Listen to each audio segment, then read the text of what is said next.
Don Shepard. General Shepard, I want to show our viewers, first of all, this first exclusive training tape video. And as I do, please explain what's going on in the pictures. Yeah, Wolf, this is survival and resistance training provided to the various troops. This happens to be Army training. I believe it's for Special Forces. And what you're trying to do is sensitize these people and familiarize them with the treatment that they may expect to receive if they are taken POW. This training is given to those at high risk, such as SEALs, commandos, Special Forces, and pilots who are at most risk.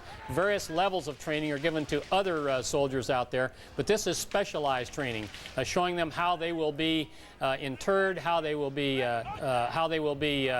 kept out of contact with others, and what they may be subjected to, Wolf. All right, let's take a look at the next training video, General. We see some troops getting examined and prodded. Explain what happens to their sense of identity while all this is going on. Yeah, basically your identity is taken away from you, and that's intentional. You're separated from other prisoners, not allowed to communicate. So the whole idea of your captor is to tell you that you are on your own and you have no help other than yourself. You're left on your own and you're isolated, Wolf. And finally, General, we're going to take a look at a camp that may house prisoners of war. Would a camp in Iraq, for example, look like this one that we're going to take a look at? There's a possibility, Wolf, although during the Gulf War, prisoners were housed in all sorts of places, included, we just had a report by one of the gentlemen that was captured in the previous war. He was put right by an anti-aircraft gun. So they could establish prisoners of war camps, or they could just house them in regular jails or any military building, Wolf. All right, General Don Shepard, as usual, thanks very much. And to our viewers, once again, you can have a chance to weigh in on the war in Iraq. Our web question of the day is this: does knowing that there are U.S. POWs change your level of support for the war? Please vote at cnn.com/wolf. Many of the planes pounding targets in Iraq are flying off Navy aircraft carriers. CNN's Frank Buckley is on the carrier, the USS Constellation, in the Persian Gulf. He's joining us now live via video phone. Frank? Wolf, air operations do continue aboard the USS Constellation. In fact, we're experiencing a recovery right now. That is, jets are landing on the deck above me, so if you hear a loud noise, that's what that is. Earlier, we saw aircraft taking off from the deck, jets bound for Baghdad. They have a variety of missions. We are told that they are involved in striking a number of different types of targets, air defense, leadership targets. Also, in addition to the ordnance that they are dropping, they are also dropping leaflets in some cases ahead of advancing coalition troops, attempting to convince the Iraqi forces that they should give themselves up, that they should surrender. We are told that some 28 targets were serviced, as Rear Admiral Barry Costello put it, from the Constellation during the most recent 24-hour cycle. And back here live, as you take a look at this F-14 Tomcat, this is what happens in between the events as the jets come back. They are immediately taken over by the maintainers. Many of these people, aviation mechanics and machinist mates, who are barely 20 years old. The average age of the ship, the USS Constellation, is about 20 years old. And these are the people who make sure that these F-14 Tomcats, which are a 1960s era airframe, are maintained, and these are the people who make sure that these aircraft continue to fly these operations that continue off the USS Constellation. Wolf? Thanks very much, Frank Buckley, one of our embedded journalists, one of our embedded correspondents aboard a U.S. aircraft carrier in the Persian Gulf. Now to the war dead. Some of the Marines killed were stationed at Camp Pendleton in California. The huge base is home to the 1st Marine Expeditionary Force, as well as other units. Members of the base community are mourning those who've died. CNN's Thelma Gutierrez is at the base, which is about 40 miles from San Diego. Thelma? That's right, Wolf. In fact, this base is home to about 40,000 Marines during peacetime, many of whom, as you mentioned, are now fighting in Iraq. Now, this is definitely a very difficult time for those who have loved ones in the military, but especially as that casualty count grows, it becomes a much more tense and somber mood out here. So far, Camp Pendleton has lost 6 U.S. Marines, but that was within the first 2 days of this war. Now you can see right to the side of me that the flag here flies at half-staff in memory of those who have lost their lives in recent days. Today, many here turn to their faith to help them cope. We pray for all the victims of war. We pray for the men and women of our military, which we remember daily. We remember those who have died in the conflict so far. May God bring them the fullness of life and console their families. We also pray for the men, women, and children of Iraq. At the mouth of Camp Pendleton Marine Base, the faithful filled St. Mary's Star of the Sea Catholic Church this morning. 40% of those who worship here are military families who told us they are seeking solace and comfort during these difficult times. A book of remembrance in the church has the names of hundreds of Marines who are now serving in the Persian Gulf. One woman placed her husband's picture near the altar for prayers, she said. This morning, we spoke to several wives whose husbands are now in the Gulf. I've always turned to God and to church for everything, and being here, yes, does give me comfort. It's been difficult, but I have complete faith in why we're over there and in my husband's abilities. I told him the night before he left that I believe in you, and that was the last thing I said when I said goodbye. It's scary. Knowing that the closer we're getting to Baghdad, I know it's going to get uglier, and that's very scary.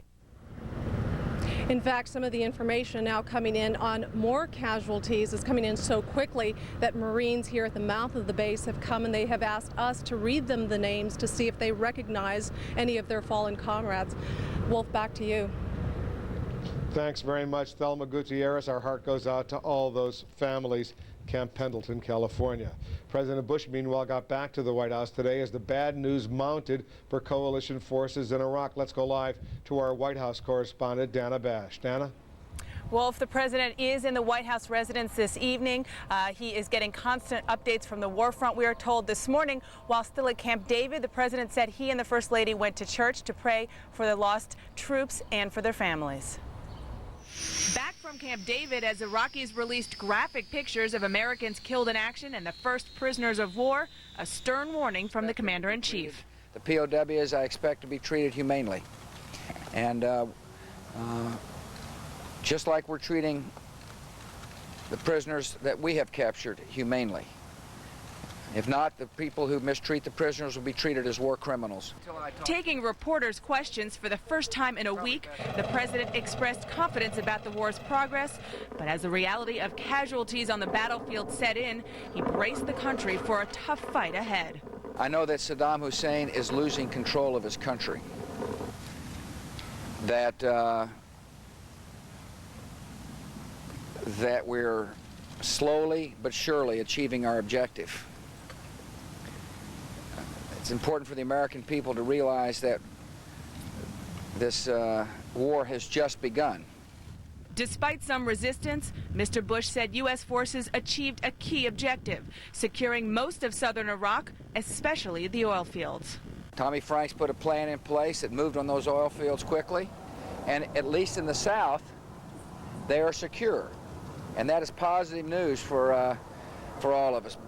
But things are more precarious on the northern front. The administration is concerned Turkey may send troops into Iraq. We're making it very clear to the Turks that we expect them not to come into northern Iraq. We're in constant touch with the Turkish military as well as Turkish politicians. They know our policy, and it's a firm policy.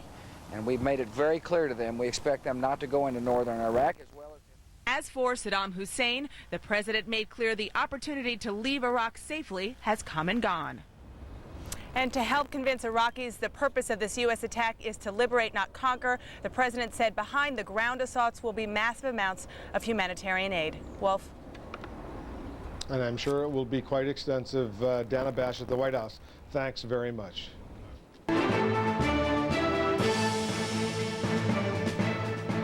In Washington, D.C., veterans opposed to the war are staging what they call Operation Dire Distress through tomorrow.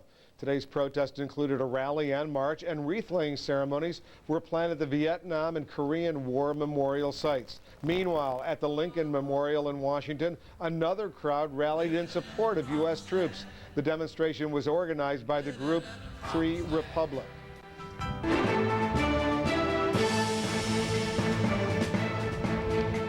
And there were new protests around the world. An estimated 70,000 people rallied in Lahore, Pakistan, chanting anti-American slogans and burning effigies of President Bush and Prime Minister Tony Blair. Riot police were on hand in Amman, Jordan, to control hundreds of demonstrators. Today, Jordan became the first Arab country to expel Iraqi diplomats.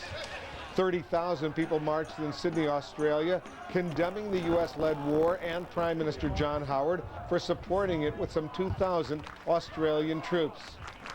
Thousands of Muslims demonstrated in the Indian capital of New Delhi, some carrying signs accusing the U.S. of war against Islam. Violence marred a protest in Mexico City. Police fired tear gas at demonstrators who were throwing rocks at the U.S. Embassy. But a protest march in Chile was peaceful, with 4,000 people taking their opposition to the war to the streets of Santiago. We have more coming up on the war in Iraq. Christiana Amanpour is in southern Iraq with the latest on the battle against oil fires. Stay with us.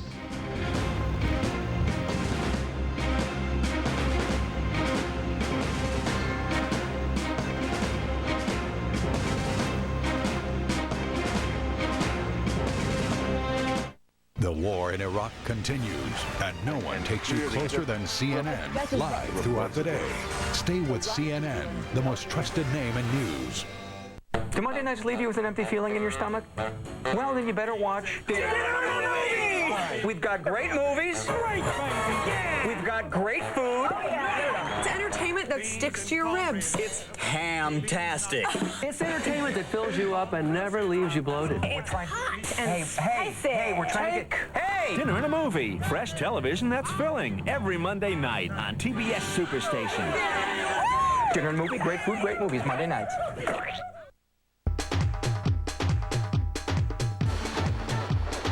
Thames Army Surplus has been open for 16 years, and we've been dealing with Cox Media for 10 now. They have been the only form of advertising that's truly worked for us. Well, our Cox rep comes down and he caters the commercial to us. Everybody that comes in the store says, hey, we saw your commercial, it was fantastic. What better can you get than that?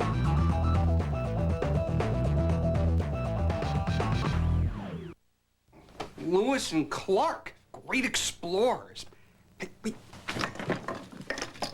Hi, I'm Thomas Jefferson. Would you check out the West for me? Oh, sure. And they take their keelboat up the Missouri. Oh, Buffalo. Then they built Fort Mandan. They're at 1804. Made some friends along the way. I'm Sacagawea. Through the Columbia Gorge. Ah! There are tons of ways to help with your kids' learning.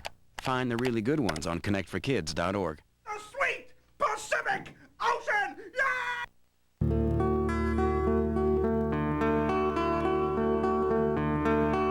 When faced with the possibility of breast cancer, you shouldn't have to agonize for weeks or even days to learn the truth. At Griffin Hospital's Rapid Diagnostic Breast Center, not only do you get your results quickly, but our special breast care coordinator is by your side every step of the way. Griffin Hospital, changing the face of healthcare in so many ways. Hours after the ground invasion began, U.S. Marines raced to secure these fields in southern Iraq, followed closely by British Royal Engineers and explosive experts. This wasn't a little sideshow in the operation. This was a critical part of the coalition operation. Whatever the future form that Iraq takes, I mean, pervasive in that is its oil and its oil income. Indeed, this field in the south produces 60% of Iraq's oil, and everyone remembers the ecological and environmental havoc Iraq caused by setting Kuwait's oil fields ablaze 12 years ago. In a futile attempt to obscure the vision of invading U.S. and British forces, the Iraqis did fill some trenches with oil around key installations. Some of those trenches they set on fire. And now there is a fairly strong smell of oil in the air. But according to the British Royal Engineers here, there is no evidence yet of any attempts by the Iraqis to booby-trap or cause serious sabotage. Army engineers discovered that by picking carefully through the critical gas and oil separation plants, shutting down valves and the big taps called manifolds. They are all off now, awaiting private contractors to restart the oil production. The Iraqi army put up some resistance and U.S. Marines took some combat casualties. But here, as elsewhere in Iraq, many soldiers surrendered. The British say they have 500 POWs, and that number could grow to 1,000. And as they begin to secure large parts of the south, more troops and materiel pour in, pushing ever deeper up country. Christiana Manhour, CNN, at the Rumaila oil fields in southern Iraq. Now here's how you're weighing in on our web question of the day. Remember, we've been asking you this question. Does knowing there are U.S. POWs change your level of support for the war? More for it, more against it, feel the same? Look at the results. 67% of you said more for it. 17% of you say more against it. 16% of you say feel the same. Remember, you can find the exact vote tally. Continue to vote, by the way, on our website, cnn.com/Wolf. Remember, this is not a scientific poll. We're standing by. Coming up soon, we'll go live to Fort Bliss, Texas for a news conference. That's where many of the soldiers who were captured, POWs, are from their base in Fort Bliss, Texas. We'll have that news conference. That's coming up. I'm Wolf Blitzer here in Kuwait City. Lou Dobbs' Moneyline is up next, and Lou is standing by. Lou? Well, thank you very much. President Bush today reminded America that this war is in the early days, and today the advance continues in Iraq, but certainly not all of the news today was good. We're going to turn now for the latest developments on the war in Iraq to CNN Center and Heidi Collins. Thank you, Lou. Here now are the headlines. U.S. Marine commanders are claiming victory after heavy fighting near the southern Iraqi city of Nasiriyah. U.S. military officials are calling it the sharpest engagement of the war thus far. Witnesses say 10 Marines were killed, but the Marines say that number is too high. Several Marines were wounded, and members of a U.S. Army maintenance detail were also taken prisoner.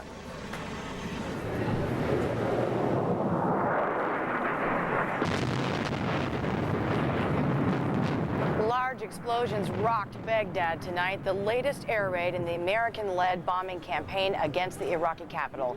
One explosion created a huge smoke cloud that drifted over the city. You see it there.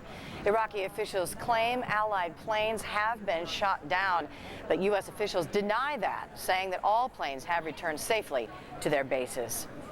The U.S. soldier suspected of a grenade attack on his own unit is now being identified. Military officials say Sergeant Hassan Akbar of the 101st Airborne Division lobbed 4 grenades into tents at the unit's camp in Kuwait, killing 1 soldier and injuring more than a dozen. Akbar could be sent back to Fort Campbell, Kentucky for military proceedings. The U.S. says Russian military sales to Iraq may be endangering coalition forces. The State Department has now lodged a formal protest with Moscow, accusing Russian companies of selling, quote, military-sensitive equipment to Baghdad. The list includes anti-tank missiles, night vision goggles, and electronic jamming equipment. All right, now more on the coverage on the war in Iraq with Lou Dobbs.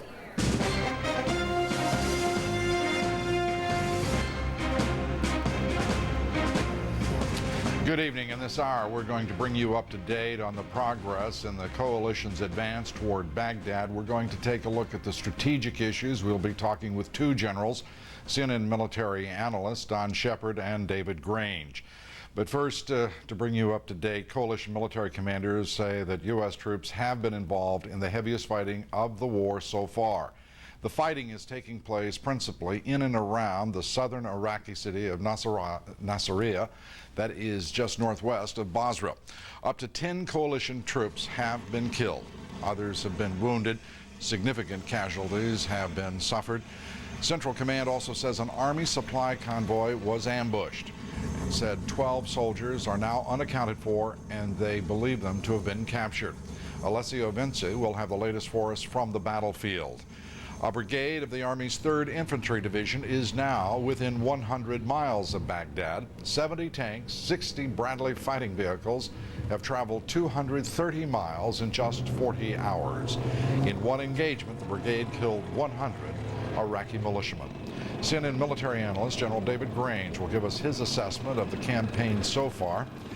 And British troops are still mopping up isolated resistance in and around the port of Qasr. These pictures you're looking at are dramatic pictures, night scopes of the British Marines who've been pouring fire into a suspected Iraqi strongpoint. The coalition wants to clear that area of Iraqi forces so that it can use the port to unload relief supplies. We will have a report for you from Qasr. There were new explosions in Baghdad tonight, but the intensity of these attacks is much less than the shock and awe strikes that took place Friday and the day preceding. The Pentagon says the outcome of this war is not in doubt. Senior Pentagon correspondent Jamie McIntyre joins us now live with a report on the day's military developments. Jamie? Well, Lou, U.S. military commanders concede it was, quote, a tough day of fighting for U.S. forces as they continue to push to Baghdad. But U.S. commanders vowed that the U.S. combat losses and the taking of American prisoners of war would do nothing to change the war plan or their guarantee of certain victory. A tough day of resistance is all relative, of course. It's the toughest day of resistance that we've had thus far, but it's also a day in which we have continued the attack in almost every area. We understand that there may be other tough days ahead of us, but the outcome is still certain. We have to understand that in many conflicts in our nation's history and in the history of our coalition partners, there have been days much, much worse than this by any stretch of the imagination. U.S. Marines thought the main fighting at Nasiriyah was over, but they were tricked, U.S. commanders say, by special Republican Guard units who had infiltrated the regular troops and were, in some cases, pretending to surrender, in other cases, posing as welcoming civilians. The Pentagon says it will be more cautious in how it operates on the battlefield, but there will be no major changes to the war plan. One engagement, one ambush there involving a convoy of 6 vehicles resulted in a convoy taking a wrong turn, being ambushed by Iraqi forces. 12 Americans are missing. Some of those turned up on Iraqi television, which showed gruesome pictures of dead American soldiers and interviews with some of the captured POWs. Defense Secretary Donald Rumsfeld said those pictures violated the Geneva Conventions. As for the conduct of the war at this point, General John Abizaid, who we saw there earlier, said, quote, he is still confident in the success of the mission. He said, we have not seen on the battlefield a single coherent military move from the Iraqis. He called their actions the actions of a desperate people trying to save a doomed regime. He said, despite our losses, the enemy remains in grave danger and victory is certain. Lou? Jamie, with a group of soldiers obviously captured by the Iraqis, whether they're militia or regular army, with a number of casualties suffered by the Marines at near Nasiriyah. What is the mood there in the Pentagon today? I think the mood is that it's very confident. I think today they looked at as a day when anyone who was under the misimpression that war can be clean and easy would be disabused of that notion. They've been saying all along this won't be a cakewalk, there would be casualties. There's never been a completely cost-free conflict, and today some of that price was driven home. But if anything, it's only increased the resolve, and there's an overwhelming feeling of confidence here that the U.S. military force is powerful and unstoppable. Jamie, let's turn as well to another operation that is taking place in Afghanistan. 1,000 U.S. troops carrying out operations there, and today a PAVE Hawk helicopter came down. What can you tell us about that? Well, this was a humanitarian mission, a rescue mission to evacuate a civilian casualty, medical evacuation. Unfortunately, the U.S. Air Force Hawk helicopter crashed. All 6 people on board were killed. No indication there was enemy fire in that incident. It looks like it was some kind of an accident. Lou? And all 6 service members aboard killed. Yeah, Jimmy McIntyre. Jimmy, I'm sorry, go ahead. I was just going to say, we're not absolutely sure they were all military personnel on board the aircraft. There were 6 on board. It did crash in Afghanistan. There were no survivors. Jimmy McIntyre, our senior Pentagon correspondent, thank you very much. Earlier today, the Pentagon said that fewer than 10 of its troops were missing. Shortly after that, CNN received the first pictures of American soldiers killed and captured in action in Iraq. The pictures were transmitted by Al Jazeera, the Arab language satellite network based in Qatar. The video was shot by state-run Iraqi TV. We want to let you know that these pictures and the interviews were extraordinarily disturbing, and as a result, CNN has made a decision not to show the video of those killed and captured, and we will instead simply show a single image with no identifiable features. And in other images, it was apparent some soldiers had been shot, some of them shot in the forehead, and we do not know their identities. 5 other soldiers were interviewed in the Iraqi TV videotape that was shown by Al Jazeera, and each gave their name and home state in the United States. The Pentagon tells us that it's notifying the families of those captured and those who were killed in action. Central Command said it believes the soldiers seen on Al Jazeera television were from a supply convoy ambushed near the southern city of Nasiriyah. Marines trying to take control of that city are facing a tough battle. Alessio Venci is with the 1st Battalion, 2nd Marines, and has the report.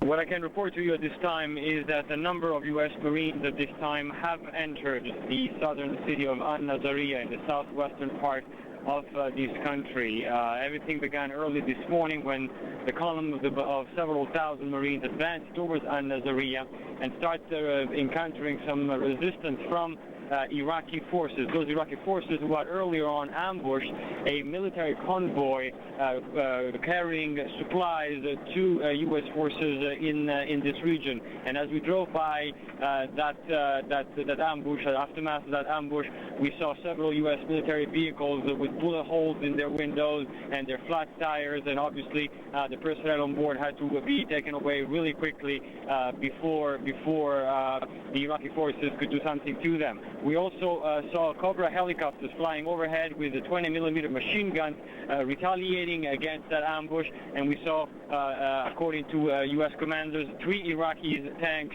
destroyed, 5 trucks, and also 3 anti-aircraft batteries. Alessio Venci with the 2nd Marines, 1st Battalion. We are going to go as soon as the people at Fort Bliss begin their press conference. We're awaiting the beginning of that press conference. Leading the press conference will be Colonel Ben Hobson. Fort Bliss is home to the 507th Maintenance Company, and that, of course, is the unit from which the apparent prisoners of war now in Iraqi hands were based, and we are expecting that press conference to begin momentarily, and when it does begin, we will be going to Fort Bliss, Texas. Let's go right now to Wolf Blitzer, who's in Kuwait City.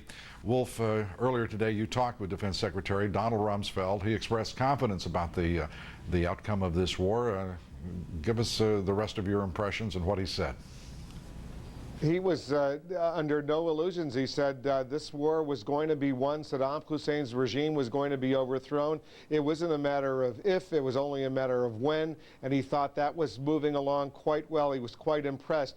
I did ask him, though, about the images that are being seen on worldwide television, huge portions of Baghdad in flames after this shock and awe air campaign underway. And I asked him if he was concerned, as some counterterrorism specialists are concerned, that this will only fuel anti-American attitudes and perhaps foment terrorists around the world. And he had a firm response.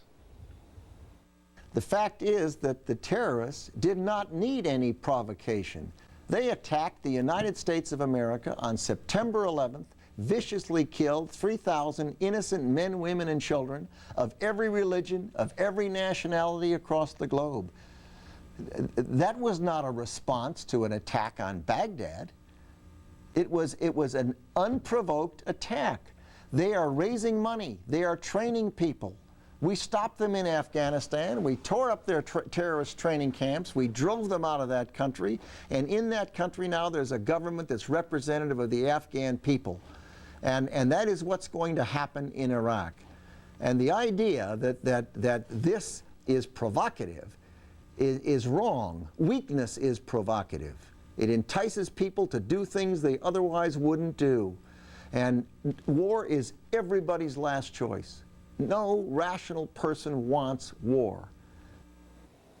And there was no doubt that the Secretary was deeply angered by those Al Jazeera Iraq TV images of those POWs that are now in the custody of the Iraqis. He flatly warned that if these POWs are not treated according to the Geneva Conventions, those who mistreat them will be charged with war crimes, and the U.S. will go after each and every one of them. Lou? Wolf, I understand now that more information has just been released about the attack on the leadership of the 101st Airborne Division post by a U.S. soldier. What new do you have on that?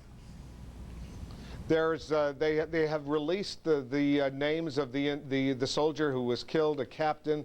They've also released the name of the suspect, and apparently now 15. They've raised the number of soldiers who were injured in that attack. There's a serious investigation obviously underway. This is called fratricide. If in fact this fellow soldier went ahead and threw a live hand grenade or two into those tents, this is something that is going to cause, that is obviously very, very disturbing, but full-scale investigation is now underway. Lou? Wolf, thank you very much. Wolf Blitzer from Kuwait City, to whom we will be going throughout the evening. Thanks, Wolf. Coalition forces today encountered Iraqi resistance in the southern port town of Qasr again. It came 2 days after U.S. and British officials claimed that the area had been secured. Much of the battle was captured by a British television crew traveling with the 15th Marine Expeditionary Unit. David Bowden reports. We're assessing the situation here. There are people running up and down with messages. They've got binoculars on the area, but this situation has not come to a halt yet. This is ongoing. It is not yet declared safe. I tell you, I overheard, and you can probably hear that those shadowy figures, they've got eyes on them, as they say here now. And Mike, you feel you're safe enough there? Mike Donnelly, my cameraman, do you feel you're safe enough where you are? He says so. You probably saw that, Simon. It's a difficult call. We're trying to cover the war here, but at the same time, as I say, this is not a soap opera. It's not being done for television. It's being done to carry out the mission here. We're simply bystanders.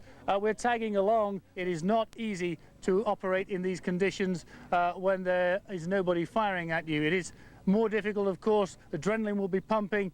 There is a life-threatening situation here. So it's very, very difficult to operate in these conditions, certainly for the soldiers.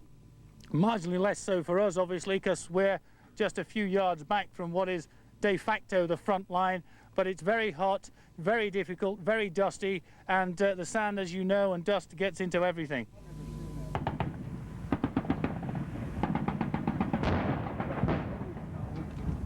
I just ask you what's happening.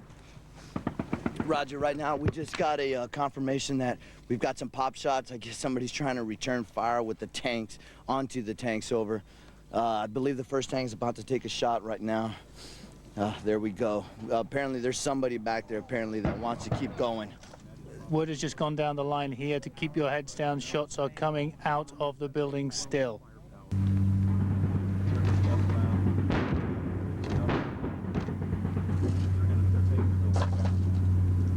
But obviously the US Marines are not satisfied that that building is safe, so they are still pounding it, and I suspect they will take it down brick by brick if necessary. David Bowden reporting with the 15th Marine Expeditionary. As you have just seen, and as we have been reporting throughout, resistance remains in several areas of southern Iraq. Coalition forces have made rapid progress, certainly in their advance northward toward Baghdad. They are now within 100 miles of the capital city. I am joined now from CNN Center in Atlanta by our military analyst, General David Grains. General, good to have you here. Hello. A number of troubling developments today. There's no question that the progress of the coalition is remarkable by historical standards and, according to some accounts, well ahead of their own schedule. But there have been a lot of setbacks as well in terms of the heavy casualties taken by particularly the Marines around Nasiriyah. So can you give us a sense from your perspective of how this is going?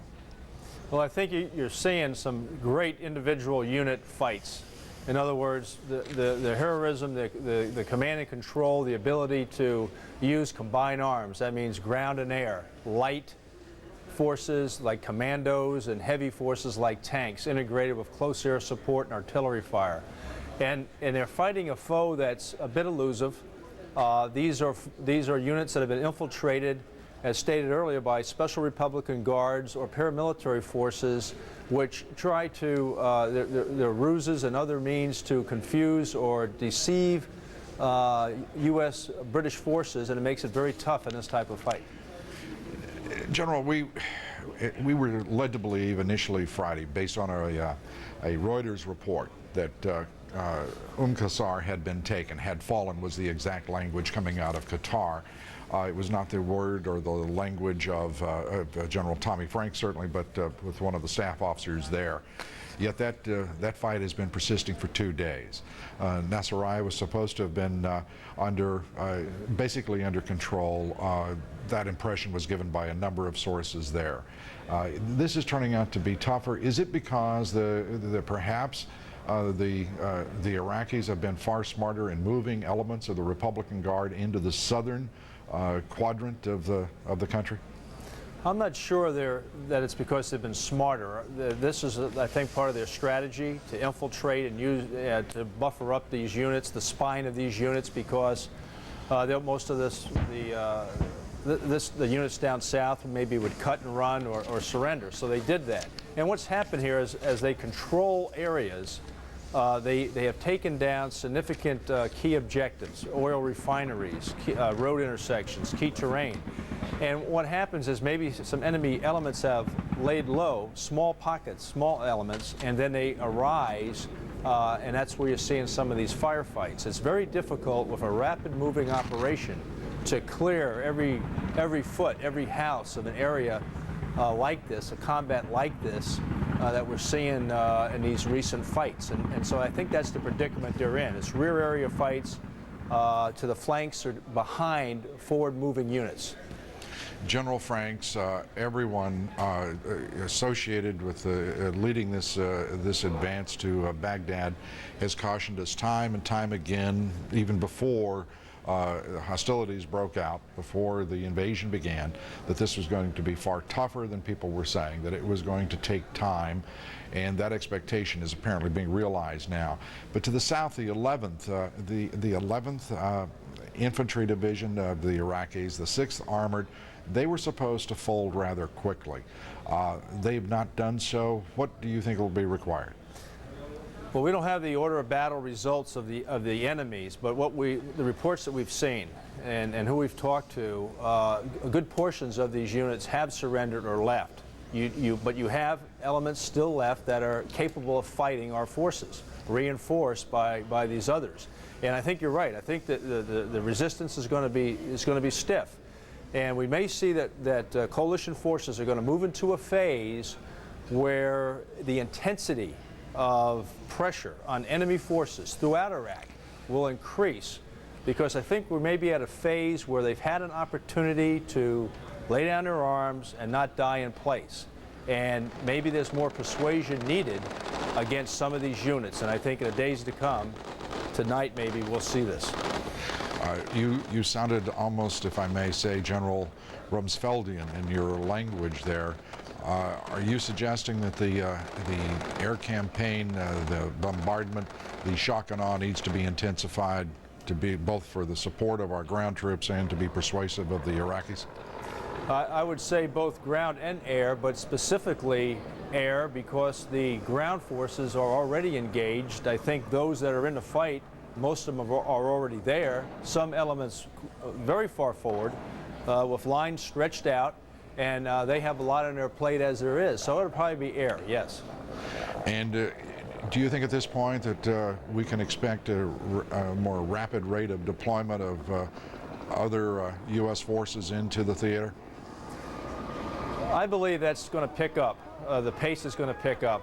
You know, these troopers have been going for, what, 4 days now, and then all the planning and the intensity of the excitement before they even cross the line of departure into Iraq.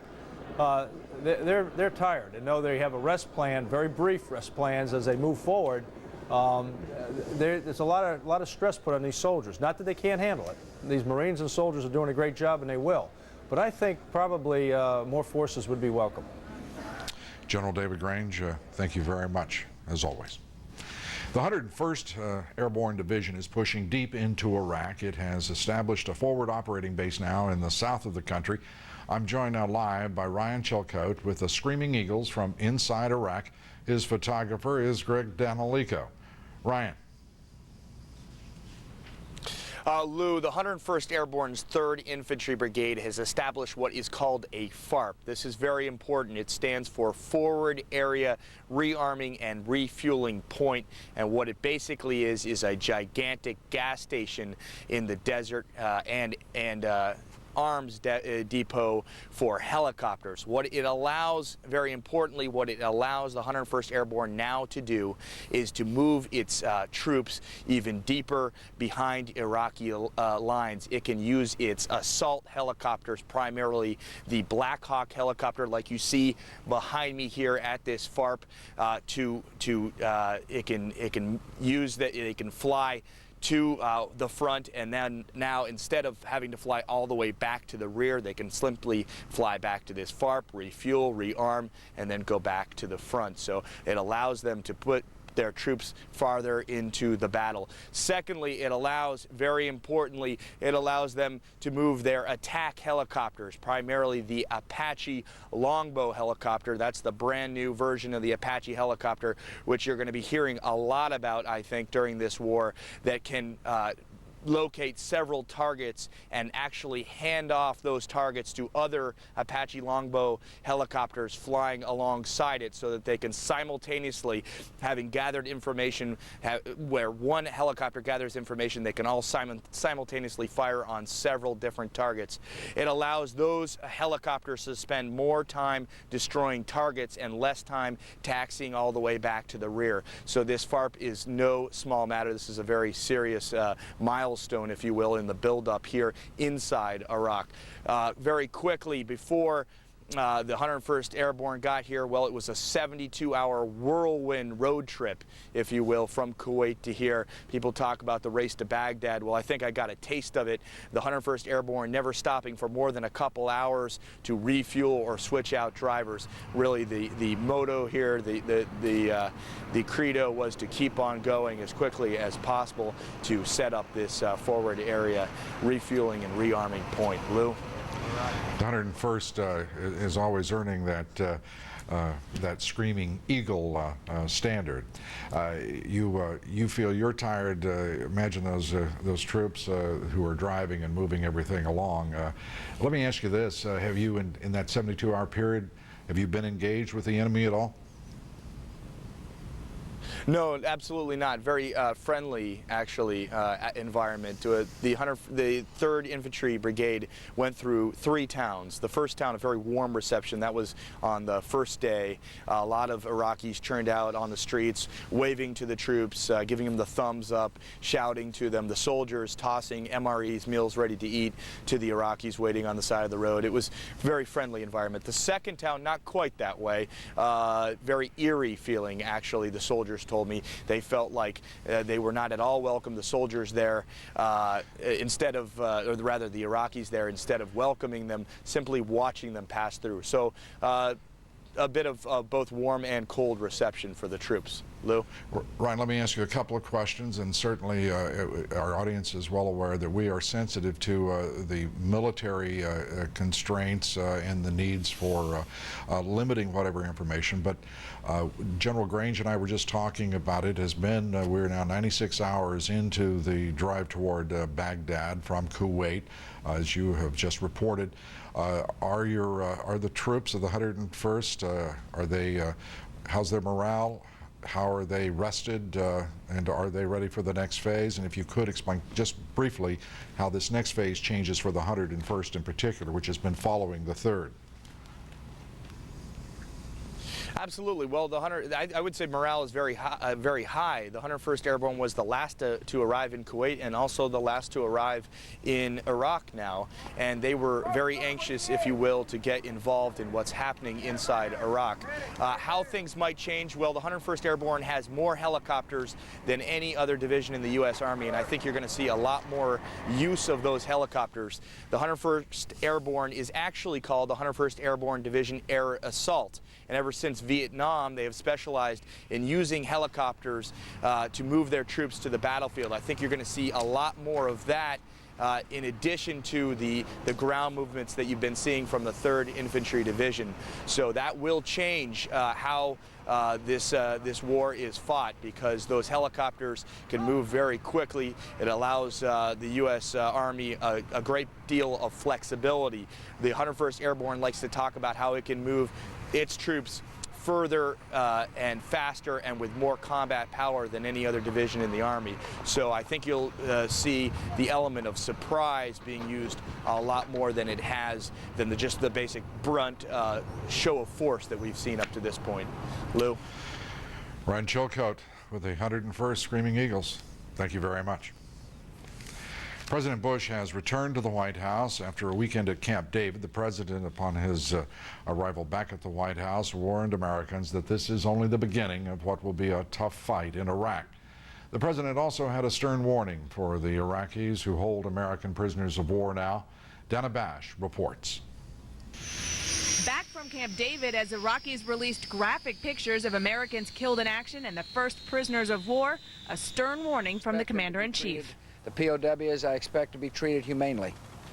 And just like we're treating the prisoners that we have captured humanely.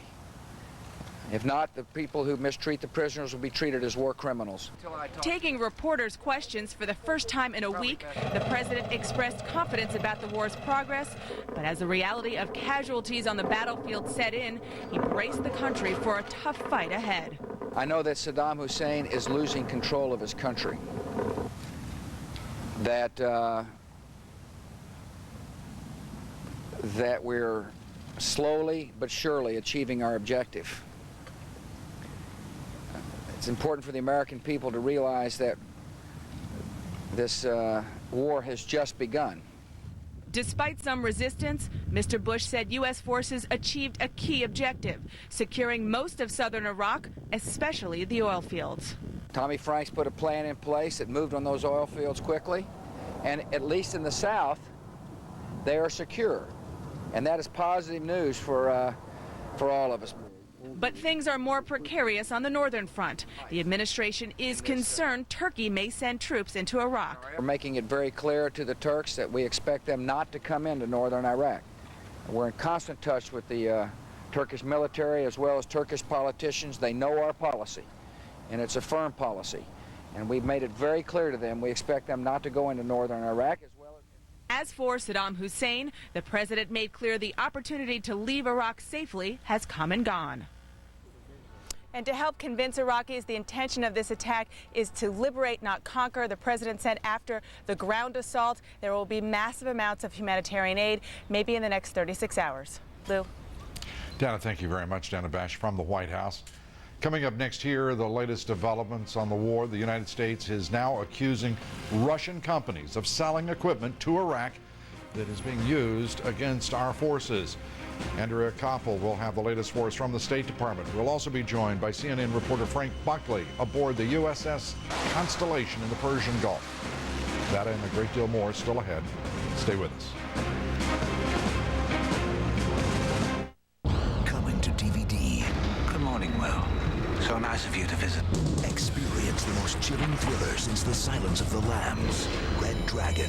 I need your advice, Dr. Lecter. You want to know how he's choosing them, don't you? A suspenseful masterpiece. The best Hannibal movie yet. Give me what I need. Just tell me. Let the DVD take you inside the mind of Hannibal Lecter. Hosted by Hannibal Lecter. Be among the first to own Red Dragon on DVD April 1st. Introducing New America Online 8.0. With hundreds of new features, there's never been a better time to try it. You've got mail. With 8.0, I can customize my email. AOL's new parental controls I can set up for each one of my children. Now AOL searches are faster than ever with Google. The customer service is free and it's 24 hours a day. Call now and get 1,025 free hours for 45 days. There's no commitment and you don't even need a credit card. America Online has so much more. New AOL 8.0 with hundreds of new features. There's never been a better time to try it. CNN Tonight, the march towards Baghdad. We're live from the front lines, the risks facing reporters in the field, in the midst of battle with the troops, plus ambassadors from Kuwait, Turkey, and more. Only on Larry King, CNN Tonight, 9 Eastern.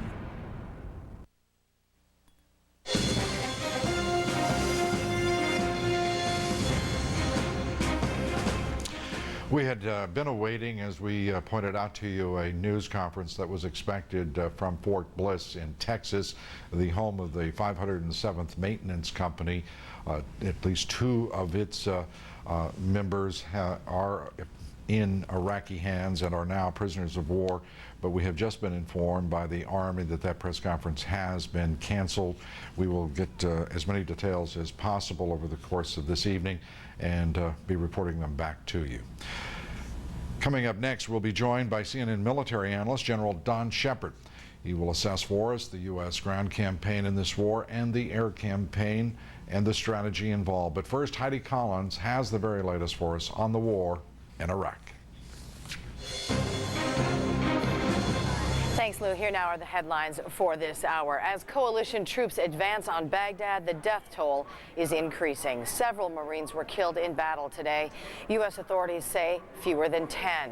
2 earlier Marine combat deaths have been confirmed by the U.S. military. 2 British flyers were killed when their jet was mistakenly shot down by a Patriot missile. 1 U.S. soldier was killed in a grenade attack by a fellow soldier in northern Kuwait. Another was killed in a vehicle attack. 5 Americans and 14 Britons have died in accidental crashes. There were casualties today, too, in Afghanistan. All 6 people aboard a U.S. Air Force helicopter were killed when it crashed in the central eastern part of the country. The Pentagon says the crash was not a result of hostile fire. The Payhawk chopper was on a civilian medical evacuation mission. Britain's ITN Television News says one of its correspondents, Terry Lloyd, who disappeared in southern Iraq, is believed to be dead. ITN says Lloyd and other members of his team apparently were fired on by Allied forces. It says Lloyd was driving toward Allied lines accompanied by Iraqi-driven vehicles, including a truck filled with soldiers. 2 members of Lloyd's team are still missing. The fighting in Iraq prompted more demonstrations in America today, both for and against the war. Hundreds of people gathered in New York Times Square to show support for the U.S. troops. Hundreds of anti-war activists, some of them posing as war victims, staged a march on Defense Secretary Donald Rumsfeld's vacation home in New Mexico. And fighting in Iraq has not had an immediate impact on U.S. gas prices. The Lundberg survey out today finds the national average price up less than a penny at $1.72 a gallon over the past 2 weeks. And the survey publisher says crude oil prices are falling. Now, more coverage on the war in Iraq with Lou Dobbs. Heidi, thank you very much. Navy fighter jets continue to fly hundreds of sorties against Iraq from their carriers around the region. Frank Buckley is aboard the USS Constellation in the Persian Gulf, along with photographer Greg Keynes, and joins us in just a matter of moments. We're going to go to Andrea Koppel at the State Department. Troubling developments. The Iraqi government has apparently been receiving aid of a different sort over the past year. We have now learned that Russian companies have been selling Iraq sensitive military equipment that could be used against coalition forces. Andrea Koppel joins us from the State Department with the story. Andrea? Lou, this is a story that has been simmering behind the scenes for about a year, but reached a boiling point last week when U.S. intelligence discovered what it says was evidence that employees of one Russian company were actually in Baghdad helping Iraq learn how to use highly sophisticated jamming equipment that can jam global positioning systems, which are used, as you know, by the U.S. military. For that reason, the State Department made the decision that they were going to lodge a formal protest with the Russian government. That is what they have done now in recent days. And in addition, they are telling the Russians, accusing them, several companies, of having sold the Iraqi government a variety of highly sensitive equipment. This includes anti-tank missiles, it includes night vision goggles, and it also includes that electronic jamming equipment that I was just referring to. This is a violation of U.S. sanctions, of UN sanctions. And in fact, the State Department has been very public about this, wanting to send a message to the Russian government just how frustrated and how angry they are that the Russian government didn't stop these sales. One of the State Department spokeswomen saying such equipment in the hands of Iraq may pose a direct military threat to U.S. and coalition forces, which, as you know, rely on the GPS systems. This is one intelligence official telling CNN that Russian intelligence may be the ones who were behind these sales, Lou, and not necessarily the Russian government, the political side of Vladimir Putin. Lou? That's quite a dichotomy that we've just arrived at there, that the Russian intelligence would be operating independent of the Russian government. That would be a remarkable especially development, knowing Vladimir Putin's background. I was just going to say, especially knowing Vladimir Putin's background. But this is something that the Bush administration believes, because they have brought this to Vladimir Putin's attention over the last year a number of times. They have given him the names of these companies, the phone numbers, the addresses, and for some reason he was unaware of a lot of this. And so the U.S. has concluded that perhaps, in fact, Lou, he was not behind it at all. Lou? Again, a wonderful a piece of work to arrive at that conclusion, but certainly we know now his awareness has been, as they say, heightened. Andrea Koppel from the State Department, thank you very much. Earlier today, President Bush promised that humanitarian aid will be arriving in Iraq within the next 36 hours. My guest tonight says that aid is critical to the Iraqi people. Ambassador Joe Wilson points out that in areas already liberated in the South, the mood is turning from relief and joy to, in some cases, anger and discontent. Ambassador Joe Wilson, the last American diplomat to meet with Saddam Hussein some 12 years ago, joining us now from our studios in Washington. Good to have you here. Good to be with you, Lou. How are you this evening? I'm terrific. I guess under these circumstances, I'm not entirely satisfied that the diplomatic answers in terms of equipment, sensitive military equipment being sent from Russians to Iraqis, is that we adequately understand it. What's your reaction? Well, I think it's disappointing to say the least, and we've had these sanctions in place for the past 12 years, and for governments to willy-nilly be complicit in the violating of them just undermines the whole regime that's been put into place. It was the Chinese with their fiber optics. There have been some reports of French commercial establishments, perhaps with the complicity of French government, and now this Russian story. If you ever hope to have these types of arrangements under UN auspices work, governments have to be prepared to enforce them. Governments have to enforce them. The United States government, the president says, will be sending humanitarian aid in within 36 hours to Iraqis. That aid will be from the United States. It will not be from the United Nations or an external organization. Is that correct? Well, that's my understanding. I mean, clearly the United States has always been at the forefront of providing emergency humanitarian assistance. I have no doubt whatsoever it will be this time as well. I think it will be important to engage the United Nations and the international relief organizations as soon as possible for a number of reasons. One, you want to get the military out of this business as soon as it's safe to hand it off to civilian agencies. And two, I think both in the relief area and in the redevelopment and reconstruction of Iraq, it is going to be such a big task that it will be in everybody's interest to have as many people involved in it as possible. Ambassador, these are American bombs, and British bombs in particular, dropping on Iraqis. Help me out on this. Why should not the United States, after it has to inflict damage, and there will be unfortunately casualties amongst the Iraqi civilian population as well, isn't it critical that this aid not come from another flag or another institution, but rather the United States, if we are, as the President says, to build up a sense of representative government in the Middle East? Isn't the United States forfeiting a great opportunity to do good things and to have them recognized as such if it gives up humanitarian aid to another institution? Oh, I think there's lots of humanitarian requirements to go around. I would make the argument that, in fact, we will be exercising leadership in this, as we did in Afghanistan, as we have done around the world. Anytime that there is a humanitarian crisis, we're always at the forefront. You see the handshake of USAID and the Office of Foreign Disaster Assistance everywhere, earthquakes or wars.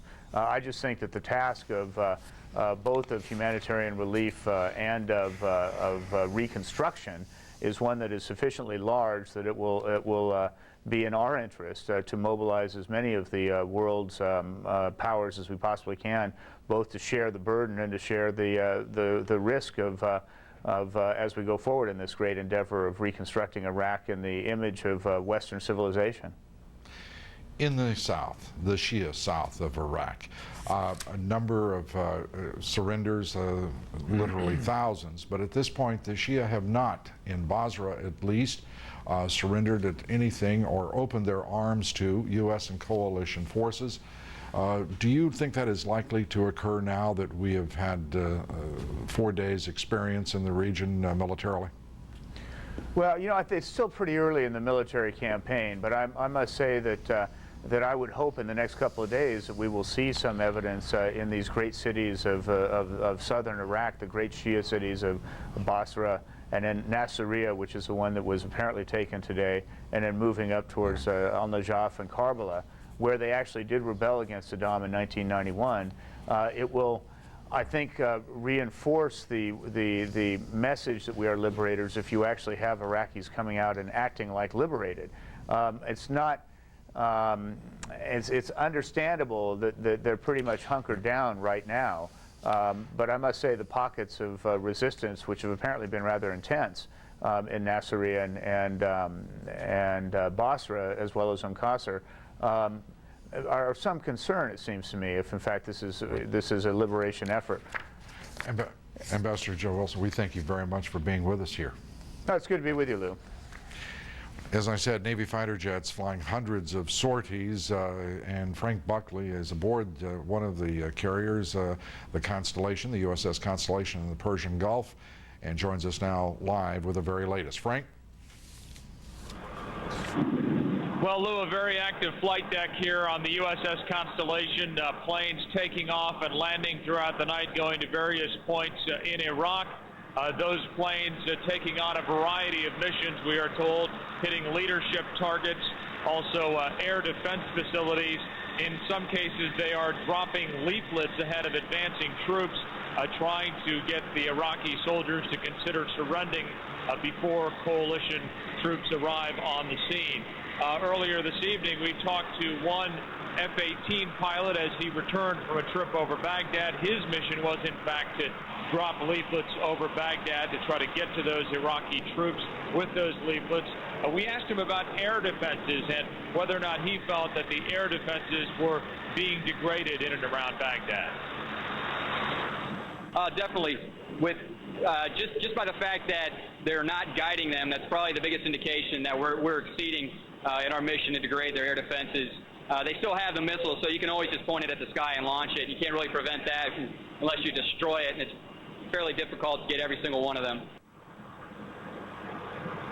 And we are hearing from these pilots that while they believe that they are successfully eroding those air defenses, the one thing that you will hear often from these pilots is they're concerned about something that they call the golden BB. That is some lucky shot that will somehow bring down a coalition aircraft. But they say that when they do see the surface-to-air firings, that they are not guided by radar. They are ballistically guided. That is, it appears as though the Iraqi forces are simply aiming in the sky and pulling the trigger and hoping that it will hit something. And so far, the U.S. aircraft have been successful in their trips into Iraq. They've been able to go in and return safely so far. Lou? Frank, thank you very much. Thank you for that report and that good news. Still ahead here, we'll be turning to Kara Phillips, who's aboard the carrier, the USS Abraham Lincoln, in the Gulf. Also, the coalition forces advance against Baghdad, but they do meet intense resistance in some quarters. We'll be joined by CNN military analyst General Don Shepard to assess the campaign. And thousands of people rally across the country today, this time in support of the troops fighting the war against Saddam Hussein. We'll have those stories, a great deal more. Stay with us.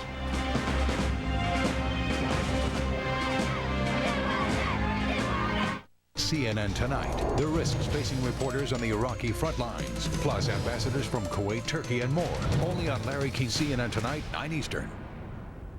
Executive Jeep announces incredible savings at our state-of-the-art facility on Universal Drive in North Haven. Now get rebates and discounts up to $5,000 and low finance and lease rates on our entire inventory. Get a new 2003 Liberty Sport for under $20,000 or a new 03 Grand Cherokee for under $24,000. Plus, get free lifetime oil changes with every new Jeep. The best values in America are here now at the totally new Executive Jeep. Exit 9 off I-91, North Haven. Ladies, we like to have the best hairstyles, the best outfits, and of course the best furniture, and we definitely deserve it. Well, this is the best leather set for $9.99. You can obviously see for yourself it's gorgeous, but I only wish that you could feel it. Think of the skin on a baby. Well, that is the type of leather this is, baby soft. Now think about this, both pieces, $9.99. That is truly untouchable value. And guess what? We definitely deserve it. Attention all smokers. Now you can kick the habit in just 7 days. That's right, you can quit smoking easily in only 7 days guaranteed. Introducing the all-natural Smoke Away system, the herbal stop smoking program that works to help completely stamp out your nicotine cravings in just 1 week. Fed up with expensive patches, prescriptions, and gums that often don't work? For less than the price of all of them, you can stop smoking in 7 days guaranteed with Smoke Away. I like the fact that Smoke Away is all natural, and it really works. I did Smoke Away for 3 days, and I've been smoke-free ever since. Smoke Away has added years to my life. I know now I can enjoy my kids growing up and their kids growing up. Smoke Away's unique combination of all natural herbal ingredients work to completely and naturally eliminate your body's craving for nicotine without side effects. Pick up the phone and order your Smoke Away system now. To order Smoke Away, call 1-800-993-0609. That's 1-800-993-0609. So call 1-800-993-0609 and order now. Next to me, Major B.A., that is his call sign. Lieutenant Colonel Kingman, that's his call sign from Washington, from Idaho. Let me ask you, what was your mission entailing that you just went on? We had 2 missions today. Both of them were basically supporting the ground troops. We supported 3rd ID in the West this afternoon or this evening, and then earlier today we're working with the Marines, 1st MEF. Okay, supporting the ground troops means what? What did you do to support them? Taking out artillery, tanks, so forth, any threat to them. So you were dropping bombs just now? Right, right. Okay, and what did you see from the sky on the ground? Enemy tanks, enemy artillery. Did you see the ground troops also, the Marines? Yes, absolutely. So you saw the artillery, you saw the tanks, you decided that you had to take them out? Yes, working with the ground troops. Now, when you go on a mission like this, do you know you're going to be dropping your bombs? You just don't know what's going to be happening? You don't really know exactly what you're going to be doing in terms of dropping the bombs or what you're doing. We go up there. We were tasked by a control agency, sent up into basically a firefight the Marines were having in particular, and they said, talk to a guy called a ground fact, a ground forward air controller. Forward air controller basically decides what targets are the highest threat to him and what he can clear us into attack. So then we are attack. He requests different types of weapons. And did you see what your bombs did? Absolutely. Tell me what they did. We took care of some tanks, Park Rivette area, and then also some of the tanks out in the open. Any butterflies in your stomach while you're doing all this? No, you're just kind of busy up there, so. Do you wish you were anywhere else while you were doing it? Do you wish you were back home? Do you ever have second thoughts about it? Well, not while you're flying, no. I mean, between the flights, you kind of think, well, it'd be nice to be back home every now and then, but we're out here doing a mission, so we're pretty focused on what we're doing, believe in what we're doing, so we're pretty happy to be here. The final question I want to ask you, you told me you saw oil fires from the air.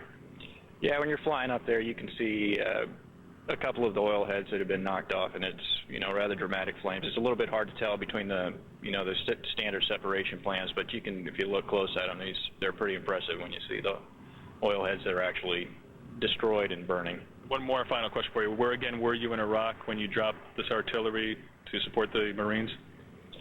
Well, can't quite get into the operational details at that level right now. It was close to the front edge of the battle area, so we can't really talk about exactly where that was. Gentlemen, thank you very much. And we can't tell you, we're not permitted by the Pentagon to tell you exactly where we are, but we're near the border of Iraq, and we can tell you this is the first day since the war began that the 8,000 plus servicemen and women here did not have to wear their chemical suits all day. But there was, about an hour ago, a siren, a missile alert. It lasted about 5 minutes, and then they got the all clear. Lou, back to you.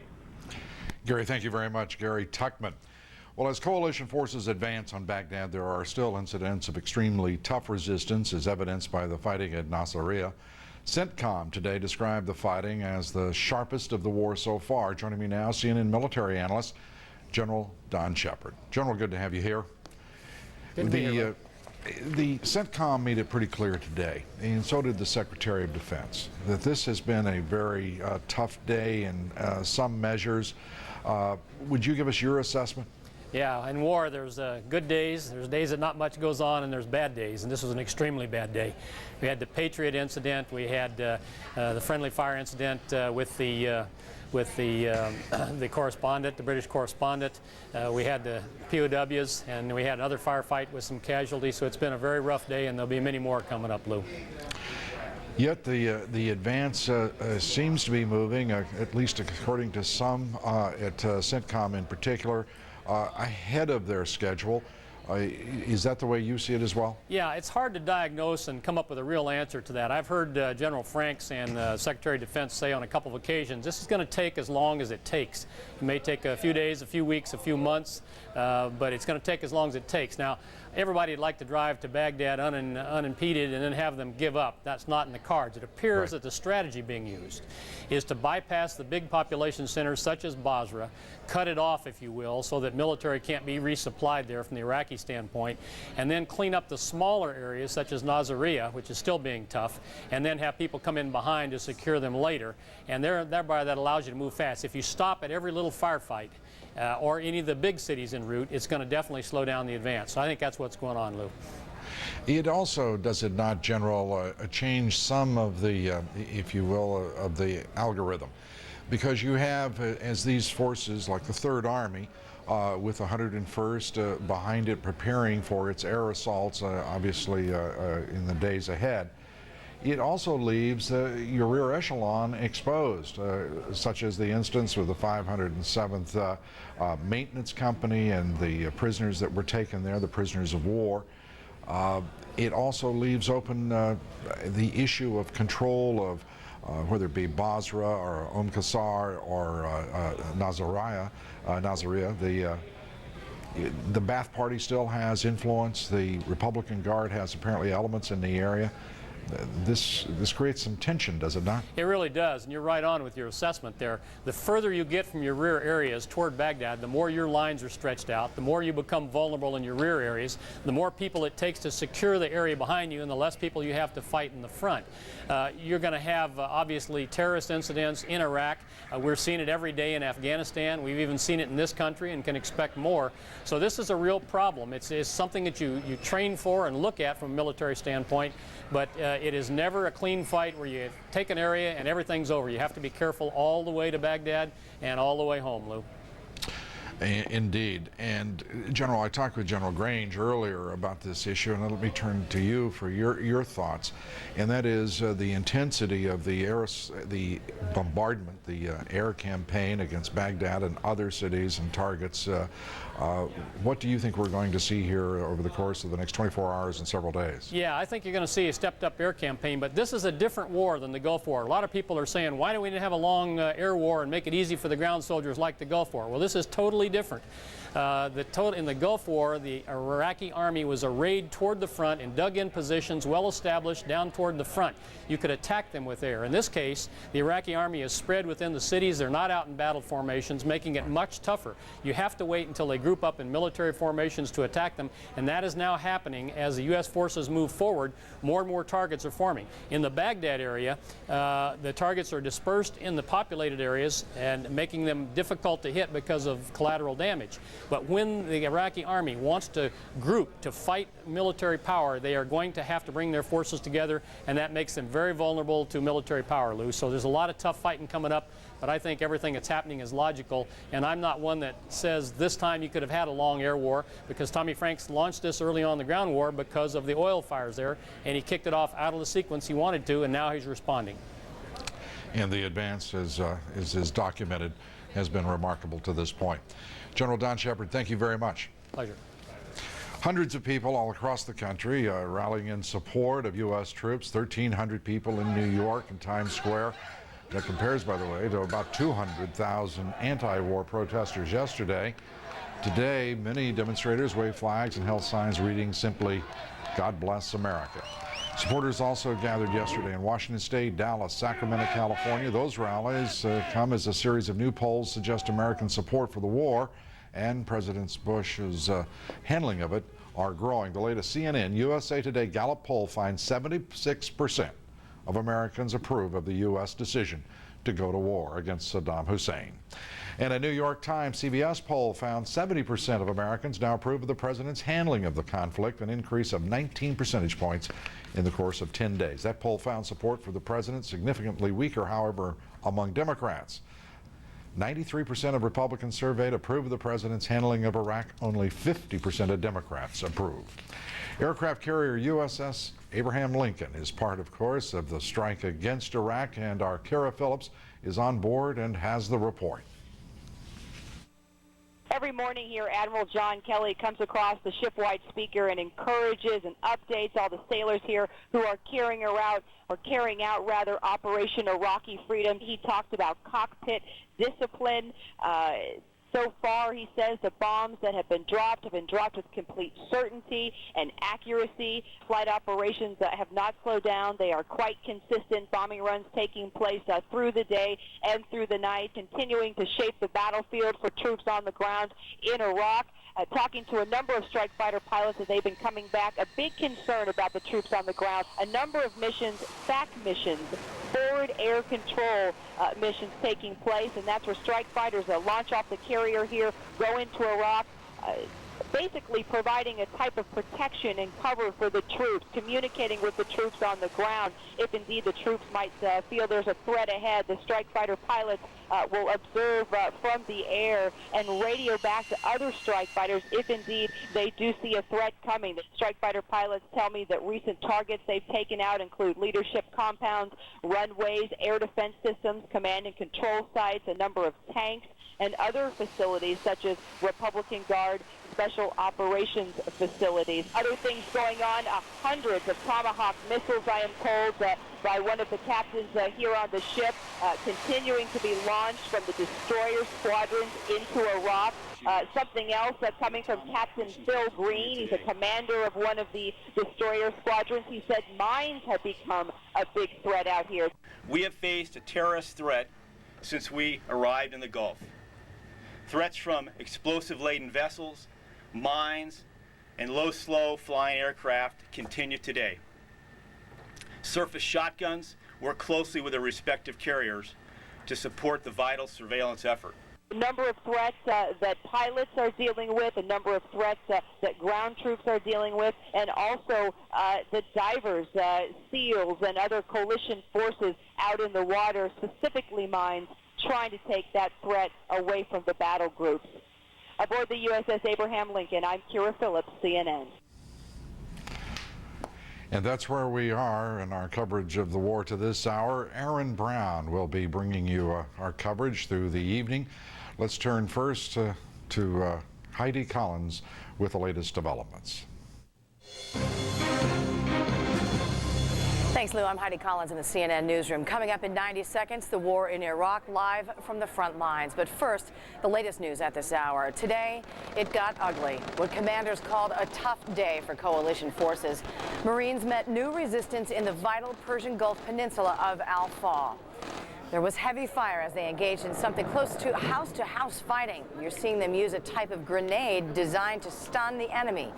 One soldier was apparently wounded when he caught on fire. The extent of his injuries is immediately not known. To the north, U.S. troops remain about halfway to Baghdad now. There have now been more than 25 fatalities among U.S. and U.K. troops. In the battle for a Euphrates River crossing, a number fewer than 10 died in fighting today. Others appear to have been killed in or after an ambush when Iraqis took other American soldiers prisoner. The Pentagon confirmed the earlier deaths of 2 Marines.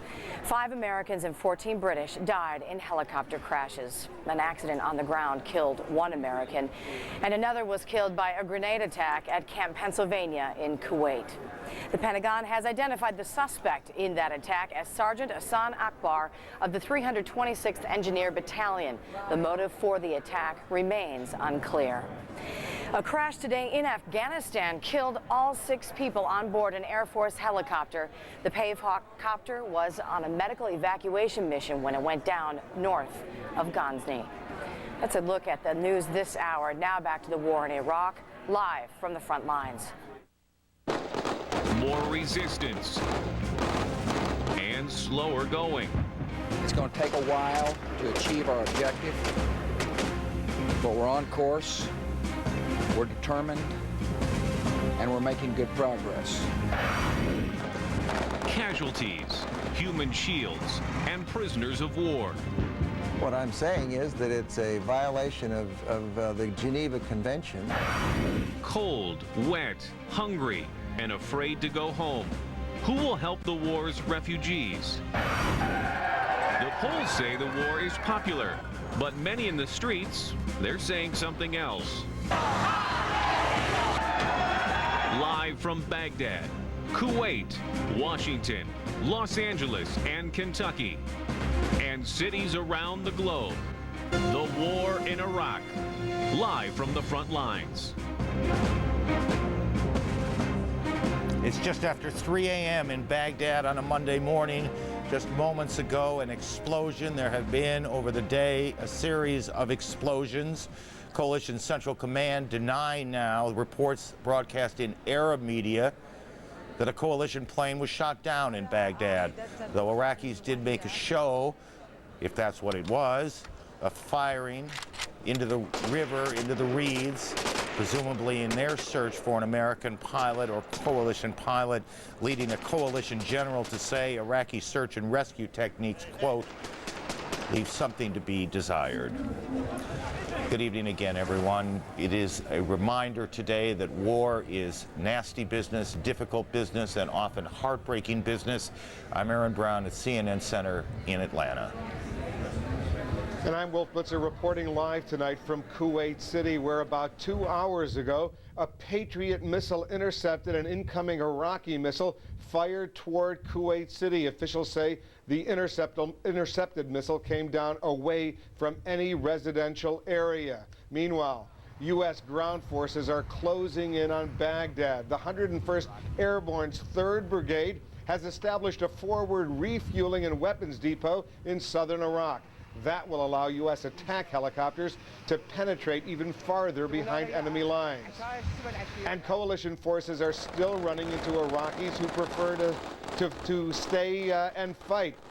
There have been sharp battles. In other cases, Iraqis have pretended to surrender, or they've even posed as civilians, then pulled out weapons. An undisclosed number of Marines, fewer than 10, say the military, were killed in action Sunday. The Iraqis also have captured their first U.S. prisoners.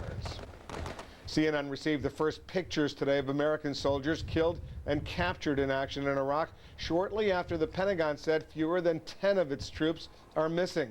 They later said 12 soldiers had either died or were missing.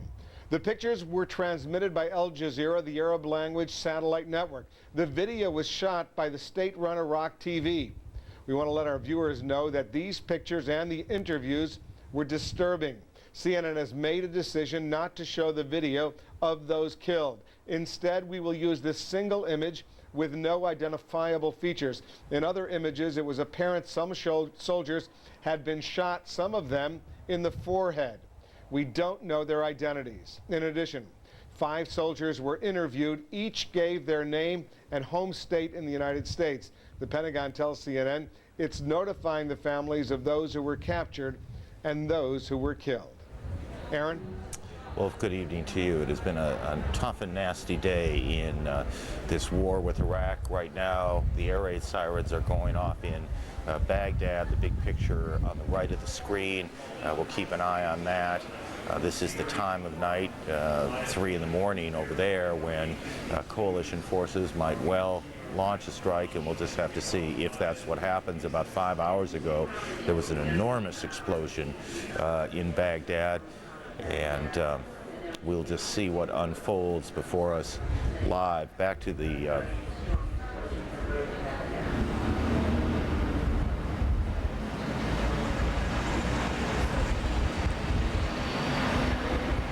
sounds of Baghdad tonight.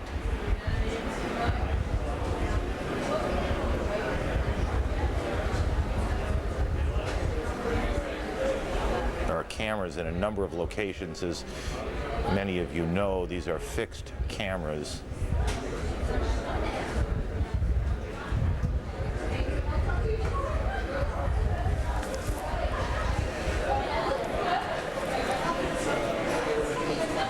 In none of these shots do we see anything that indicates anything either going up or coming down.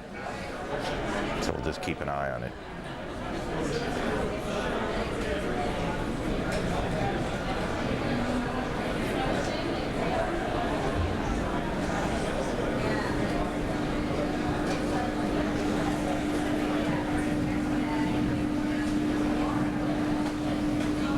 Iraqis have been seen on their state TV today.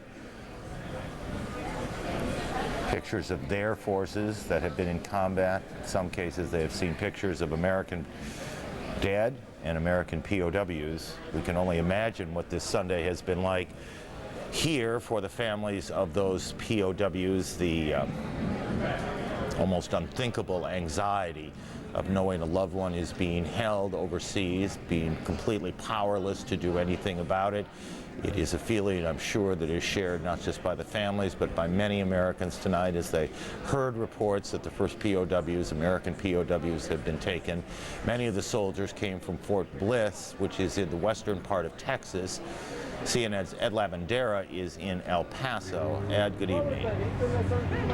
Hi, Aaron. Well, here there's a lot of uncertainty at Fort Bliss. There was a press briefing that had been scheduled for, was supposed to have happened in the last hour. The colonel here, the chief of staff of Fort Bliss, showed up at the building where this press briefing was supposed to have taken place, and as he was walking to the podium, a 3-star general from Washington called, and it was abruptly canceled.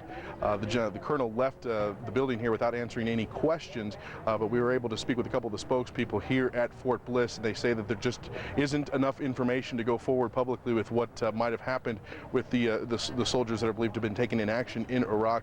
What the base is doing in the meantime is that there has been a family readiness group, which is essentially made up of all the spouses of the members of the military who have been deployed from Fort Bliss here, and there's some 4,000 troops here at Fort Bliss that have been deployed into the Middle East region.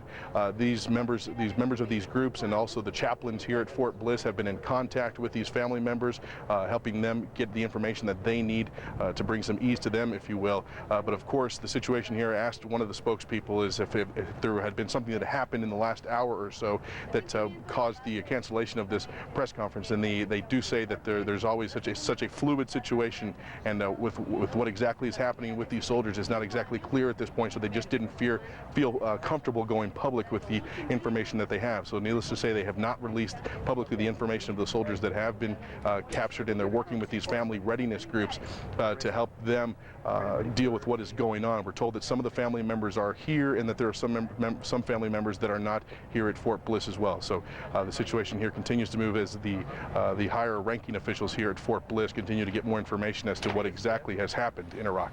Aaron?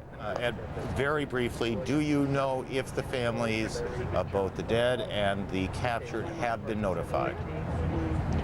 They won't comment precisely, but it seems like some of them have and some of them have not at this point, quite frankly, from what we've been able to gather so far. All right. So that's important for a number of reasons, and we'll just leave it at that. The images of and we saw this tape that aired across the Arab world today of dead and captured U.S. soldiers are a horrible reminder that the battle in Iraq is a long way from over and in many respects is really starting. It is a reminder, too, that another mission is still going on in that region of the world. There is word out of Afghanistan tonight that a U.S. Black Hawk medical helicopter has crashed and everyone on board has perished. So it's been a tough day. CNN's Jamie McIntyre is at the Pentagon. Jamie, we have a couple of things to work through. Let's start with the POW question. Add to what reporting you can, and we'll go from there. Well, Aaron, this is one of those days when if anyone thought that there was Jamie, I'm going to stop you here. Jamie, let me stop you here. Jamie, thank you. The pictures you're seeing now are Baghdad. You can see the sky has been lit up in orange flame, if you will, coming up. Obviously, something going on now. I think if we just take the lower right picture full, because the others don't seem to offer us much here, guys. Thank you. الآن لا تسمع أي أصوات انفجارات جديدة. This is an Arab language feed, and that's why you're hearing foreign language reporting. ولكن أشاهد وميض لمقاومة طائرات بعيد جدا. بالنسبة لسكان بغداد في هذه الحالة يعني منذ 4 ساعات هم في حالة حذر، يعني في هذه الحالة ماذا يفعلون؟ أين يتوجهون؟ Let's just keep an eye on this as it happens together. We'll all keep our eye on it. We'll go back to Jamie. Jamie, pick up where you left off. Well, Aaron, I started to say this is one of those days where the Pentagon, the Pentagon said from the beginning this was not going to be a cakewalk. But if anybody had the impression that this war was going to be easy or clean, this was the day that disabused them of that notion. Nevertheless, though, U.S. military commanders insist the war is on track and they are guaranteeing a U.S. victory. What military commanders called the sharpest occurred at the southern Iraqi city of Nasiriyah, about 100 miles north of Kuwait. Today was a tough day of fighting for the coalition, but we continue our attack to remove the regime and to destroy the forces supporting it. U.S. Marines thought the main fighting was over at Nasiriyah, but they were tricked, U.S. commanders say, by Special Republican Guard forces who had infiltrated the regular Iraqi troops. In one incident, a flag of surrender was displayed, and it was followed up by artillery fire. In another incident, there were troops dressed in civilian clothes that appeared to welcome the forces and then ambushed them. It was also near Nasiriyah where a U.S. military supply convoy came under attack after making a wrong turn. I can tell you for a fact that we are definitely missing 12 Army soldiers that are unaccounted for, some of whom I believe ended up on Baghdad television. Now, Iraqi television aired those gruesome pictures that showed what appeared to be 4 dead soldiers and 5 captured POWs. Iraq said it would abide by the Geneva Conventions, but already Defense Secretary Donald Rumsfeld accused Iraq of violating those conventions simply by displaying those pictures on television, pictures, by the way, which CNN is not showing. U.S. troops will now use more caution in the field in approaching what may be friendly Iraqi, may or may not be friendly Iraqi troops or civilians, but the war plan remains intact. General Abu Zaid today said essentially that Iraqi troops are fighting are desperate people trying to save a doomed regime, and he promised that U.S. main forces would be near Baghdad soon. Jamie, thank you. We will get back and talk more about the incident in Afghanistan a little later. Go ahead and take that full for a second. As you can see, the pictures of Baghdad tonight, now about 3:15 in the morning. 15 minutes ago when we went on the air, it was just Wolf as black a night as you could imagine, and now, as you can see from your position in Kuwait as well, there is that orange of fire that is lighting up the sky.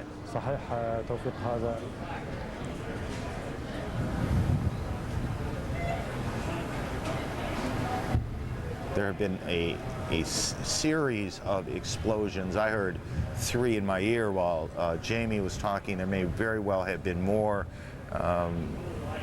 Wolf, weigh in here because all right. you were able to listen a little more intently than I was. I was listening to Jamie with one ear and the sounds of Baghdad from the other.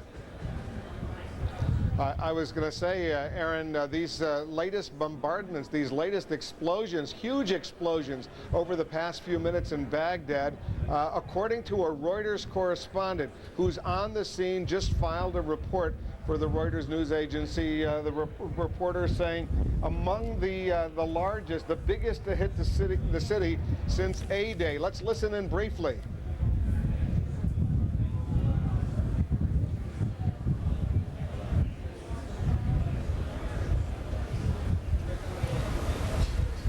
Even, Wolf, as you were speaking, we could hear that pounding sound of the explosion.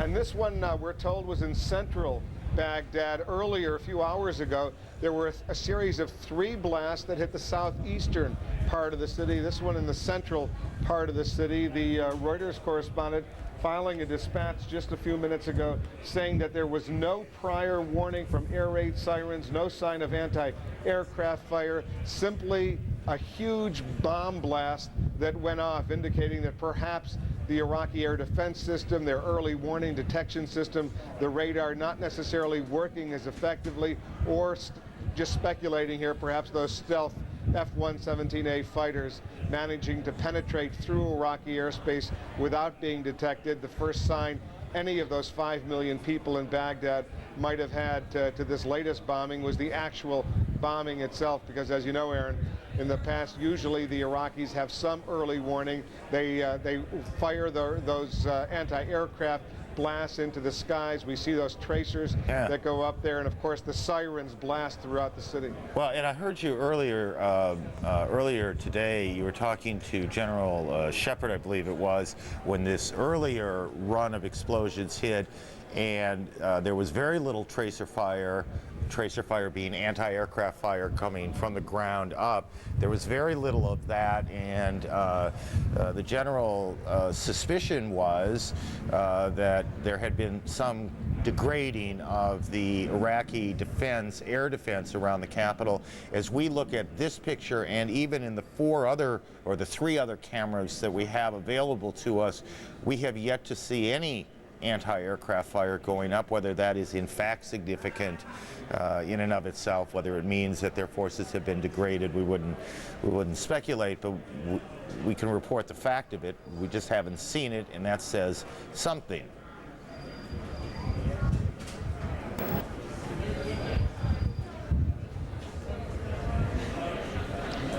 What it says to me, Aaron, is that our cameras are not necessarily positioned in the middle of the night. It's after 3 a.m. in Baghdad to get perhaps the pictures that we would like to see.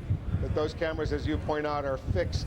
They're in fixed positions, and they're only allowed to see what they can see without being moved around. So obviously we're limited in the actual pictures we can show our viewers. But eyewitnesses, as I say, we're getting these early reports from Baghdad, eyewitnesses saying perhaps these are among the most intense, if not the most intense, since the first night, and all of our viewers will remember those spectacular bombings that occurred on the first night, those huge plumes of smoke and the fires that erupted at those presidential palace compounds, as well as the Iraqi government ministry compound. So if this is even more spectacular, then obviously it's another terrifying night for the people of Baghdad. It certainly must be that. Imagine being in your bed at 3 in the morning and all of a sudden you hear this.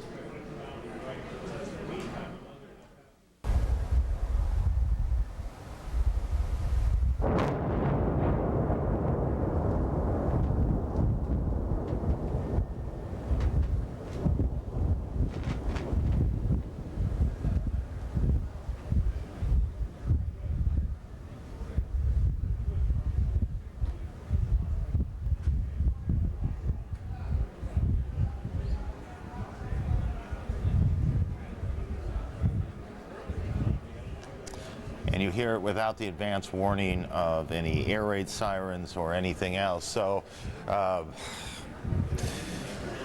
here we go again, is the way it looks to us. There is clearly some level of military strike going on in the Iraqi capital. As we've often said, as we've shown you snapshots of this and that, they are just that, snapshots. How extensive this particular attack is will become clearer, I suspect, as we go over the next couple of hours. But what we can report with absolute certainty is there has been this series of enormous, not a word we use lightly, enormous explosions in the Iraqi capital. Wolf. And we're also told, Aaron, that similar explosions, similar bombing raids are being done elsewhere in Iraq, throughout the country, indeed, going after Republican Guard positions, suspected weapons of mass destruction locations, certainly up in the north in Mosul and Kirkuk, as well as in the hometown of Saddam Hussein in Tikrit. So this is not an isolated incident. Planes taking off from aircraft carriers, Tomahawk cruise missiles being launched from destroyers throughout the region, as well as U.S. Air Force warplanes launched from bases throughout the region. So this is obviously going to be a long, long night for the people of Baghdad and other cities throughout Iraq. Meanwhile, the White House is warning that before the first strike hit, the war in Iraq would not be easy. The White House had warned that this is going to be a long, difficult campaign. Now President Bush is dealing with a horror most Americans do not like to even think about, namely U.S. soldiers in the hands of Iraqi troops. Our White House correspondent Dana Bash is joining us now live with the latest from the White House. Dana? Well, Wolf, I just talked to a White House official who said that they are outraged here tonight by the apparent treatment of these prisoners of war in Iraq. He said that there is just absolute disgust about the brutal and cruel treatment of them. And the president himself said when he arrived from Camp David this afternoon that he was briefed on the situation, on the grim news from the war front, on the casualties and on the prisoners of war. He said that he was praying for them and for their families. And he said he went to church this morning to express that prayer, and he said that there should be a stern warning for the Iraqis who have the soldiers in captivity. The POWs I expect to be treated humanely, and just like we're treating the prisoners that we have captured humanely. If not, the people who mistreat the prisoners will be treated as war criminals. But the president did have some support and said that there was some progress in the war. He said that he was very pleased with the fact that they had that the U.S. coalition forces had taken over most of the southern front, particularly the oil fields. And he said that they feel that Saddam Hussein's days are numbers. But as you said, Wolf, they are concerned that Americans might think this will be a short war. He said that there are tough days ahead. I know that Saddam Hussein is losing control of his country, that we're slowly but surely achieving our objective. It's important for the American people to realize that this war has just begun. Now, tomorrow, the president will meet with top congressional leaders to go over the controversial subject of how much this war will cost in the coming days. We are told that he will ask for a large sum of money, between $75 and $90 billion. We're also told that it is likely that the president will travel this coming week, perhaps to meet with troops and their families. Wolf? Oh, which raises the question, Dana, is the president now himself on a war footing, namely meaning this is the only subject he's going to be concerned with, or is he going to try to deal with other domestic or international issues at the same time, at least on a visible public scale? Well, you saw this past week, we didn't get a chance to ask the president some questions. However, when he had the few public appearances where we saw him, he did make a concerted effort to talk about the domestic agenda in addition to what's going on the war front. He talked about the economy and education and other things. He is likely to continue to do that, to try to stress the domestic issues. But of course, all things war and all things related to what's going on in Iraq will clearly take center stage. I'm not surprised. Dana Bash of the White House, thanks very much. Aaron, back to you. Part of the problem for the president, even if he wants to talk about other things, the fact is that news coverage right now on cable, network, everywhere else is almost totally, if not totally, about the war itself. It is a single conversation moment in the country right now. 24 hours ago, the conversation had to do with this attack at the 101st Airborne Division's 1st Brigade, which was still stationed in Kuwait. U.S. Army officials are trying to figure out why a member of that brigade may have turned against his fellow soldiers. This is at Camp Pennsylvania in the Kuwaiti desert. The man's name, Sergeant Hassan Akbar, is in custody. He was taken into custody about 45 minutes or so after, it is alleged, he shot and then threw grenades. He's being interrogated now. 2 grenades at the tents housing other members of his units. One of them, Captain Christopher Scott Seifert. Christopher Scott Seifert died in that attack. 15 other soldiers were wounded, rather. U.S. military sources say Sergeant Akbar is a Muslim and was against the war. He had been somewhat of a problem, a disciplinary problem in recent days, and a decision had been made to keep him behind, not allow him to go into Iraq. General Wes Clark, well, let's leave it at that for now and just watch these pictures play out. These taken shortly after the incident yesterday at Camp Pennsylvania, one of 4 major camps up in the Kuwaiti desert. As they moved the wounded to medevac, most of them were medevaced out. The 101st Airborne, one of the great legendary divisions in the U.S. Army, is based at Fort Campbell, Kentucky. Friends and family of the accused and the victims, you can only imagine how they must be feeling. The shock, the anger, the sorrow that is running through their collective minds tonight. CNN's David Mattingly is at Fort Campbell. David? Aaron, the newspaper from Nashville, the Tennessean, reporting some very interesting findings on the life of the suspect, Hassan Akbar, tonight. The newspaper identifying his mother as a woman from Louisiana who says that Akbar reportedly told her that he had some concerns about being a Muslim in the military and that he told her that he was unable to participate in the Gulf War because he was a Muslim. The woman, identified in the Tennessean as Quran Bilal, says she believes that her son is innocent and that he is being accused because of his religion. Akbar reportedly was born under the name Mark Fidel Cools, and his mother says that she changed his name as a young boy after she remarried. Akbar reportedly attended the Bilal Islamic Center in Los Angeles and the University of California in Davis. People from both of those institutions are quoted saying that they never saw anything violent in his personality and expressed surprise that he might be accused of something like this. Now, today, the Army described Akbar simply as a sergeant of the 326th Engineering Battalion from here at Fort Campbell. It was his job in Kuwait to clear the battlefield of dangerous obstructions like landmines and other obstructions. No one has any idea why he might have been motivated to allegedly try to kill the officers of the 101st Airborne. But one thing is clear, the people here at the base are talking about what effect it has had on morale, both on troops in the field and on the families here as well. I think morale is good here. I think the morale, and people are disappointed that something like this may have happened from inside the ranks. It's not something that you would expect to happen. And we have reporters in several cities right now chasing leads on the life of Akbar. We hope to have more for you later. Aaron? It is a reality of war coverage that nothing stops to focus very much, Wolf, on one story, one strain of the story. It moves on, and the war with Iraq moved on today in dramatic and very difficult and heartbreaking ways. The toughest day so far for the U.S. in this war in Iraq, and the protesting, of course, continues as well. Anti-war protesters have been in America's streets throughout the weekend, but they don't have the streets to themselves. Coming up, demonstrating support for President Bush's policy. Also, an extended portion of my interview today with the Defense Secretary Donald Rumsfeld, his condemnation of Iraq's treatment of U.S. prisoners. When our special report continues, we're going to leave you, before we go to this break, with a tale of two cities, two images, two pictures between Washington and Baghdad.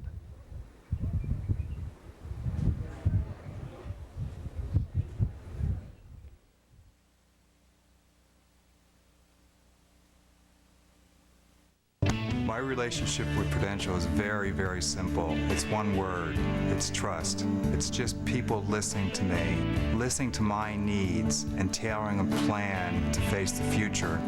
We've been able to allocate my assets in different areas to take some of the volatility out of my portfolio, and that's been very comforting. I mean, I'm very comfortable. I have 3 children, and I'm sleeping at night, and I don't know if you can put a price tag on that.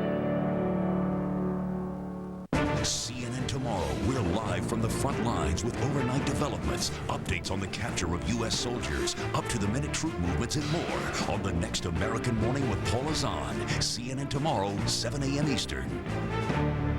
CNN Tonight, the march towards Baghdad. We're live from the front lines, the risks facing reporters in the field, in the midst of battle with the troops, plus ambassadors from Kuwait, Turkey, and more. Only on Larry King, CNN Tonight, 9 Eastern. As the war in Iraq continues, CNN is there. From the front lines to the home front, around the world, around the clock. When you need to know, stay with CNN, the most trusted name in news.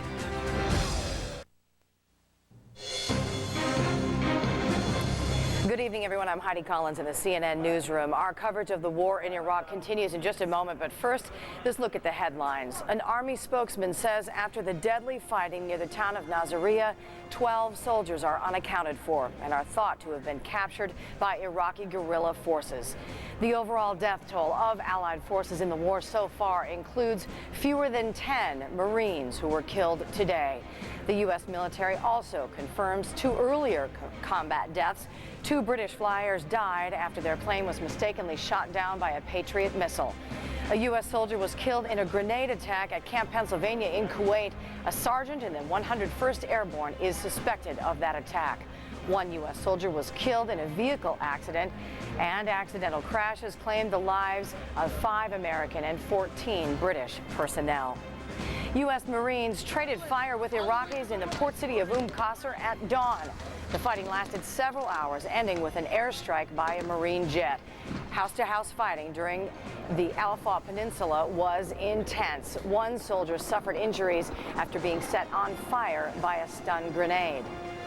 An Army general calls today's fighting in the southern Iraqi city of Nasiriyah the sharpest engagement of the war. U.S. Marines entered the town after an Iraqi ambush on a U.S. supply convoy. A New York Times reporter says the U.S. and the Iraqis were trading fire throughout the day. An investigation is now underway to find out why a British Tornado GR-4 was shot down by a U.S. Patriot missile near the Kuwait border. The 2-man crew of the plane was killed as they were returning from an operational mission. That is the news for now. We now send it back over to Aaron Brown with our continuing coverage on the war on Iraq.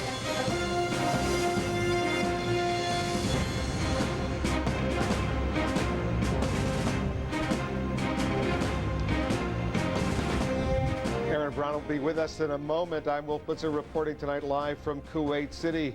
U.S. fighter jets continue to pound selective targets in Iraq, flying missions around the clock. Indeed, only within the past few minutes, huge explosions rocked major portions of Baghdad. Once again, we're getting more information from an eyewitness correspondent for the Reuters news agency, reporting that one of the targets apparently was the Iraqi Air Force compound in and around Baghdad, a target that had been hit earlier by U.S. strikes. We're going to continue to monitor what's happening in Baghdad. In the meantime, CNN's Gary Tuckman is at an air base in the Persian Gulf, not far from the Iraqi border, one of the busiest takeoff and landing sites for U.S. fighter jets. He's joining us now live via video phone. Gary, I assume it's another hectic night where you are. Well, no question about it. It's 3:35 in the morning here in the Persian Gulf, but here in the desert by the Iraqi border at this airbase, you would never know it is the quietest time of the day. It's a 24-hour operation. The warplanes are continuously going down the taxiways, going down the runways, flying to Iraq, and there's been no apparent let-up now for 2.5 days. But it's not just the planes that we see taking off. It is also helicopters we see, and we see it firsthand because they're allowing us access to the flight line here, and we can watch it. We asked them why these helicopters were taken off earlier. They're HH-60s. They're known as Jolly helicopters.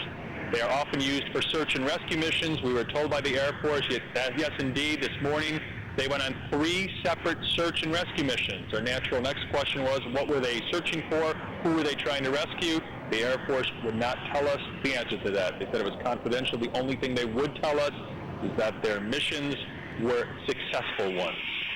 Behind us here where we stand right now are the A-10 attack aircraft. They call these the Thunderbolts. Another nickname for them is the Flying Tigers, hence the tigers on the nose of the aircraft that you see there with their teeth. And they're also known as the Warthogs. Warthog, an affectionate name for a plane that's not particularly affectionate looking, but they are strong planes that could survive armor-piercing ammunition if they're hit with when they're in the air. But this particular air base has now had at least 700 sorties over the last 2.5 days. Each and every plane has come back safely, according to the Air Force. We want to tell you about the 8,000 plus servicemen and women who are here. There's often a lot of tension at this air base. This is a natural military target. An Iraqi missile 2 days ago landed just a short distance away from here, so you can see why there's some tension. The people here for most of the time have had to wear their chemical suits at all times, but there are ways to relieve the tension here. They have a gym for the people who are here. They have a store. They have a mess hall with some not-so-great food. And they also have a movie night once a week on Friday nights, but the movie night this past Friday had to be canceled in anticipation of this war. Wolf, back to you. Gary, are most of the planes at the base where you're located, the planes like the A-10, the Warthog, which are used for close air support to go after ground positions that may be endangering U.S. advancing columns of armor, APCs, tanks, or are they the big bombers that we're seeing the results of those bombs in Baghdad, for example, tonight? They have both here, Wolf. Most of the A-10s behind me here are providing air support for the ground troops. We just talked to a couple of pilots a short time ago who just came back from a mission, and that's what they were doing. They were there to protect Marines in southern Iraq. They dropped their bombs on Iraqi tanks that were in front of them. But they also have here the F-16s. Those are fighter planes, and they're primarily used to destroy targets that they're looking for in Iraq. All right, Gary Tuckman, he's on the front lines. He's at an air base in the Persian Gulf, not far from the Iraqi border. Thanks, Gary. We'll be getting back to you, Aaron. He's one of the many embedded journalists that we have and all of our viewers have now come to know as a result of this war. It is on this difficult day, perhaps particularly important, Wolf, to step back and take a look at the big picture of what's going on today. We know that there have been fierce battles and there have been huge disappointments when you see the faces of these American POWs and know that a number of Americans have died. Pentagon planners insist the war is on track. They continue to press on to Baghdad. They will not confirm any earlier projections that they could get there by tomorrow or how any of the events of the last 24 hours may have impacted the scheduling. The question then on the table is, broadly speaking at least, where are they and what stands in their way before they get to Baghdad. CNN's Miles O'Brien is with us tonight, as is retired General Wesley Clark. Miles? Aaron, I guess you could call this segment the elements of a bad day for the U.S. military. Let's take a look at the map and tell you where we're going to go, and then we'll get some insights from General Wesley Clark, the former Supreme NATO commander.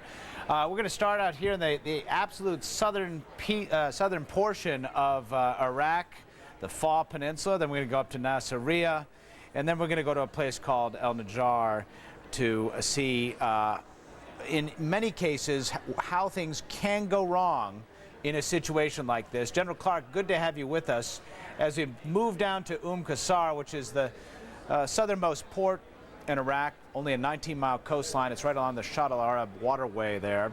Tell us a little bit about the firefight that we witnessed involving those British Marines.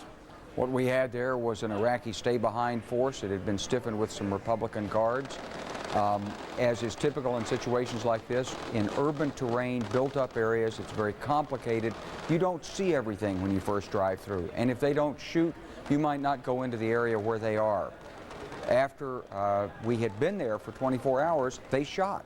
And the Marines came up. They were responsible for establishing security in the area. They brought fire to bear on them. They pinned them down. They brought tanks in, and they later brought air support in to take them out. All right, is there a moral for this story? The moral is that the battlefield's a dangerous place, and when you're trying to move quickly and you don't clear every objective of the enemy, you can't be certain that you won't be engaged in your rear areas. All right, from Qasr, let's take a spin northward. We're going to head up to Nasiriyah. Nasiriyah is a key place. There's a couple of bridges across the Euphrates River there. Now, we know a good hunk of armor has already gone across there, right, General Clark? That is confirmed on its way toward Baghdad. There's one of those bridges right now. As a matter of fact, so much armor had gone through that what was actually going through today were really the rear echelons, correct? Well, it looks like it was a complicated situation in which maybe the Marines were in with some of the rear echelon elements of the 3rd Infantry Division and its attachments.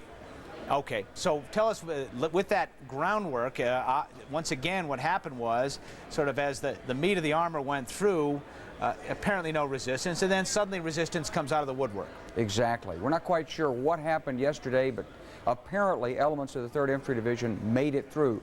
They either took a different route, they didn't go through the center of town, but for whatever reason, they were not engaged in exactly that area. Maybe the enemy moved in overnight. Whatever it was, when the Marines came in today, they had a big firefight in the Nasiriyah area, and also in the process of that, they were involved with some of the rear echelon elements of the 3rd Infantry Division, in this case the 507th Maintenance Company, which had an element that was ambushed, or at least engaged by the Iraqi forces. Apparently some U.S. troops were killed and captured in that operation. So we have casualties there, a couple dozen casualties, some of them fatal. We have POWs. This has definitely been a rough day in El Nasiriyah. This is a little bit to the north here.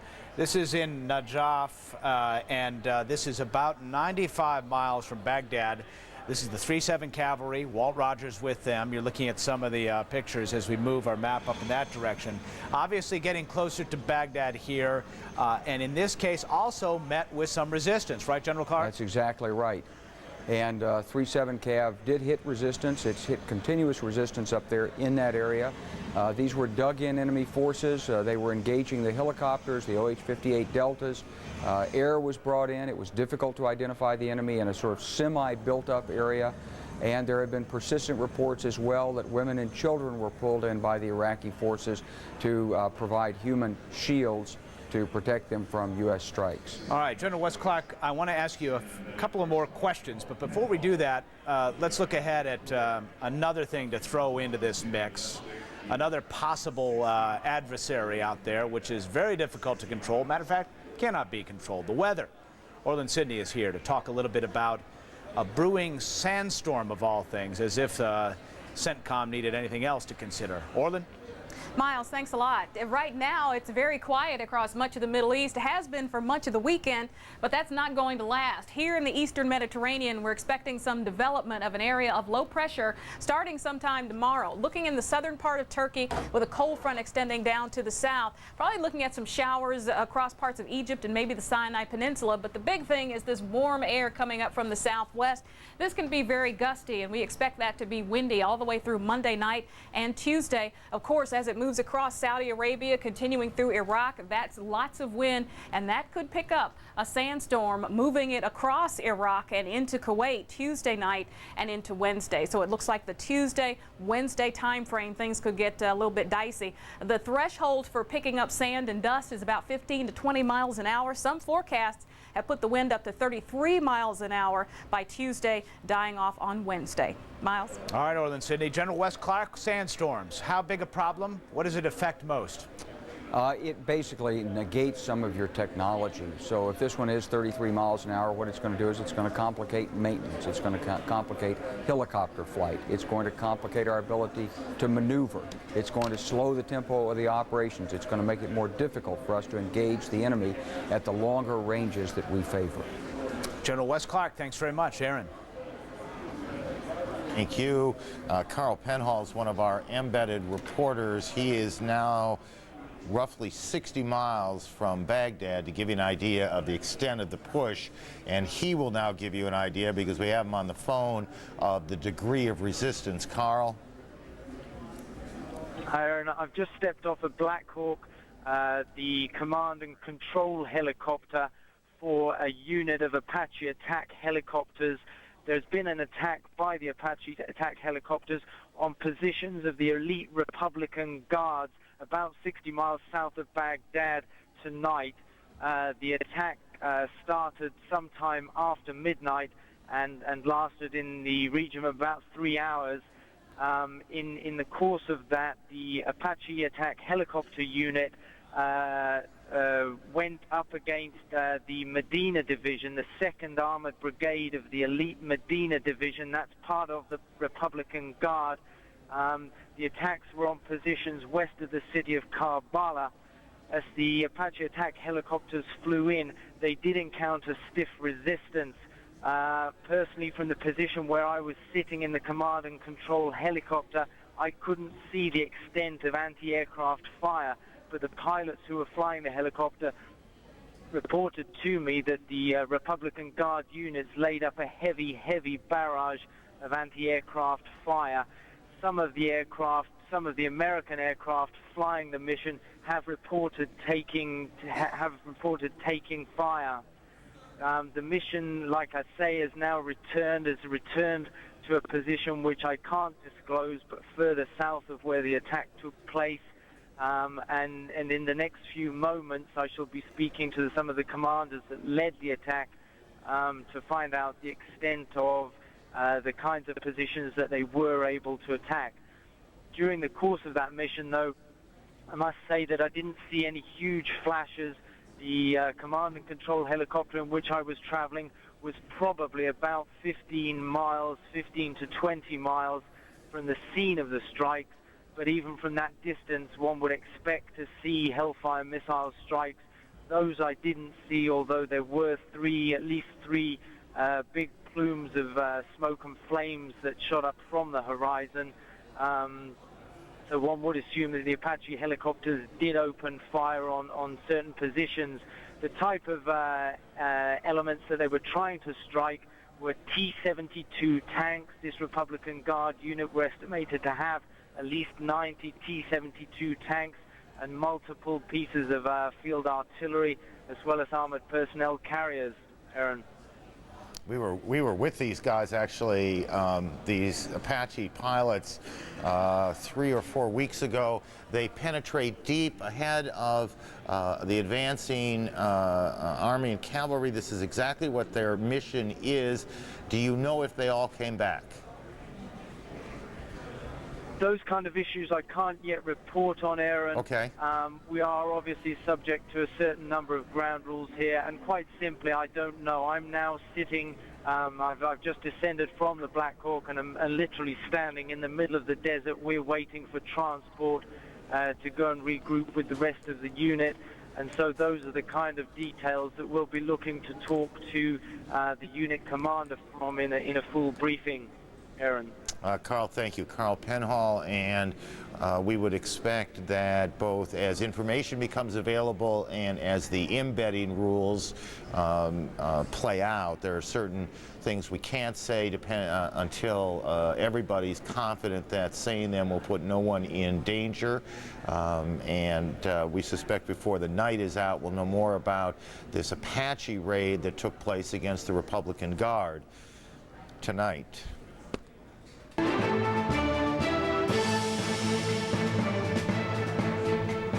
Well, on this Sunday, many anti-war protesters held demonstrations in front of symbols of power and influence in the country. That seemed to be what several hundred people had in mind in New Mexico over the weekend. These pictures from yesterday, they were in front of a ranch or a second home of Defense Secretary Donald Rumsfeld near Taos, New Mexico. At one point, they actually laid down in front of the residence.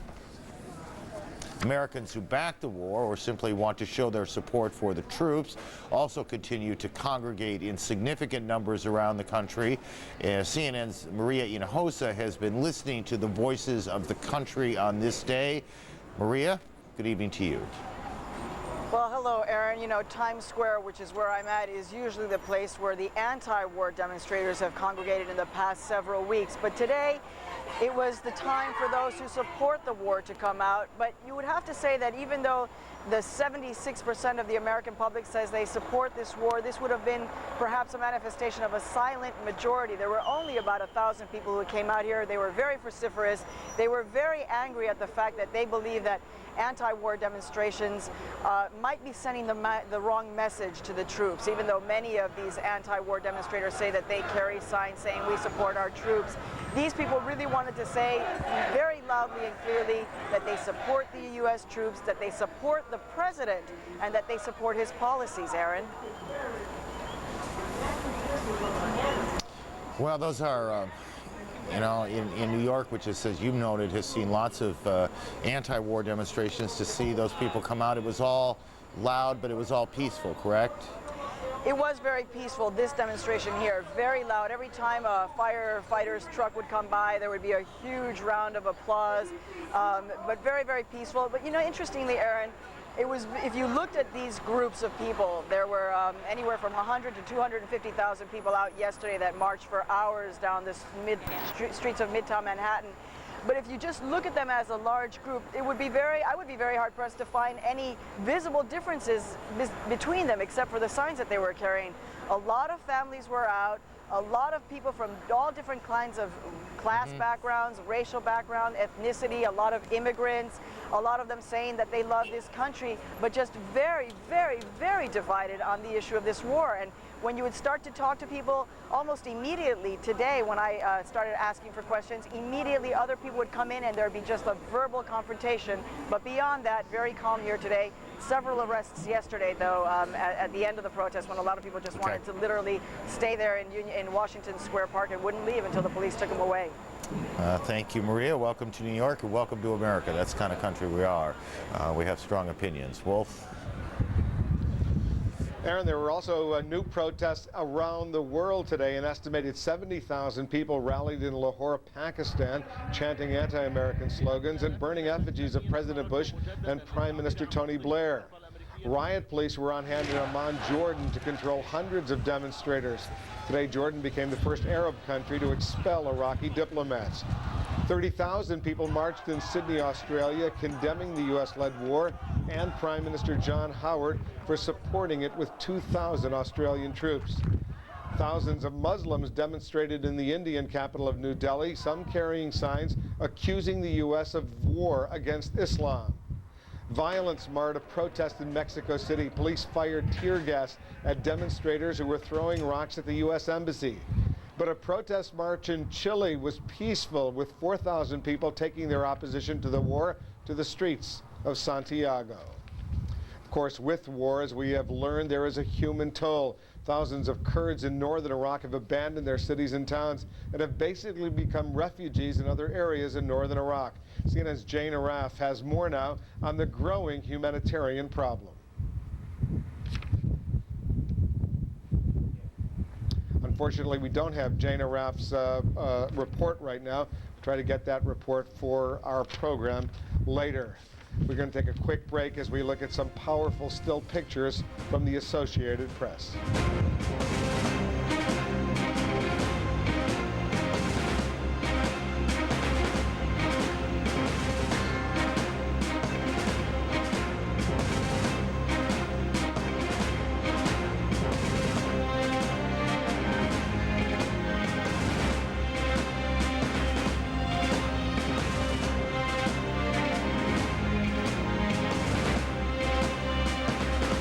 CNN Tonight, the risks facing reporters on the Iraqi front lines, plus ambassadors from Kuwait, Turkey, and more. Only on Larry Key's CNN Tonight, 9 Eastern.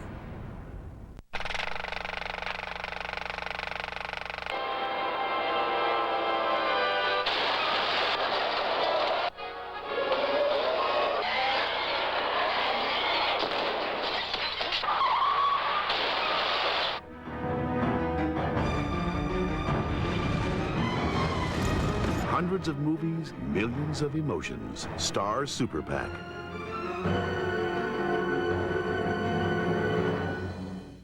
Are your car buying dreams full of pushy salespeople in plaid jackets selling overpriced cars with bad brakes and gum in the ashtray? Then skip the nightmares. And come to Executive Jeep Nissan in North Haven, New England's largest Jeep Nissan dealer, for a giant selection of certified pre-owned vehicles. And now with special rates as low as 3.9%, you're sure to get the deal of your dreams. Credit a problem? Don't worry, we're here to help. Executive Jeep Nissan, Universal Drive, North Haven. His first pictures were supposed to be in his mother's arms. His first months, not such a worry. It's no one's fault. We did everything right. Still, our son was born almost 3 months early, and no one knows why.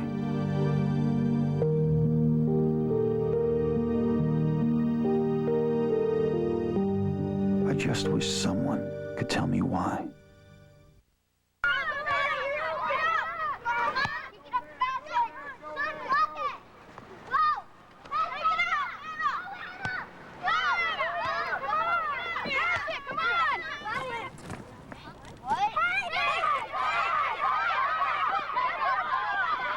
If you're not helping after-school programs, you're really helping to take them away. After-school programs, wouldn't you rather be helping? There's a command post. We have some videotape of that we could roll for you that shows the police here, LAPD, FBI, state and federal agents all assembled to keep a very tight eye on the comings and goings at the Kodak Theater. We also had a chance to chat with the #2 guy in charge of the LAPD about the extraordinary measures being taken. So I feel we've got it pretty locked down as far as contingency plans. We've got the area surrounding the venue. The streets are all pretty much blocked off, some hard, some soft, with access to some and not to others. We've got several checkpoints where people come through. They're going to be magged. In the past, they didn't go through the magnetometer, just for spectators. Now, with the way we've got it run today, they're going to do that. I also understand they're taking air samples as well. Right. Yeah, we have people here, both from the fire department, the state, and our own people from our hazmat teams taking air samples as the thing plays out. Now, we also, Aaron, have protesters here. We have a mix. We've got over here people who are against the war in Iraq. Across the street, we have people who have signs in support of the troops in Iraq. And also, there's some concern, Aaron, I should tell you, that the police have. There was a stolen movie prop truck. It was stolen from Burbank, and they're concerned about that and trying to find it. Aaron? Well, they got their hands full, don't they? They have both signs penned in right next to each other, and let's just hope everybody behaves tonight. Charlie, thank you very much. Charlie Feldman out in Los Angeles. The Oscars being given tonight. Coming up on the top of the hour, for those of you just joining us, we'll catch you up on the day's events, and they have been significant and often difficult. Heidi Collins has that duty. Yes, they certainly have. Thanks, Aaron. I'm Heidi Collins in the CNN newsroom. Coming up in 90 seconds, the war in Iraq live from the front lines. But first, the latest news at this hour. Within the last 15 minutes, we've gotten reports of an Apache helicopter attack on Republican Guard positions south of Baghdad. Exact details remain sketchy on that outcome. But earlier, the Pentagon was blunt, calling this a tough day. You are looking at close engagements in the Fall Peninsula. It was a tough day for U.S. troops because Iraqi resistance emerged around the vital port cities of Qasr and Basra. But the sharpest fighting, and that's the Pentagon's word, has come in and around Nasiriyah today. You're looking now at some of the long-range fighting there. At closer range, it turned deadly. An Iraqi rocket-propelled grenade, RPG as they called it, killed and wounded several Marines when it struck a troop carrier. 12 men and women from the Army are now unaccounted for. U.S. forces were about halfway to the Iraqi capital, which you're seeing live now, just about 4 a.m. local time. There have been some enormous explosions there within the last hour. Iraqi TV has been showing pictures of Saddam Hussein, and Iraqi officials say he is alive and well. But Senator Richard Lugar told CNN today that U.S. intelligence believes he was actually taken from his Baghdad bunker on a stretcher after Wednesday night's bombardment. Officials have confirmed that a U.S. Patriot missile remotely launched and guided by satellite to its target knocked a British Tornado GR-4 fighter jet out of the sky today. The British Defense Ministry says the friendly fire incident near the Kuwaiti border killed both the pilot and co-pilot. Both the U.S. and Britain were the targets of protests by tens of thousands of Pakistanis today, reportedly including some of that country's extremist Muslim leaders. In New York, protesters on both sides made a point of supporting the troops while splitting over the president's decision to send them into battle. Coming up in this next hour of CNN's coverage of the war on Iraq, for those of you who missed Defense Secretary Donald Rumsfeld's talk with CNN's Wolf Blitzer earlier today, we'll play a large part of that interview. We'll also take a closer look at the role British troops are playing in the war in Iraq, and also war coverage Iraqi style, to say the least. It's different. Now, CNN's continuing coverage of the war in Iraq, live from the front lines.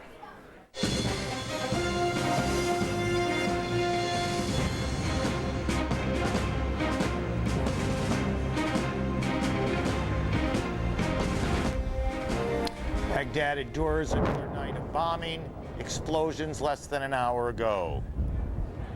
And along the road to Baghdad, sometimes smiles and waves, and other times gunfire and grenades.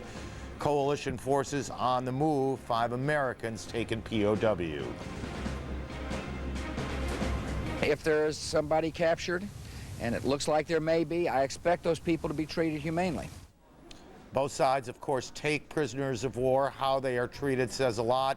American government reaction has been very angry at how the Iraqis have treated the 5 Americans. And of course, tonight there is also this. Democracy in the streets. New polls are out tonight, just coming out, and we'll have that as well. Good evening again, everyone. If you were just joining us, we're glad to have you with us. I'm Aaron Brown at the CNN Center in Atlanta. Good evening, Aaron. I'm Wolf Blitzer in Kuwait City. Let's take our viewers to Baghdad right now, where it's been another night of anti-aircraft fire and explosion. The latest detonations came just a little less than an hour ago. 3 huge explosions, we're told, by eyewitnesses on the ground. Some of the largest, we're told, since this air war by the United States and Britain began. One of the targets, reportedly, the Iraqi Air Force building, the compound in Baghdad, central Baghdad, other compounds in southeastern Baghdad, targets that had been hit previously. The U.S. Air Force clearly anxious to hit those targets once again. We're following a number of developments in the war in Iraq. For our viewers, if you've been away for the past few hours, let's begin with an update of how this entire day has unfolded. Here's CNN's Miles O'Brien. 6:47 a.m. Eastern. Arabic language networks begin airing video from Baghdad that purportedly shows Iraqi authorities searching for a downed U.S. pilot. The Pentagon later denies any U.S. or British aircraft are missing over Baghdad. The search is eventually stopped. Instantly by any 7:08 a.m. Eastern. CNN's Barbara Starr says the Pentagon confirms a British Tornado aircraft was accidentally shot down Saturday by a U.S. Patriot missile as it returned from a mission over Iraq. Recovery efforts are underway, but hope of finding survivors is dwindling. 8:09 Eastern. CNN's Walt Rogers, embedded with the 3rd Squadron, 7th Cavalry, reports soldiers are telling him Iraqis are using women and children as human shields around military installations. An hour later, he reports his unit has taken heavy fire that injured one soldier as the squadron continues moving toward Baghdad. 10:06 Eastern. CNN's Alessio Vinci, with a Marine unit in southern Iraq, reports heavy fighting and some casualties near Nasiriyah. a few moments ago. 11:03 a.m. Pentagon correspondent Barbara Starr reports the military has begun contacting families of up to 10 members of an Army maintenance unit, some of whom were captured, some of whom killed near Nasiriyah. I would say 11:33 a.m. Defense Secretary Donald Rumsfeld tells CNN's Wolf Blitzer, following the airing of interviews of American POWs on Iraqi TV, that Iraq is violating the Geneva Conventions with that video. 2 p.m. U.S. military leaders say American troops defeated Iraqi forces at Nasiriyah, but they say 10 U.S. soldiers were killed and 12 were reported missing after Iraqis ambushed a supply convoy.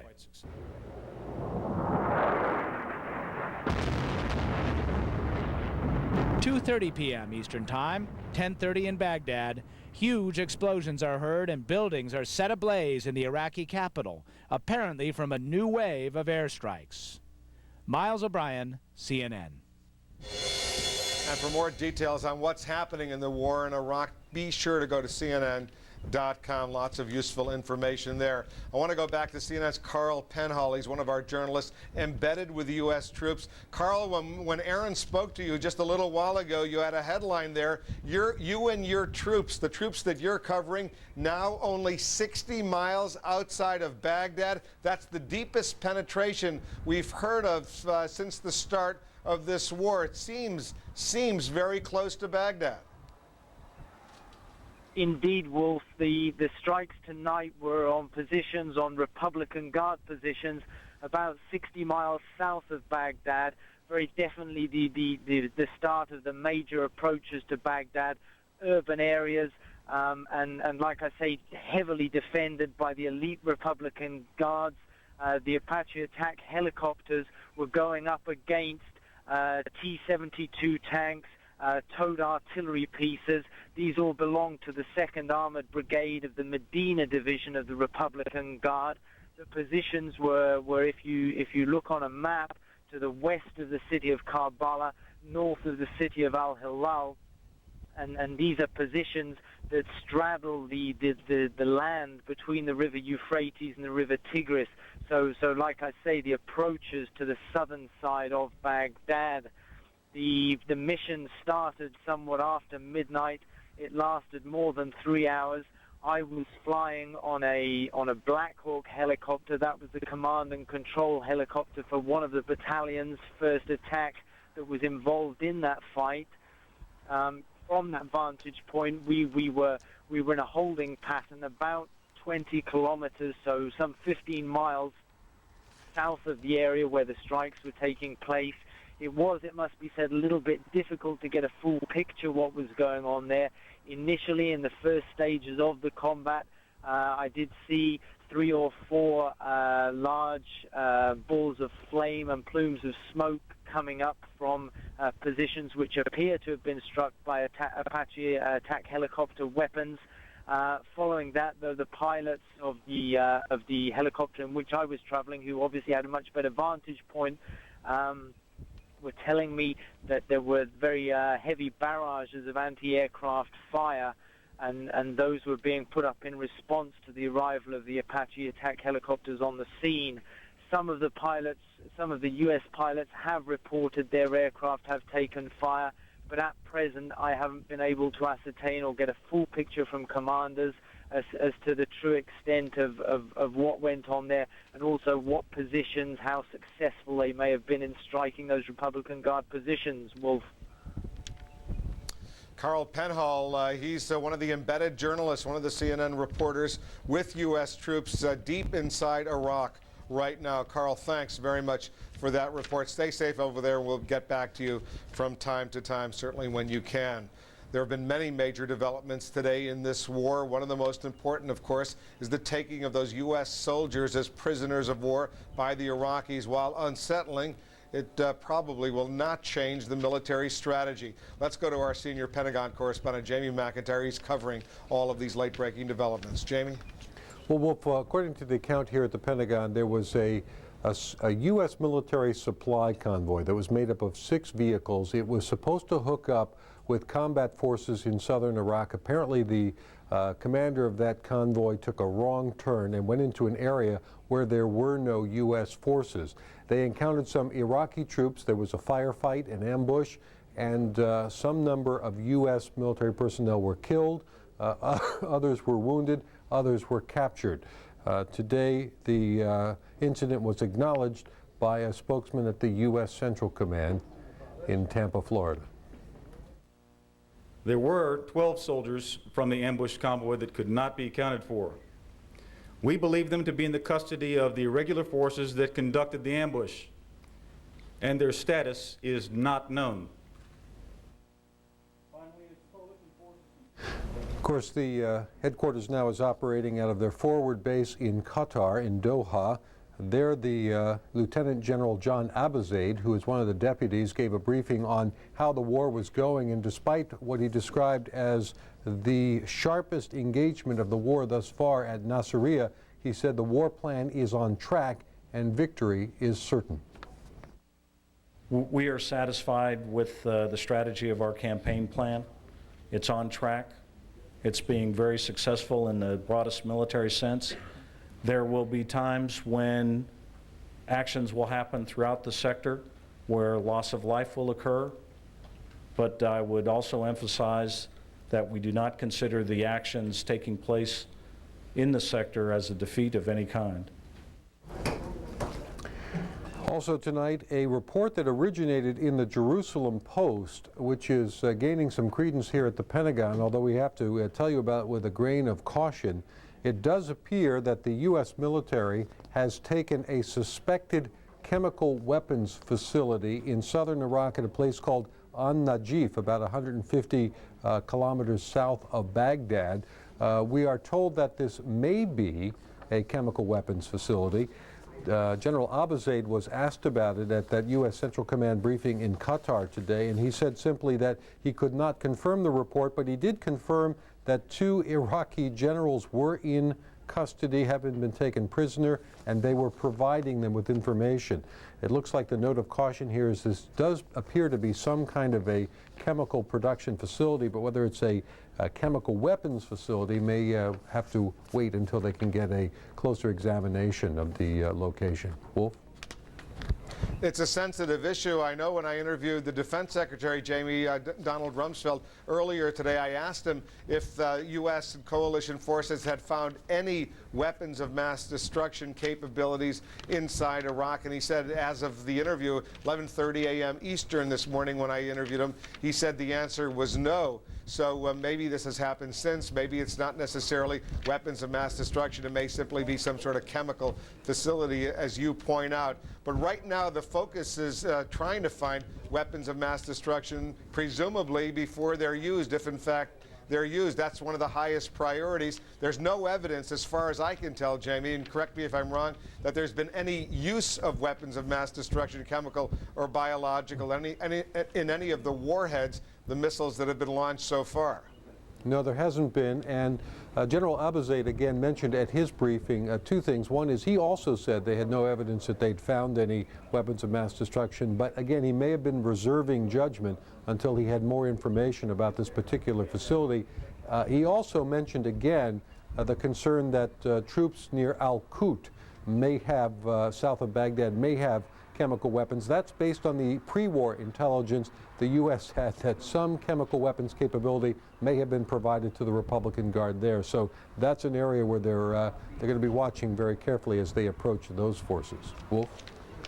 And we do know, Jamie, from military officials that some of the targets that have been bombed so far are suspected weapons sites. We don't know the success or failure of those bombing missions. Jamie McIntyre, our senior Pentagon correspondent, thanks very much. This is a huge story, potentially, Aaron, and of course we're going to check it out. Well, and yeah, we would just underscore potentially. This is what makes this sort of reporting, this reporting on the fly, tricky, because you get these reports and you just want to, particularly one on a subject as sensitive as this one, take your time and get it right, and that's what we're trying to do here.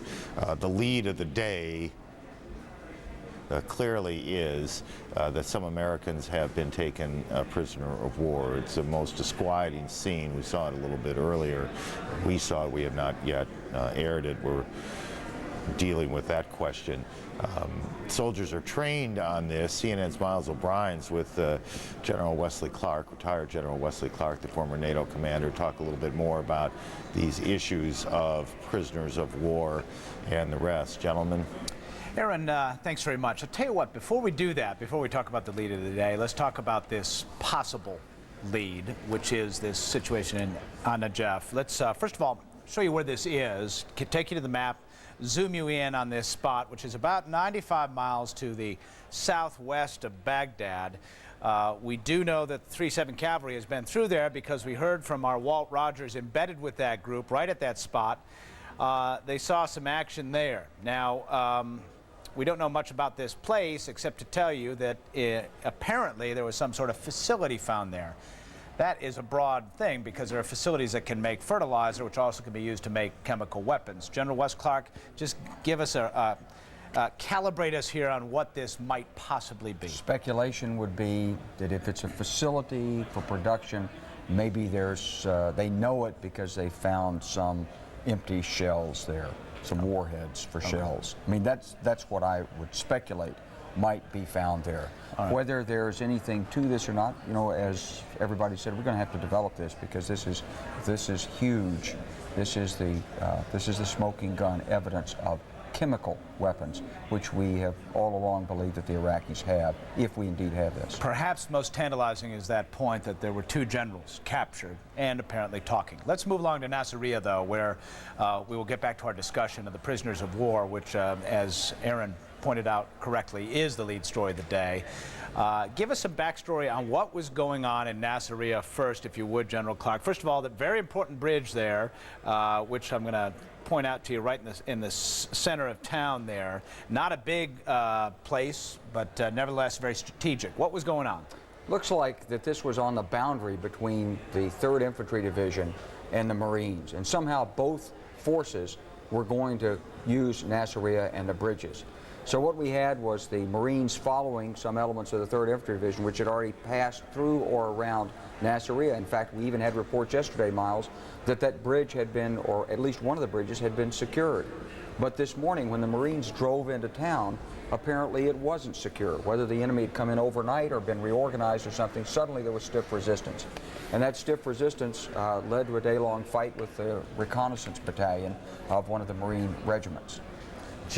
General, let me ask a basic leadership question, if I can. What are captured Americans allowed to say, or what is the expectation that military leaders have that they will say when they're in captivity? And just add to that a little bit, what does the international law allow and not allow? Well, it's basically, there's a code of conduct that every American soldier memorizes.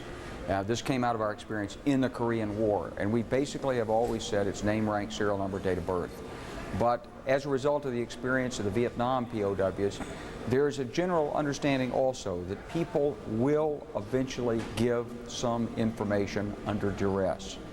And so the basic rule is that you resist giving information for as long as possible, and you should attempt to abide by the strict limitations of the Code of Conduct.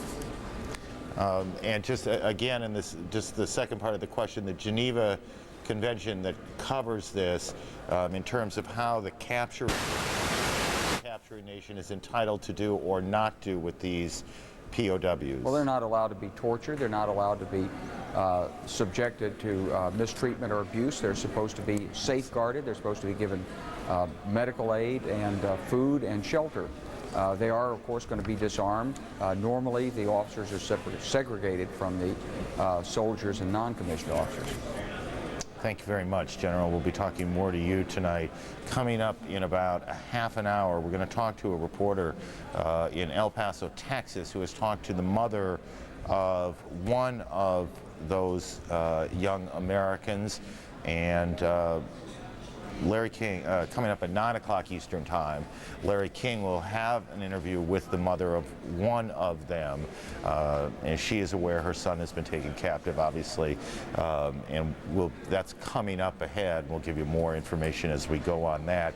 The president returned to the White House today fairly early on as this story was developing. After being briefed by his military advisors, the president did make some broad comments about those who are holding the 5 Americans tonight. I am concerned about our troops.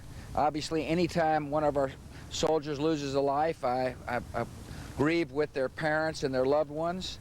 And if there is somebody captured, and it looks like there may be, I expect those people to be treated humanely.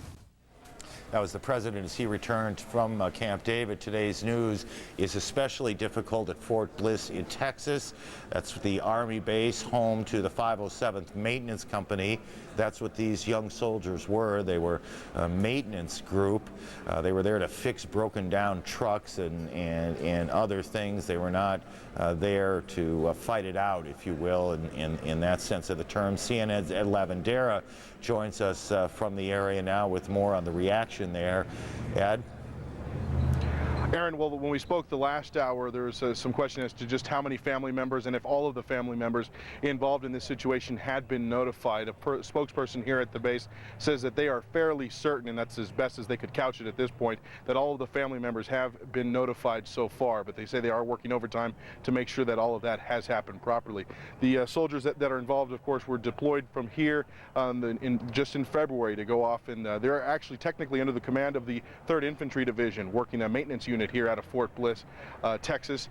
So they say, and also another point to pass along is that these soldiers, that even though they work in a maintenance unit, that no one should be under the impression that they aren't properly outfitted when they're out in the battlefield like this. We're told that they do carry M16A1 machine guns, as well as all the other gear that a soldier would work with on the front lines. But there was a press briefing that was supposed to have happened here just about an hour and a half ago, and that was abruptly canceled because officials say here that the situation is still very fluid and they're just not confident enough to go public with all the information they have at this point. So a lot of information still getting here, as many of the family members that are in and around Fort Bliss here desperately wait for any kind of information to come from the battlefield. Aaron?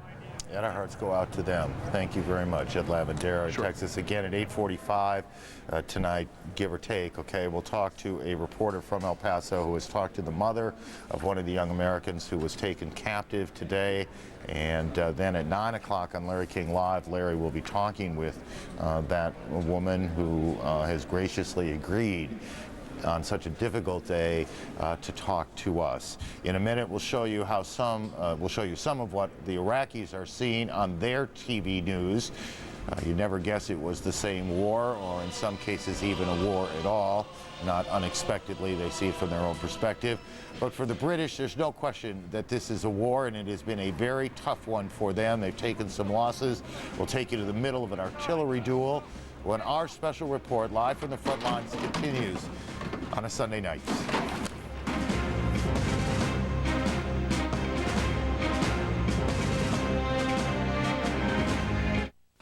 Dave. Larry. How is that Dell consolidation going? TCO's down. Uptime? Highly available. Great. And you? You know, we're still running a proprietary Unix-based system. Right. A Dell flexible solution with Dell PowerEdge servers and Intel Xeon processors can help manage your enterprise for less. Easy as Dell. Call or go online today. Let's say one phone company provides your long distance and a completely different one has your local service.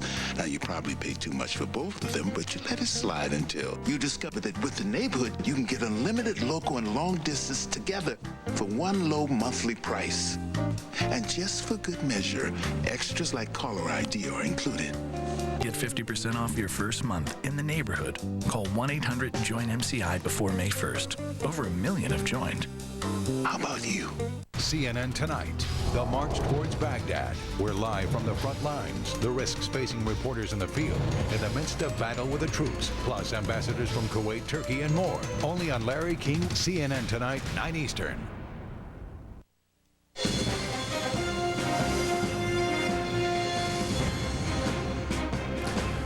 Millions of Americans, of course, are watching this most unusual war coverage, this marriage of technology and war all day and all night. People in Iraq are getting quite a different version of what's happening from state-run TV as the coalition forces work their way toward Baghdad. CNN's Tim Lister now with the battle by state-run Iraqi TV to try and score psychological points in a time of war. Besides its coverage of the US soldiers killed or captured near Nasiriyah, Iraqi television has also kept up a steady stream of reports about resistance to the US-led campaign. At an undisclosed location, Iraqi soldiers trample on the remains of a missile, its English-language markings clearly visible. Also shown, damage to a Baghdad neighborhood in a bombing raid.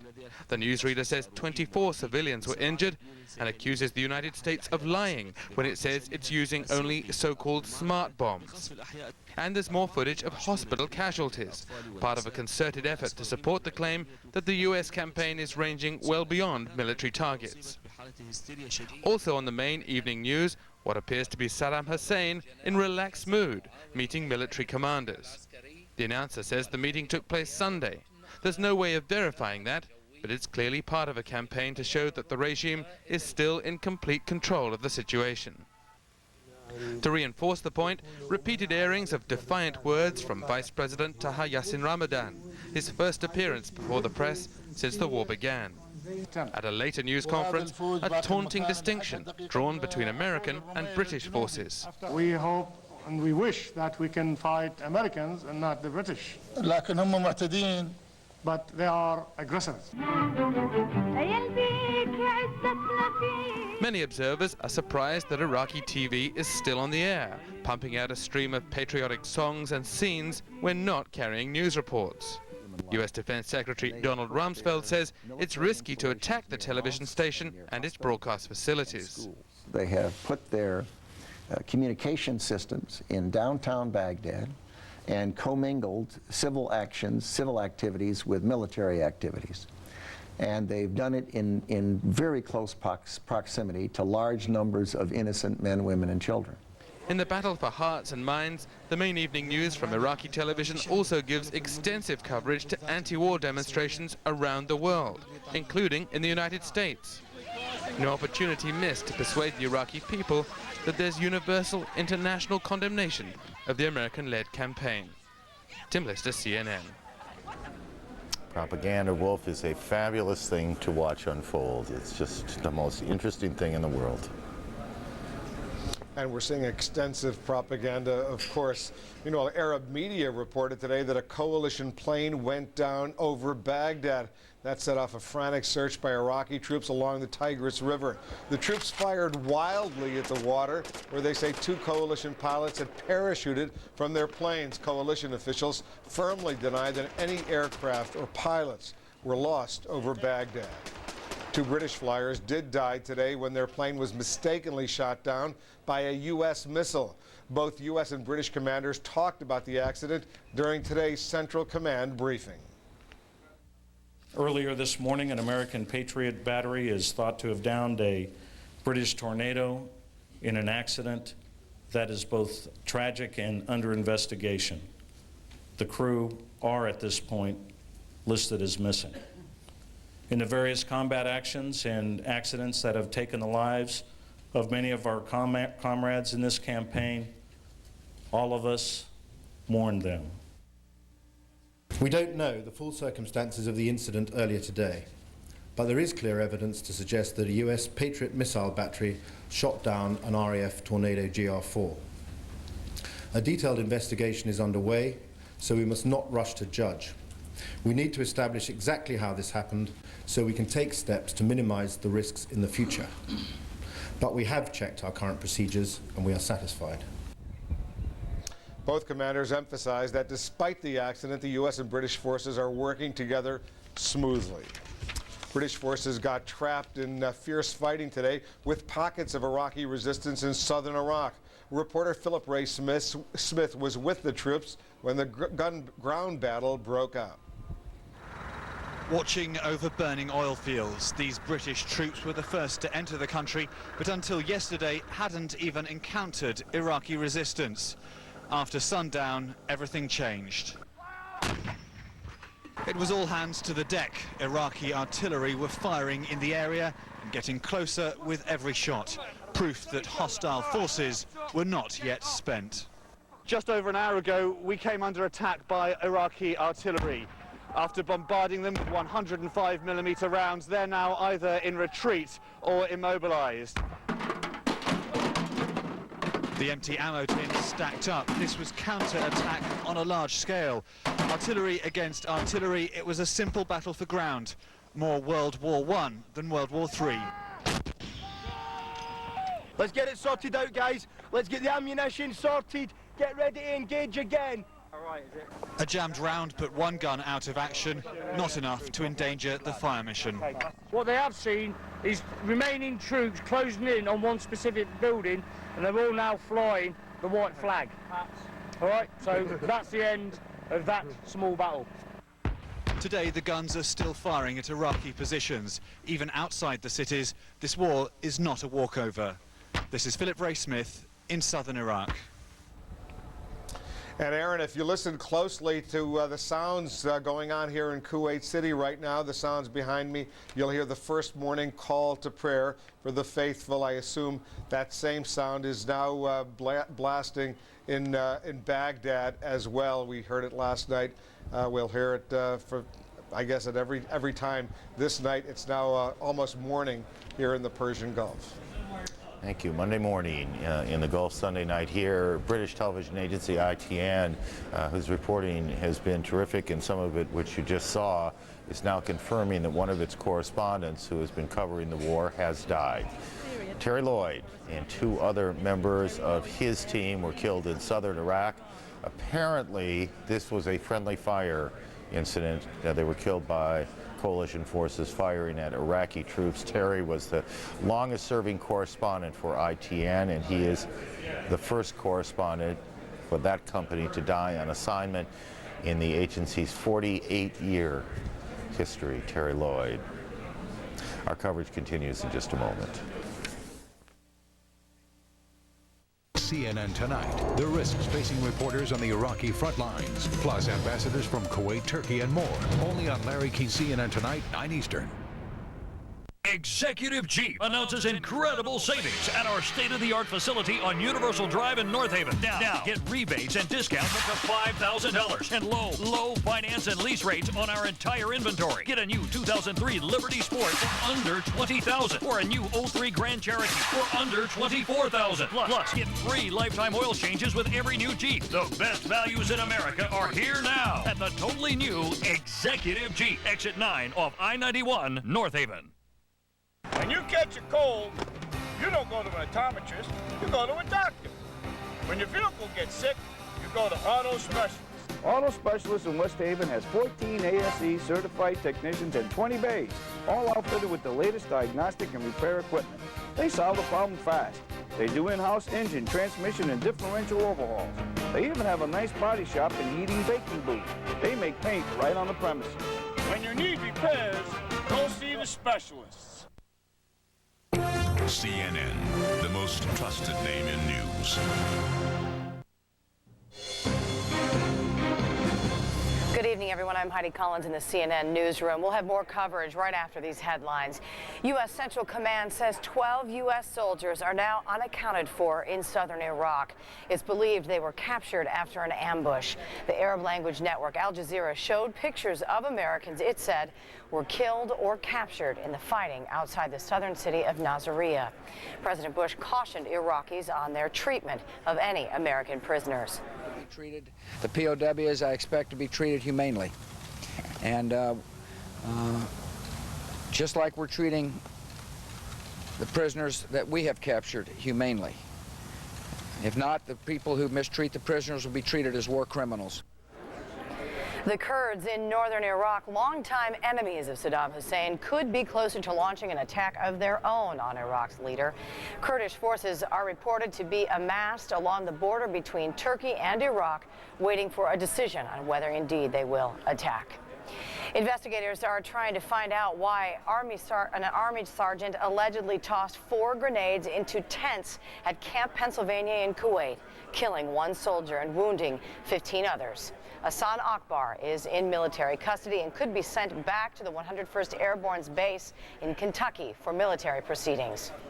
CNN's Carl Penhall reports that U.S. forces attacked Iraq's elite Republican Guard in an intense firefight early Monday, Iraqi time. The fighting lasted about 3 hours. U.S. officials had said facing the Republican Guard would bring stiffer resistance than regular Iraqi army units. Humanitarian aid is being loaded, and President Bush says that massive amounts of aid should be on their way to Iraq within the next 36 hours. The president says coalition forces are securing southern Iraq and the country's only port to make the area safe. During the next half hour of CNN's coverage on the war in Iraq, we have a report from one of our embedded correspondents on the front lines. Also, democracy in the streets. Supporters of the Bush administration's war policy want to make sure their voices are heard too. And Kuwait's ambassador to the U.S. is among the guests on Larry King Live at the top of the hour. Those are the headlines making news at this hour. I'll be back with more in about 30 minutes.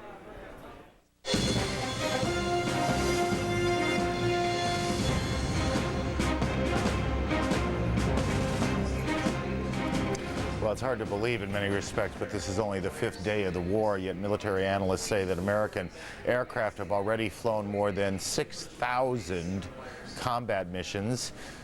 Good many of them originate from the USS Constellation out in the Persian Gulf. CNN's Frank Buckley is embedded with the sailors out there, and he joins us now.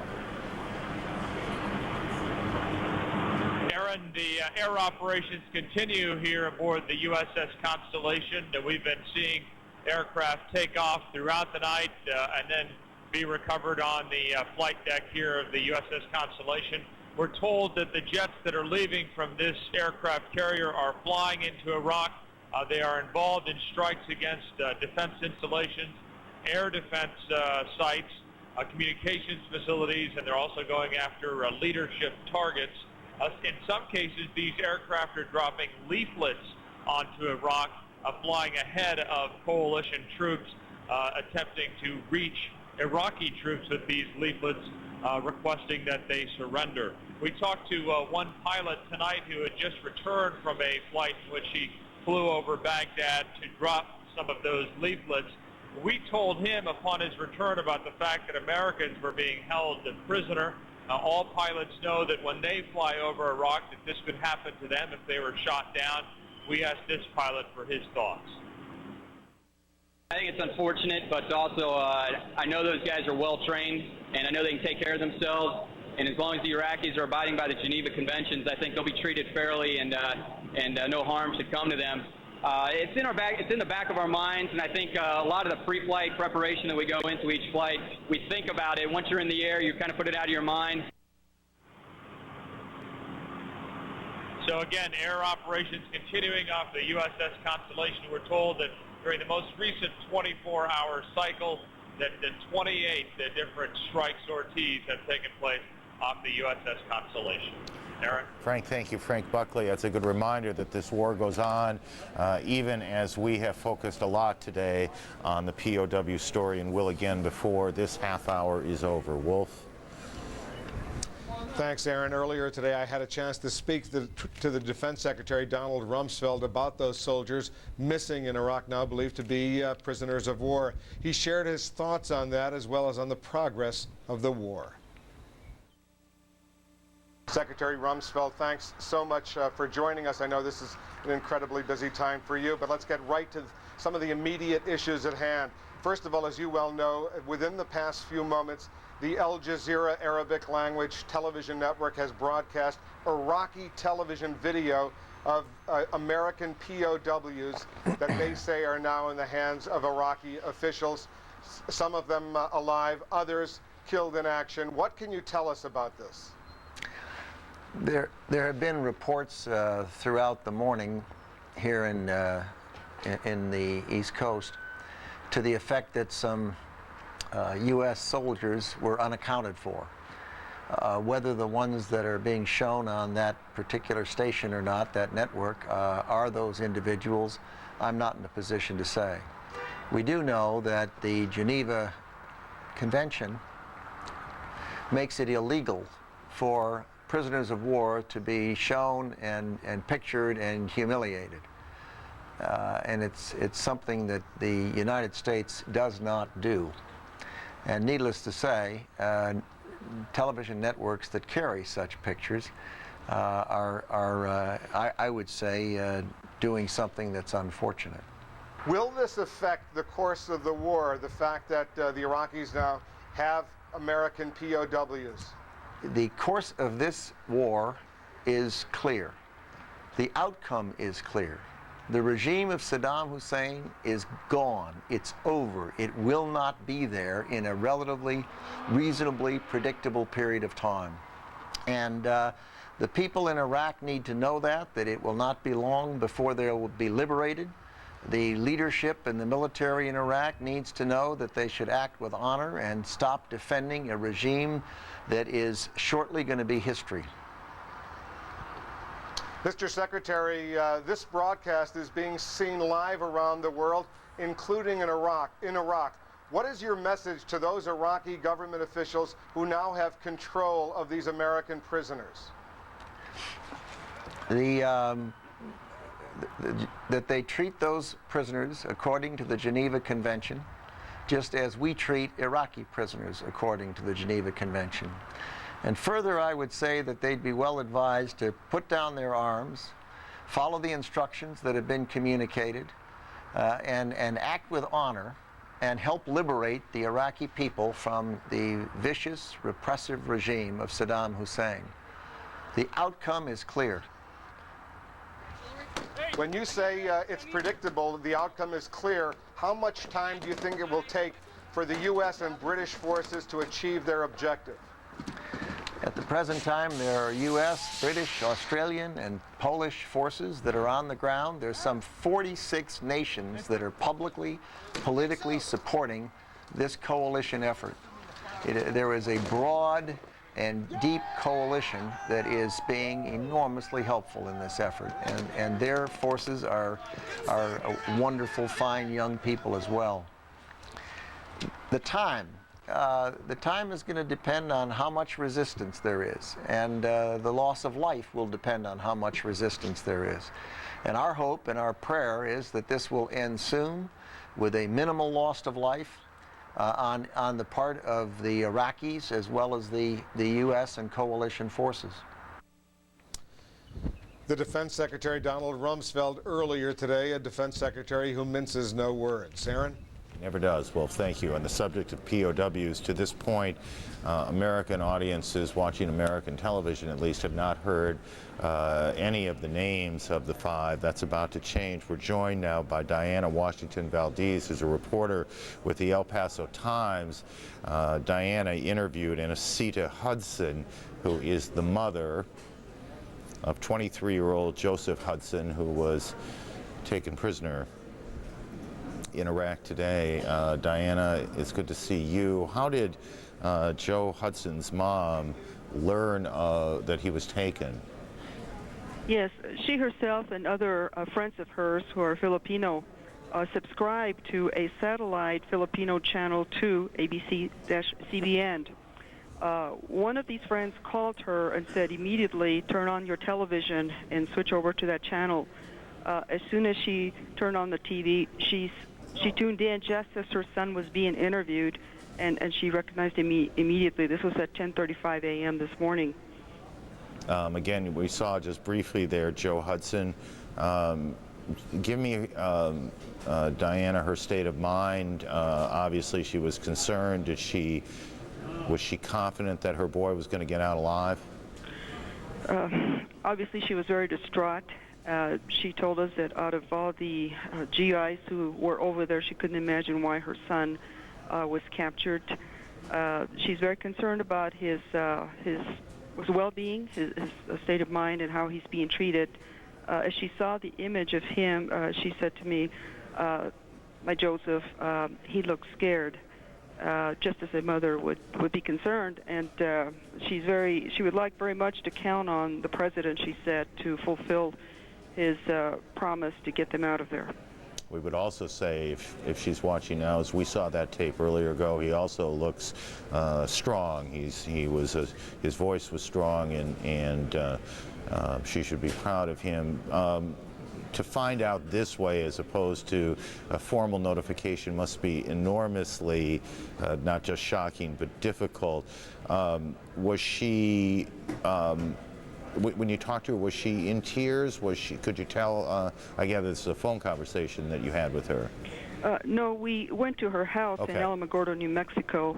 While we were there, she showed us a picture of her son and his younger brother, who also joined us for the interview. And as we talked off and on, she would clutch and hold on to the picture, just as though she was trying to hold on to her son. The son is an 18-year-old, as I recall?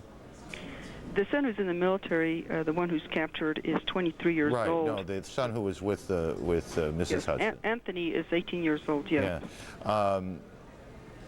Is she surrounded by a group, a support group, I don't mean official support group, but does she have good friends in the area who can be supportive of her and take care of her?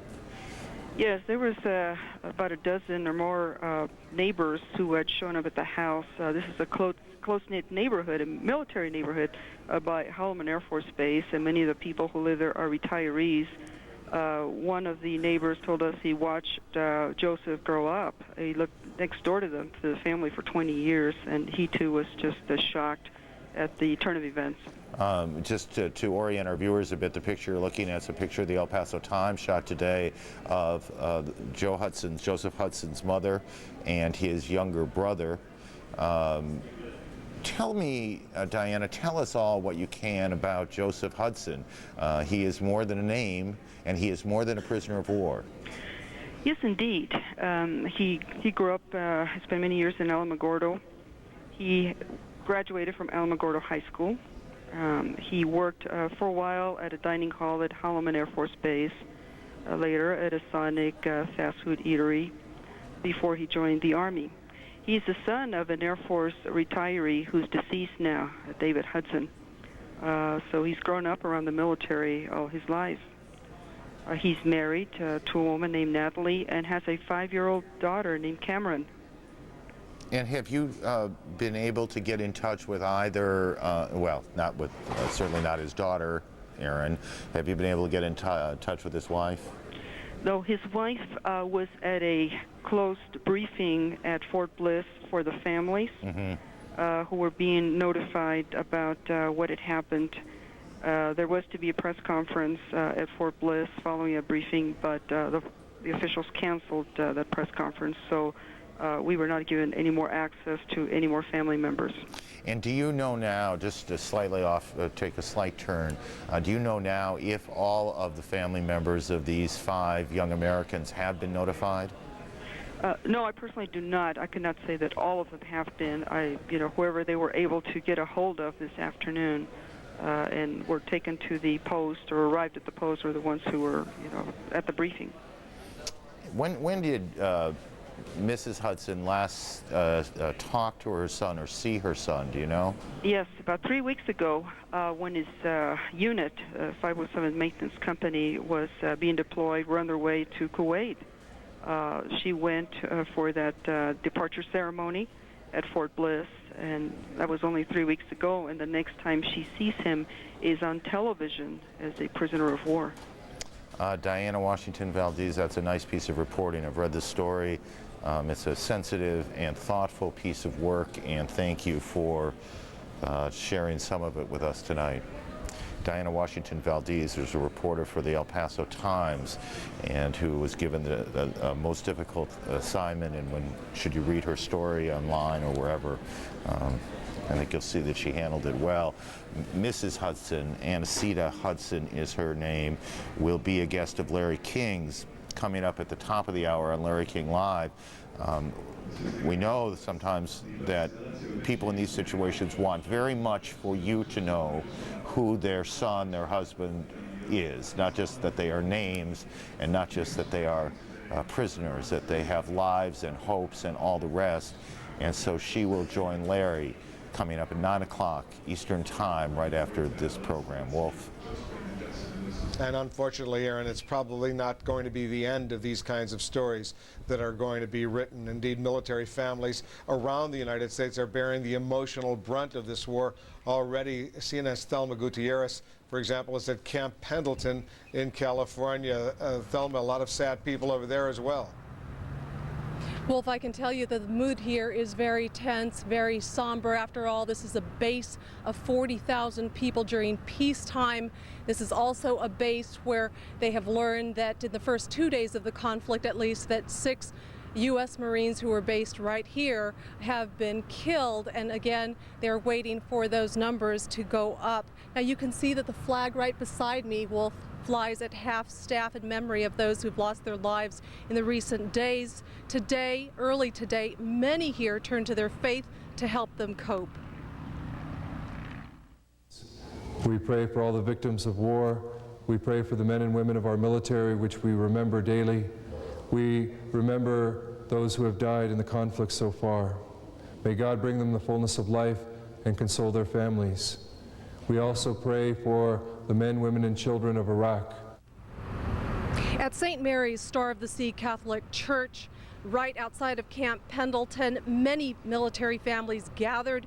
They told us that they were there to seek solace and comfort during these difficult times. A book of remembrance in the church has the names of hundreds of Marines now serving in the Persian Gulf. One woman placed her husband's picture near the altar for prayers. Now this morning we spoke to several wives whose husbands are in the Persian Gulf. I've always turned to God and to church for everything, and being here, yes, does give me comfort. It's been difficult, but I have complete faith in why we're over there and in my husband's abilities. I told him the night before he left that I believe in you, and that was the last thing I said when I said goodbye.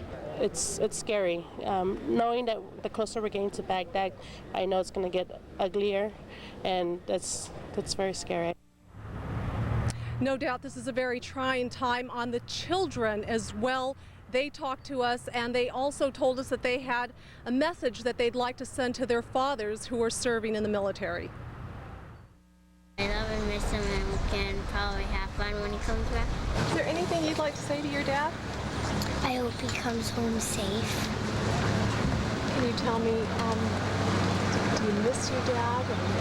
I miss my dad. I miss him very much, and I hope he comes back soon and safely. Now, the fathers of all the children that you heard from are serving in the Persian Gulf right now. The kids very worried. In fact, Wolf, we had a woman who came up to us. She was in tears. She asked us not to show those photographs. She said she was very disturbed by the photographs that had been shown of the men who were killed very recently, the POWs. And so she said that this was very, very hard time, very disturbing pictures to look at. For military families all over the country, I'm sure it's very disturbing indeed for all Americans. Thelma Gutierrez at Camp Pendleton in California. Thank you very much. Iraq may be planning to use women and children as human shields. A military source tells CNN coalition soldiers on reconnaissance missions for troops headed into central Iraq have reported such a possibility. They say they've seen members of the Iraqi Republican Guard herding Iraqi women and children to military positions. The Prime Minister of Turkey confirmed in a national address today his country has given the U.S. permission to use its airspace to fly into Iraq. The Joint Chiefs Chairman, General Richard Moyers, says U.S. planes have already flown over Turkey to insert forces into northern Iraq. Meanwhile, President Bush says very firmly U.S. officials have made it, quote, very clear they want Turkish troops to stay out of northern Iraq. Aaron? Wolf, Dr. Sanjay Gupta has gone from doctor to war correspondent to doctor again. He's well, almost doctor again. He's in an operating room right now in Kuwait. And Doc, just tell us what this is a MASH unit of some sort, I gather. Yeah, Aaron, this is actually called a forward resuscitated surgical suite. For the first time ever, they're actually able to set up these tents literally in the middle of the desert, the austere conditions that you've seen. And they set these tents up in 45 minutes, create an operating room. And right now I'm watching, as we're speaking, for the first time, the first ever abdominal operation for a gunshot wound to the abdomen. About 4 o'clock in the morning, local time here, these doctors over here, they're called the devil docs, got a call, actually, about a gunshot wound coming in. They all awaited as a helicopter came in and brought the patient to the area. And they came in quickly, assessed the patient, decided the patient needed an operation. Again, all of this in a tent in the desert, and they brought the patient back to the operating room.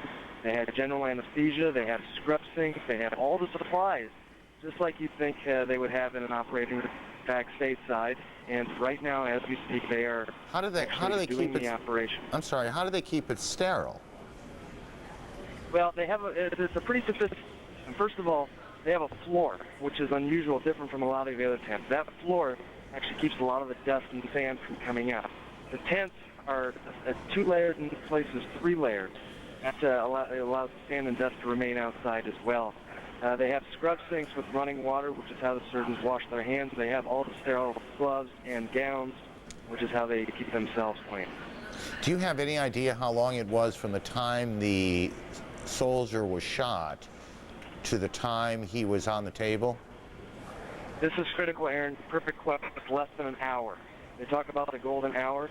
Instead of taking a injured soldier like this back to definitive care, which could have taken a lot longer, the whole concept behind what we're describing now is that the operating room comes forward, and that reduces the wait time to less than an hour. That's critical, Aaron.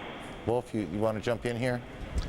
Yeah, Sanjay, are most of the doctors, the surgeons, the nurses, they're reservists, or are they active duty personnel in terms of career officers? They're a combination of both, Wolf. The lead surgeon here is actually a reservist.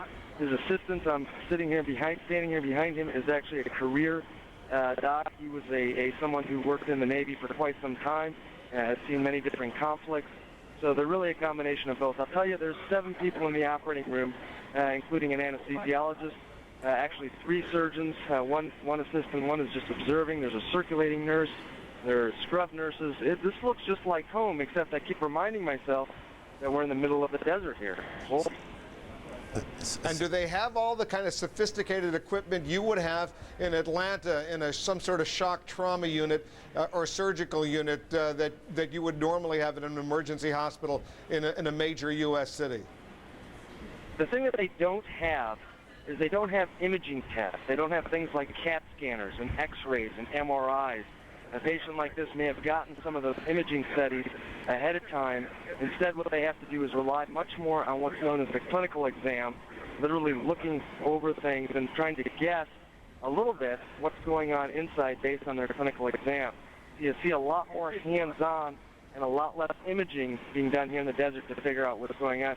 But as you know, they're getting well into this operation here. It looks like their diagnosis based on their clinical exam was absolutely right in terms of what the bullet had actually done inside in the abdomen. Sanjay, would it be fair to say that what they are trying to do here is to save a life, make sure that they can then move him back to a better medical facility should that be necessary, but this is triage?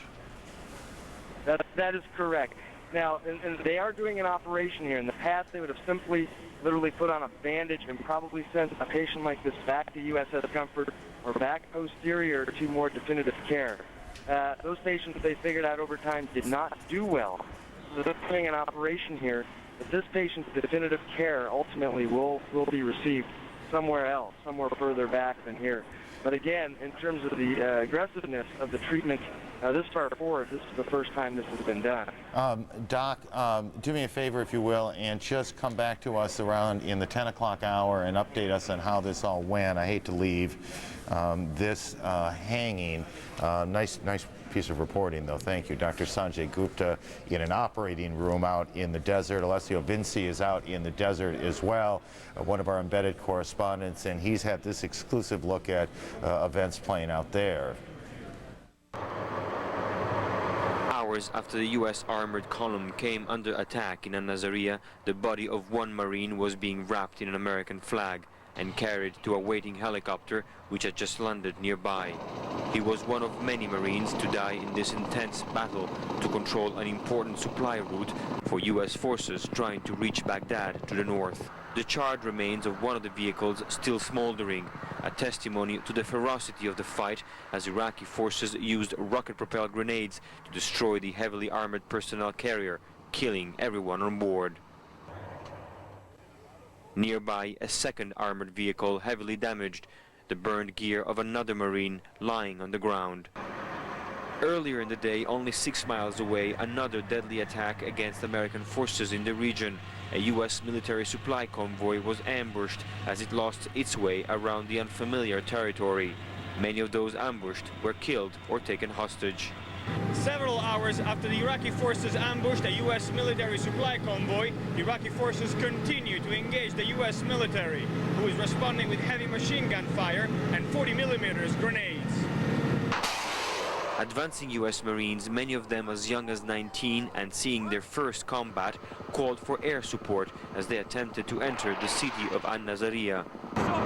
U.S. military commanders say helicopters and planes managed to destroy several Iraqi tanks, trucks and anti-aircraft batteries. But somehow commanders here say they did not manage to prevent serious losses in the fiercest battle yet of the Iraqi conflict.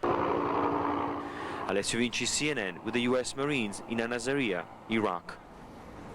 That's our coverage for this hour. Monday morning in Baghdad. Wolf, we'll talk again tomorrow.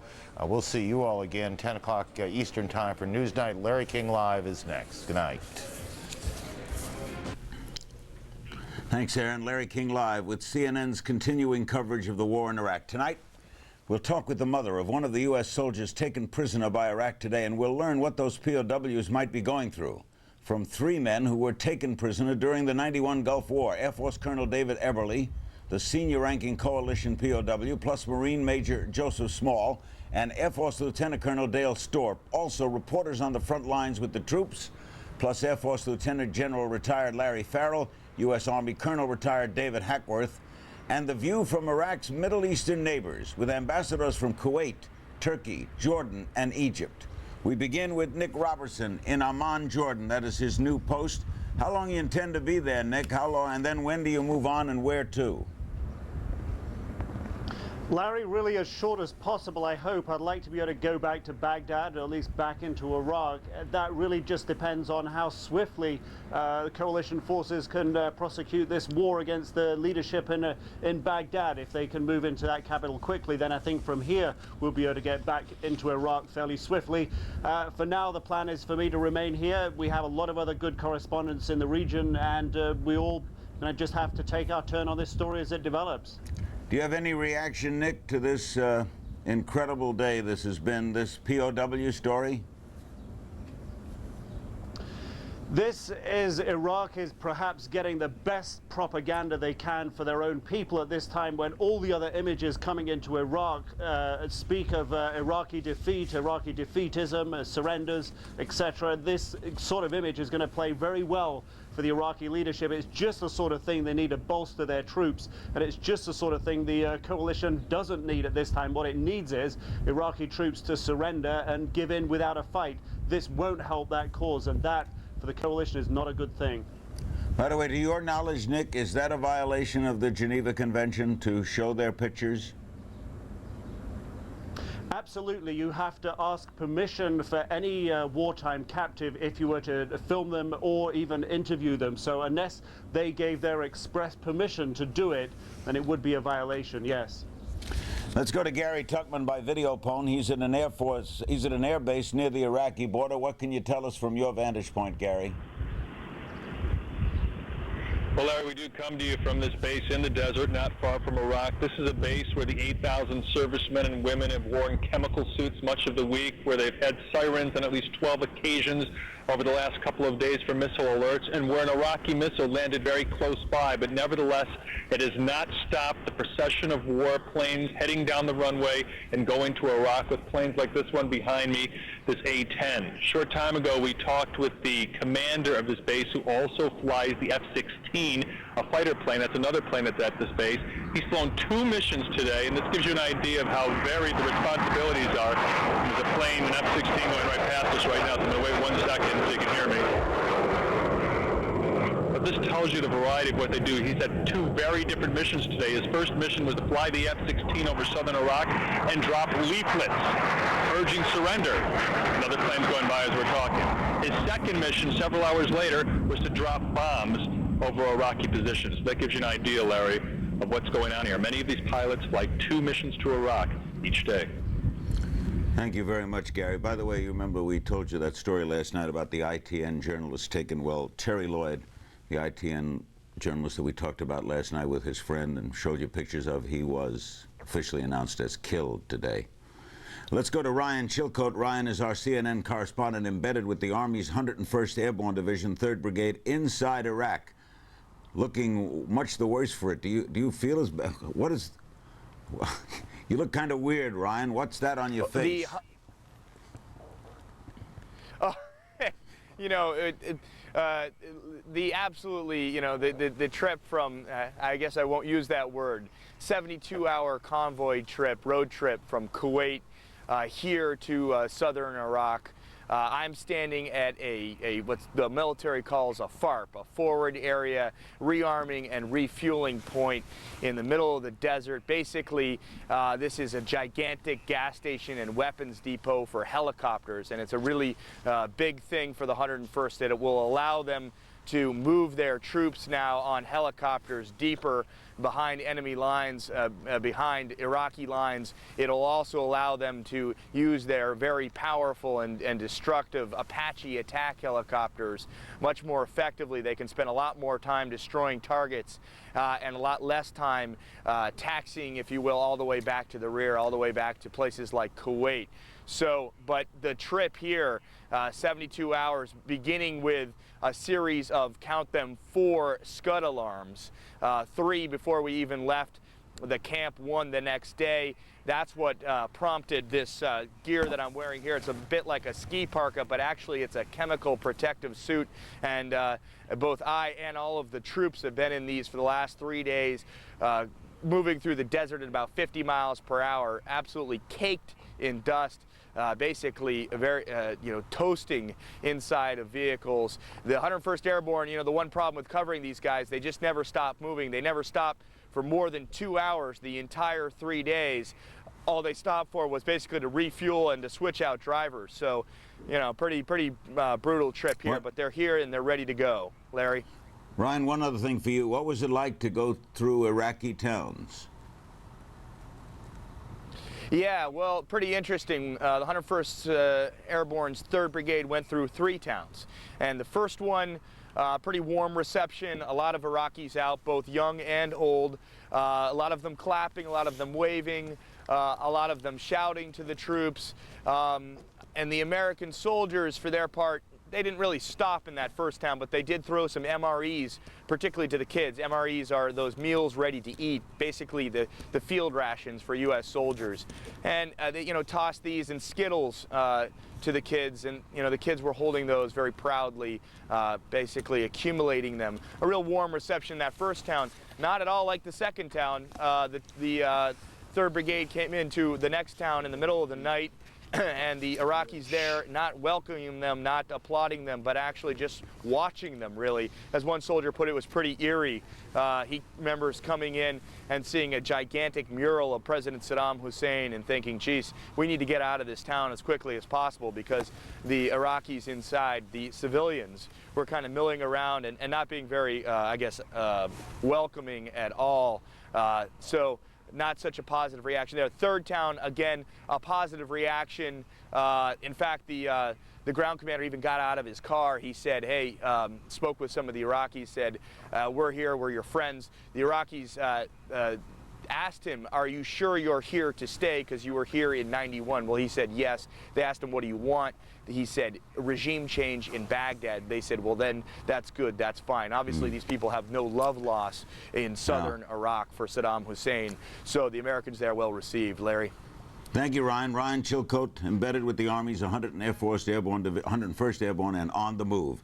Let's go to Frank Buckley, embedded with the U.S. Navy aboard the USS Constellation in the Persian Gulf. The Constellation is bound for Baghdad. What's the latest from where you are, Frank? Well, Larry, air operations continue here aboard the USS Constellation. We've been hearing and seeing planes take off throughout the night. It's about 10 after 5 in the morning here. We're told that the jets that are leaving from this aircraft carrier are going to hit a number of different kinds of targets in Iraq, going after military installations, hitting leadership targets, also going after air defense. In addition to that, they're also still dropping leaflets, Larry. These aircraft are flying ahead of the coalition troops, and they are dropping leaflets on the Iraqi troops, recommending, suggesting to them that they in fact give themselves up. In other cases, the leaflets will give them the frequencies of different radio stations to listen to for information from coalition forces. So the operations continue on this aircraft carrier through the night. Very busy place to be. Larry? Thank you, Frank. And thank you, Nick Robertson, as well. We'll be checking back with you again tomorrow, we're sure, and Ryan Chilcote and Gary Tuckman, and, of course, Frank Buckley. And as any reporter checks in with us, we check in with them. In a moment, we'll introduce you to our 5 gentlemen from the military. CNN received the first pictures of American soldiers killed and captured in action in Iraq shortly after the Pentagon said that fewer than 10 of its troops are missing. They later raised that number to 12. The pictures were transmitted by Al Jazeera, the Arab-language satellite network. The video was shot by the state-run Iraq TV. And we want to let the audience know that these pictures and the interviews were disturbing. This single image has no identifiable features. In other images, it was apparent some soldiers had been shot, some of them in the forehead. We do not know their identity. 5 other soldiers were also interviewed, and each gave their name and home state in the United States. The Pentagon tells CNN that it is notifying the families of those captured and those who were killed. Let's meet our members of the military. In Richmond, Virginia, is Colonel David Eberly, United States Air Force, retired. He's senior Allied POW during the '91 Gulf War. He was held for 43 days, shot down on the 4th night of the war campaign, evaded the enemy for 3 nights, and then captured. Wrote a book about it called Faith Beyond Belief. In Spokane, Washington, Lieutenant Colonel Dale Storr, the Washington Air National Guard. As a U.S. Air Force captain, he spent 33 days as Iraqi POW during the '91 Persian Gulf War, was shot down while flying a tank-killing mission in an A-10 Thunderbolt, the Warthog aircraft. In Milwaukee is Major Joseph Small, United States Marine Corps, retired. POW during the '91 Gulf War, was held for 9 days, shot down over central Kuwait while flying an OV-10 Bronco. Aerial observer flying with him was killed. In Washington, Lieutenant General Lawrence Larry Farrell, United States Air Force, retired. Prior to his retirement from the Air Force, Larry served as the Air Force's Deputy Chief of Staff for Plans and Programs. During the Gulf War, was Deputy for Air Force Programs, served at the Pentagon, former command and combat pilot with more than 3,000 flying hours. And our regular standby in New York, Colonel David Hackworth, Hack as he is fondly called, United States Army, retired. The most highly decorated veteran of the Vietnam War, award-winning military correspondent, syndicated columnist with a column called Defending America. His best-selling book is Steal My Soldiers' Hearts. Let's start with Colonel Eberly. What was it like to be a prisoner of the Iraqis? Well, Larry, first let me thank you for letting us contribute to this story, and I think we need to pick it right up with the pictures that were shown. The fact that Iraq has the leadership has shown these pictures shows us right off the bat that they are not abiding by the Geneva Convention Accords. They themselves replicate President Bush's characterization of this regime as being brutal.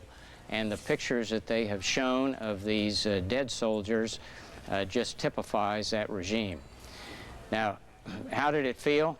Well, I faced, my backseater and I faced a wall of automatic weapons.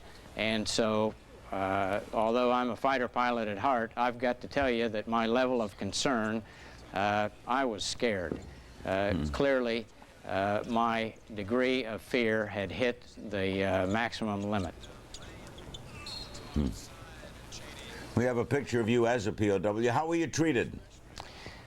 There again, I think we have to go back to the Geneva Convention and say that clearly Iraq 12 years ago did not subscribe to the accords of the Geneva Convention. The four aspects, first they showed several of us on TV. They then attempted to interview me a couple other times on TV, which fortunately didn't work out very well for them. The message that they were after was not the message that I was willing to give them. And then the way that we were treated, I would have to stretch it to say that it was humane treatment. Lieutenant, you're stretching it to say that. Lieutenant Colonel Dale Storr, you spent 33 days as a POW. How were you treated? Lieutenant Colonel Storr, can you hear me? All right, we'll skip over to Major Joseph Small. Major, you were also a prisoner for 9 days. How were you treated? I'd have to echo what Colonel Eberly just said. At no time did I feel that I was treated in accordance with the Geneva Conventions, Larry. The treatment consisted of beatings, whippings, being placed in a target area. At no time was I treated with what I would consider at least civilized behavior. I'm going to interrupt you guys a second and go to the Pentagon. Jamie McIntyre has a report on those supposed chemical plants in Iraq. Jamie? Well, Larry, the U.S. military has secured a facility in southern Iraq that may have produced chemical weapons, although it's unclear exactly what is there now. Pentagon officials say that the suspected chemical weapons facility has been secured, and at least 2 Iraqi generals are in custody and may be providing information to the United States. Apparently they surrendered to U.S. forces. This story was first reported by the Jerusalem Post, which has a reporter embedded with the 3rd Infantry Division. Some of those troops were among those who took this facility. About 30 Iraqi troops, according to the Post, Jerusalem Post, and a general turned themselves over to U.S. forces. The key question here is whether this is clearly a chemical weapons facility or whether it could be considered a dual-use facility. The U.S. is not going that far, but what they are saying is they have secured this facility. It's a suspected chemical weapons production site, and 2 Iraqi generals are cooperating with the United States, providing information, and that may help provide some of the first answers about where are these weapons of mass destruction that Iraq claims it does not have. Larry? Thank you very much, Jamie. On the scene, it would seem 24 hours a day. Let's go by phone to Carl Penhall of CNN about an Apache attack on the Republican Guard in Iraq. What can you tell us, Carl? Yes, that attack, Larry, started just after midnight local time and continued for about 3 hours. I flew on the Black Hawk helicopter, which was the command and control helicopter for one of the Apache attack helicopter battalions taking part in that fight. The whole mission started out early this afternoon in northern Kuwait. The Apache attack helicopters have been stationed in northern Kuwait until this point. They then flew deep into Iraq, refueled, took on more ammunition at a staging post which had been set up, and then flew on to fight against these Republican Guard units which had dug in an area close to the town of Karbala, which is on the approaches, on the southern approaches toward Baghdad.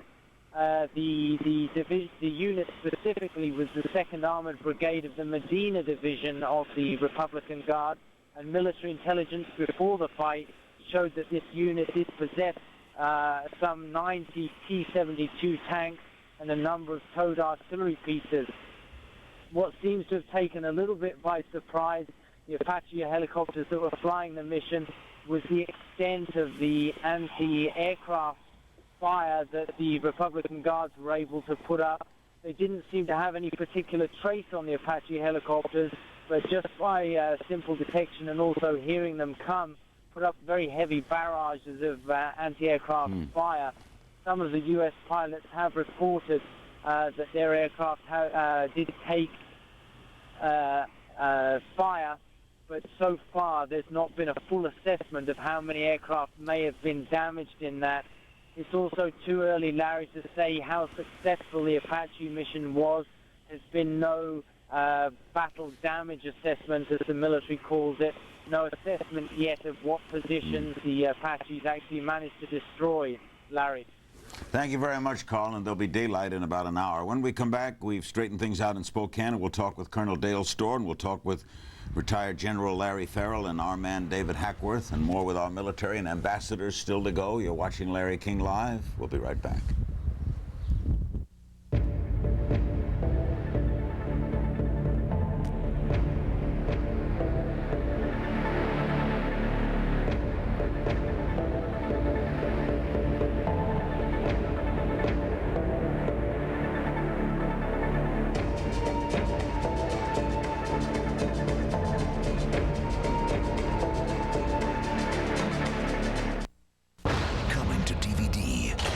Chilling thriller since The Silence of the Lambs. I need your advice, Dr. Lecter.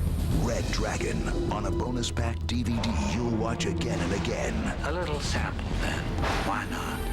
Let the DVD take you inside the mind of Hannibal Lecter with his terrifying FBI profile, deadly history, deleted scenes, and much more. This begins to interest me. Own Red Dragon on DVD April 1st. Business. E-business. Sir Speedy Printing. SirSpeedy.com. Face-to-face. Online interface. Personal. Productive. Local. Global. Very human. Very modern. Easy. Easy. Sir Speedy. Either way. CNN Tomorrow, we're live from the front lines with overnight developments, updates on the capture of U.S. soldiers, up-to-the-minute troop movements, and more on the next American Morning with Paul Azan. CNN Tomorrow, 7 a.m. Eastern. We've straightened things out in Spokane, where Lieutenant Colonel Dale Storr is. He's with the Washington Air National Guard. He spent 33 days as an Iraqi POW. What was it like for you, Colonel Storr? It was a very difficult time. It was a miserable existence. It was a long time. It was one of those things you just don't know when you're going to get out, but you live through it, you endure it, and you get over it. General Farrell, there's nothing much you can do once a person is taken, is there? I mean, there are no chains of communication, or do you deal with the Red Cross? What do you do when someone on your side is taken by their side? Well, our pilots are pretty well prepared, Larry, and so they've got good training and they've got good equipment. The big problem is most fighter pilots never think they'll get shot down, so when they do have to eject, it comes as a great surprise, and at that point in time, where every fiber of your being is pulling you in 1,000 directions is when you need to have your wits about you at the most. And so they're trained to first survive on the ground, to evade, and then to make contact with potential rescuers. And so they have to keep themselves free long enough until help arrives. And so they're really on their own for quite a while. And once taken, Colonel Hackworth, is there nothing you can do? There's no diplomatic channels and the like?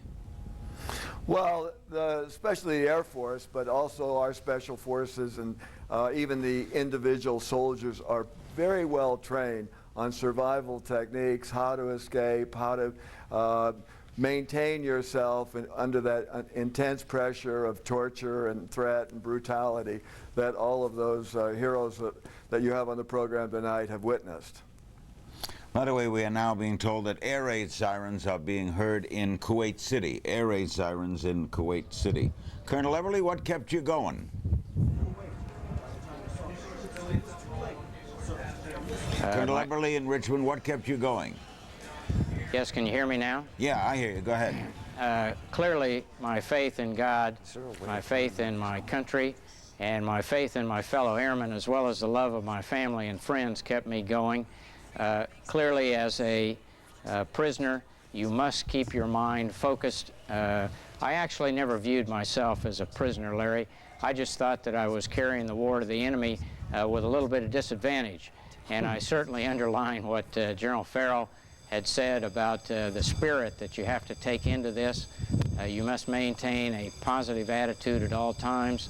And while you may be, in essence, fighting with a blindfold, your handcuffs, your legs shackled, you can take them on one-to-one, and it's that kind of an attitude that clearly will take you through to the end of the journey. I think we need to focus not so much on what happened to those of us in the last Gulf War. We need to put our arms and our hearts and our love around the families of these young men and this woman that were taken today. And we need to tell them that their sons and daughters, their soldiers, are going to make it through this alive, because their country is not going to give up on them. And they're going to march into Baghdad and release those people and bring them home with the same honor that they did with us. Major Small, do you somehow feel at all like you failed when you're captured? At times they can make you feel like they've got you a little bit over a barrel, Larry. I kind of kept up the attitude that they could break my body, but they're not going to break my spirit. And if at some point I did something that I really didn't want to do under their force, I tried to bounce back and follow our code of conduct as best I could. The idea was to keep bouncing back, keep faith in your country, in your God, in your family, and in yourself and in your training. And that saw me through it. Colonel Storr, how would you gather these 5 are doing? It would be a guess. Tough, Larry. Yeah, it's all speculation on my part. The first few days are a real shock to your system, obviously. You've never been in an environment or a situation like that. Hopefully your training kicks in, you get over that initial shock of being captured, and you start resisting in any and every way that you can. Just like Colonel Eberly said, you know, you're still taking the fight to the enemy, just under a little bit of a disadvantage. General, is the contact with the people back home important, and is it kept up constantly? In other words, does the military not in enemy hands keep in constant touch with the wives and mothers and parents? You bet. You bet. Back home, we have family support centers, and we have family support groups. They group up as the unit deploys. They do things together. They talk on the phone a lot. They meet together. They go out to lunch. And when something like this happens, everybody's there. They come together and helping the families that are grieving. And so it's very important, the support they get. And we really we look at the military as a family in the beginning anyway, and that's kind of how we deal with it as a big, large family matter. We're going to take a break and get headlines. You're watching Larry King Live. We're with you 7 nights a week through the duration. Heidi Collins will have the headlines. There'll be a short message, and we'll come right back. And still to come, ambassadors from Kuwait, Turkey, Jordan, and Egypt, all ambassadors to the United States in a panel discussion. We'll be right back after Heidi Collins and the headlines. Don't go away.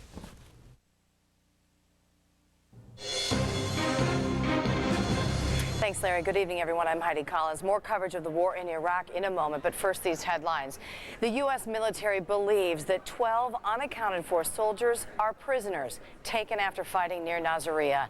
Pictures broadcast on the Al Jazeera network showed the bodies of U.S. soldiers said to be killed in the fighting. The death toll for coalition forces from fighting in Iraq totals more than 25. Fewer than 10 Marines were killed today. 2 Marines killed earlier. 2 British flyers shot down by a Patriot missile. A soldier killed in a grenade attack in Kuwait. Another killed in a vehicle accident. And 19 Americans and British killed in helicopter crashes. Pentagon officials tell CNN U.S. troops are securing a chemical facility in southern Iraq. There is concern the plant could be a production facility for chemical weapons. The plant is about 90 miles outside of Baghdad. 30 Iraqi troops guarding the facility surrendered to the members of the U.S.'s 3rd Infantry Division. Monday morning Iraqi time brought more bombing to Baghdad. The nation's Air Force building was hit by the blasts. Other targets were southeast of the city. Fewer than 10 U.S. Marines were killed Sunday in fighting in Nasiriyah in what a U.S. general called the sharpest engagement of the war. There are questions about Iraqi leader Saddam Hussein. Senator Richard Lugar told CNN's Late Edition that U.S. officials have intelligence Saddam Hussein was carried away from a compound on a stretcher.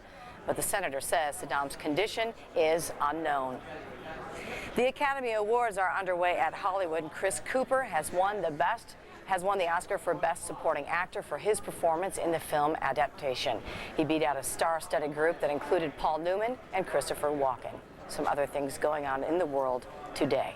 We'll have more news for you as it happens right here on CNN, where you can find the most comprehensive coverage of the war in Iraq. Larry King Live continues right after this short break.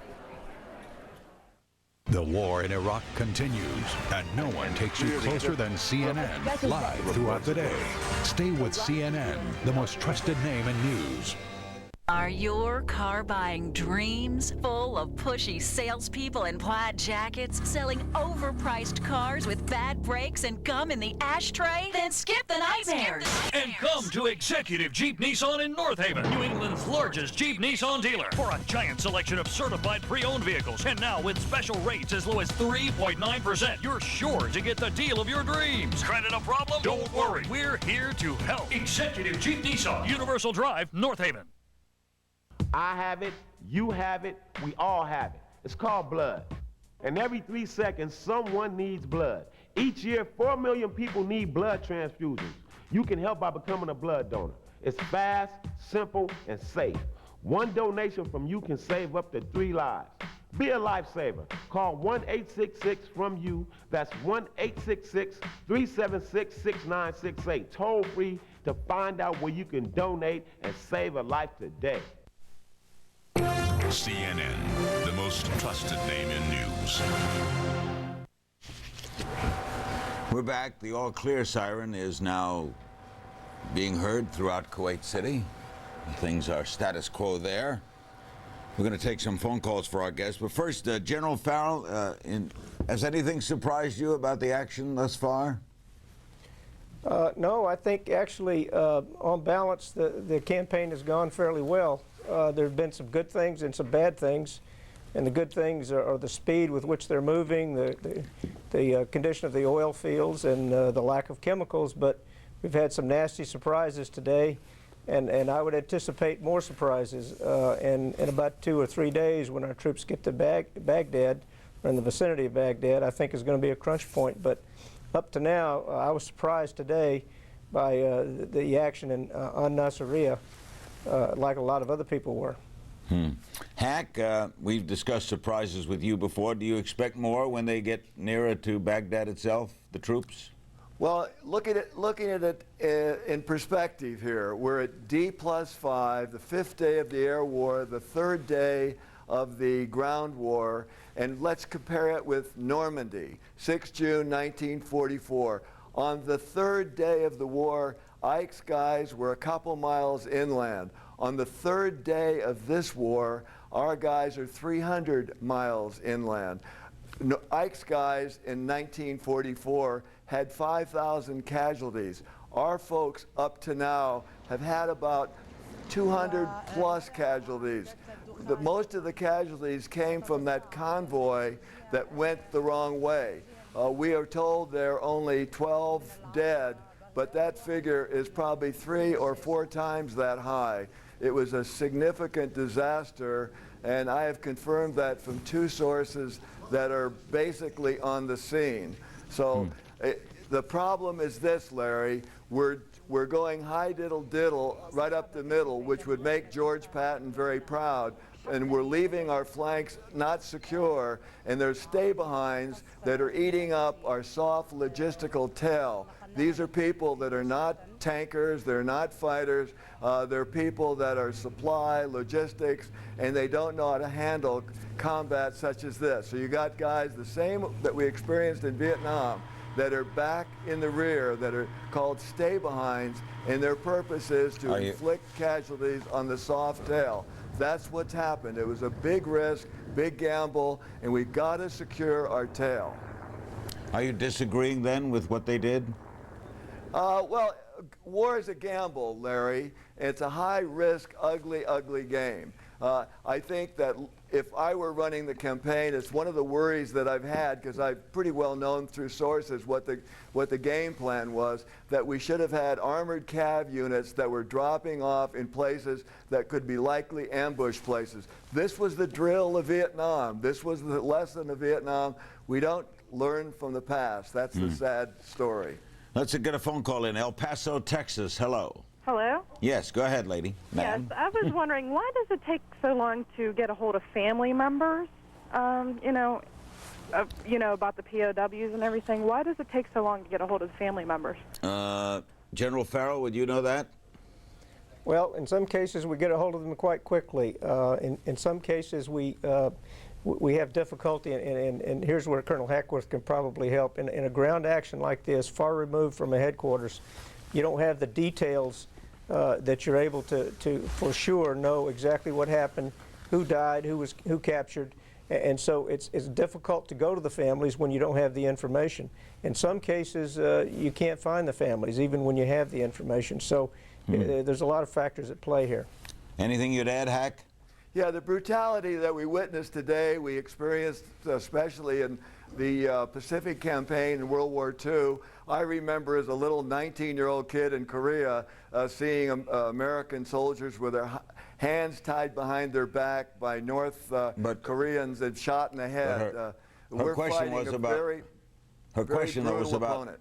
Her question was about notifying families. Well, the problem is that in the mix of combat, you don't know who's down and who's not down. The Army hasn't been able to sort out how many people they're missing from this convoy. It could be up to 100 people that are dead, wounded, or just flat missing, wandering around the battlefield. And your personnel people are very reluctant to say this guy's down when they don't know for sure. Colonel Eberly, how was your family informed, and was it quick? It was fairly quick in the sense that although no one saw the missile hit our aircraft, it was approximately 9 to 10 o'clock at night East Coast time, which, you know, would say maybe 6 hours after we did not return.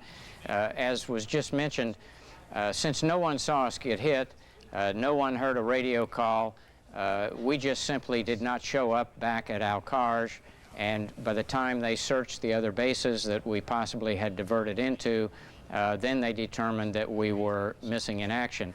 Now, the story goes on, though, that Barbara did not find out that I was alive until about a week later when my picture showed up on television. What about in your case, Colonel Storr? Well, actually, I had two brothers over in theater during Desert Storm. One of them, my brother Dave, was a Marine aviator flying prowlers out of Bahrain, and he had been notified by his commander that I had been shot down, and Dave immediately called my squadron, and they filled him in with the details of my shoot down, which led him to believe that I'd actually been killed in the incident, and Dave was able to call my mother directly from his squadron and inform him that I'd been shot down and I was missing. He never actually told my mom that I was dead, although he believed it himself, and told my brother, Doug, who was an Air Force pilot at the time, the same news. They kept it from my mom until after the war, which fortunately I came back alive. And Major Small, what do the circumstances dealing with your family and information? Well, mine was very similar to Colonel Eberly's, where I did not have a wingman, so nobody actually saw us go down. I was shot down in the middle of the day, about 1 o'clock in the afternoon in Kuwait time, and so it was very, very early morning back in the States at that time. There was a search initiated immediately. Once they got some details that they could give to my family, then my wife was met at the front door by representatives of the rear detachment back in North Carolina. Take another call. Elizabeth City, North Carolina. Hello. Hello. Hi. Hi. I want to first say that my condolences to the soldiers and the families that's in Iraq.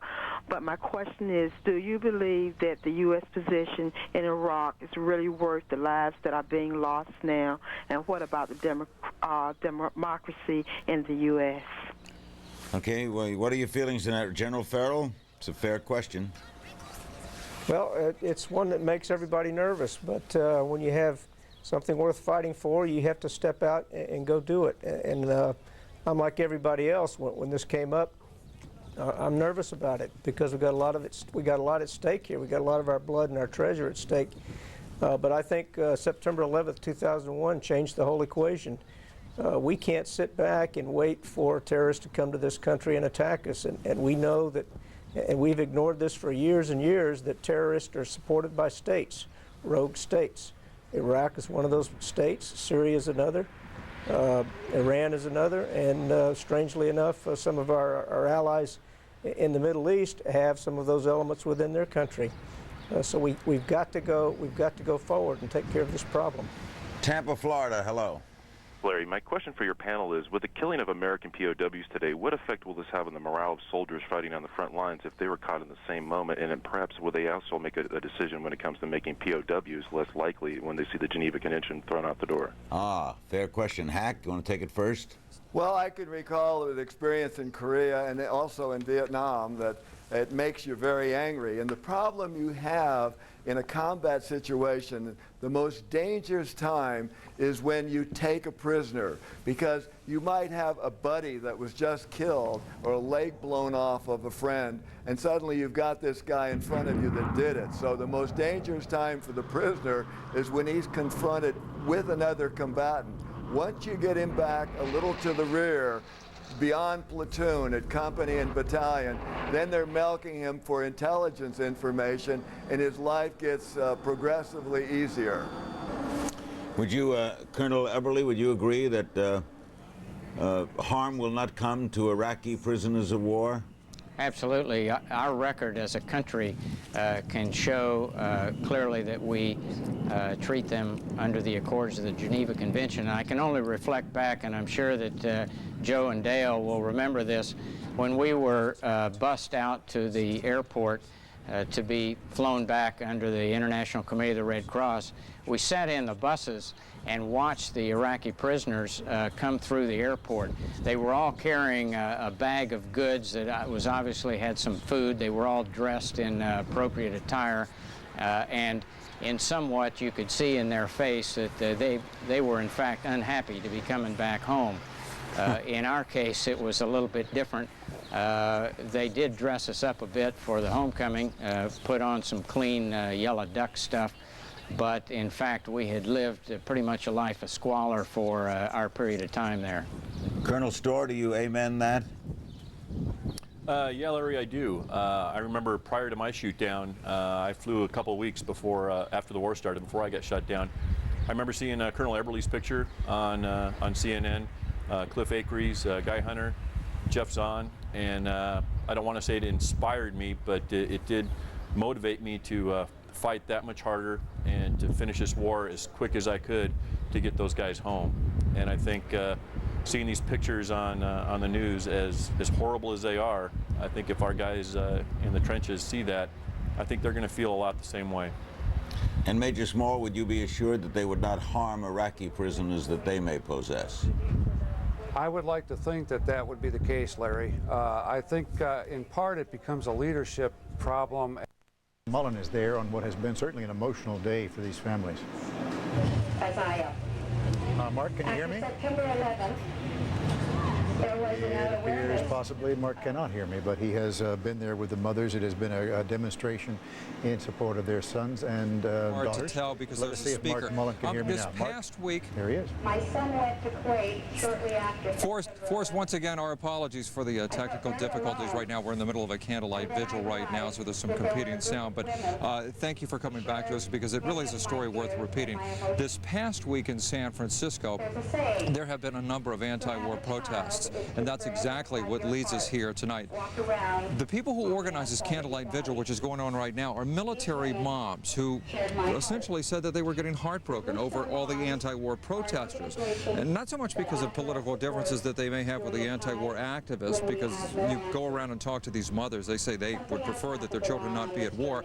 But these members of the group called Blue Ribbon Moms say that their kids overseas hear about all the protests and that it is completely demoralizing to them, that the troops can think people simply don't care about their service or why perhaps they are risking their life.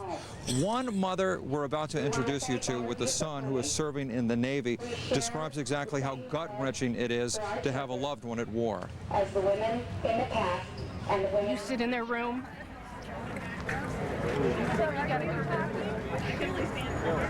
and hope that they come home. You hug them in your mind. You wish you could replay everything you said to them the last time they called 6 weeks ago or 8 weeks ago. But so proud, so absolutely proud that he's doing what he's doing and that he's good at it. Well, this ceremony obviously for us has that much more meaning because of the news of the POWs today and that of the casualties as well. Mark Mullen in San Francisco, thank you very much. Now, within just the last several minutes, we got a videotape of the mother of one of the men who is believed to be held as a POW by the Iraqis. The soldier is Specialist Joseph Hudson. And speaking from her home in New Mexico, Anacita Hudson said she prays fellow soldiers, quote, will get her son out of there. Let's listen. My boyfriend was on the phone talking to my girlfriend, Reggie. And he said, is the channel, Filipino channel is on? And then Charlie said, yes. He said, hurry up and look the Filipino channel because Joe is on TV. I said, how come Joe is in the TV? I said, my son is not on the TV. And the Filipino channel that I was watching, he was on it, is being interviewed from the other cameraman in the Iraq. Of course, the Iraqi people, I think they show the whole world what's going on that. Of course, I guess they'd be proud that, they captured some American, and one of them is my son. Boy, what a tough time. Anacita Hudson, who is the mother of Joseph Hudson, he is being held as a prisoner of war now along with 4 others. And of course, the nation is watching that very carefully. The United States has warned Iraq that any harm that comes to a prisoner of war will be considered a war crime. Now, the latest headlines out of Iraq are these. U.S. officials confirm a weapons of mass destruction exploitation team, as it's called, is exploring a chemical storage site at An-Najaf. They got some vats there, but they don't know what's in the vats. Chemicals, they say, could be intended to be used as weapons, or they could be for a legitimate purpose. They just have to figure it out. So we are watching that.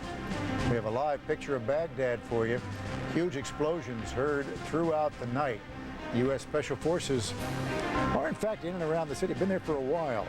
Been working with Iraqi resistance, and they are saying that as troops get nearer the capital, you can expect that there are also going to be more and more explosions that will not be from air attacks, but will probably be from sabotage. They are preset, as they say. Finally, the Oscars. The ceremony went this evening as planned in spite of some anti-war demonstrations outside the star-studded event. They didn't have the red carpet gala that they always do. It was a bit more low-key than that. Protesters were kept a few blocks away from the auditorium for security reasons. You can get the latest headlines every 15 minutes here on MSNBC and anytime you please on the web at iraq.msnbc.com.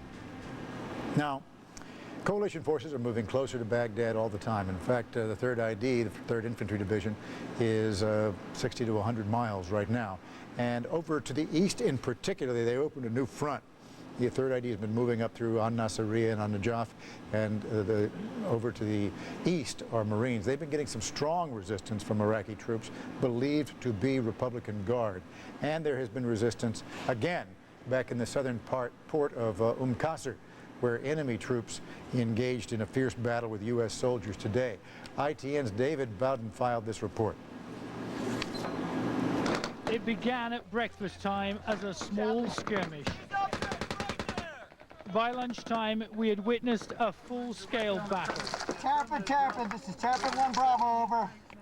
U.S. Marines spotted suspicious movement in a building close to their position in the port of Qasr, and events quickly escalated.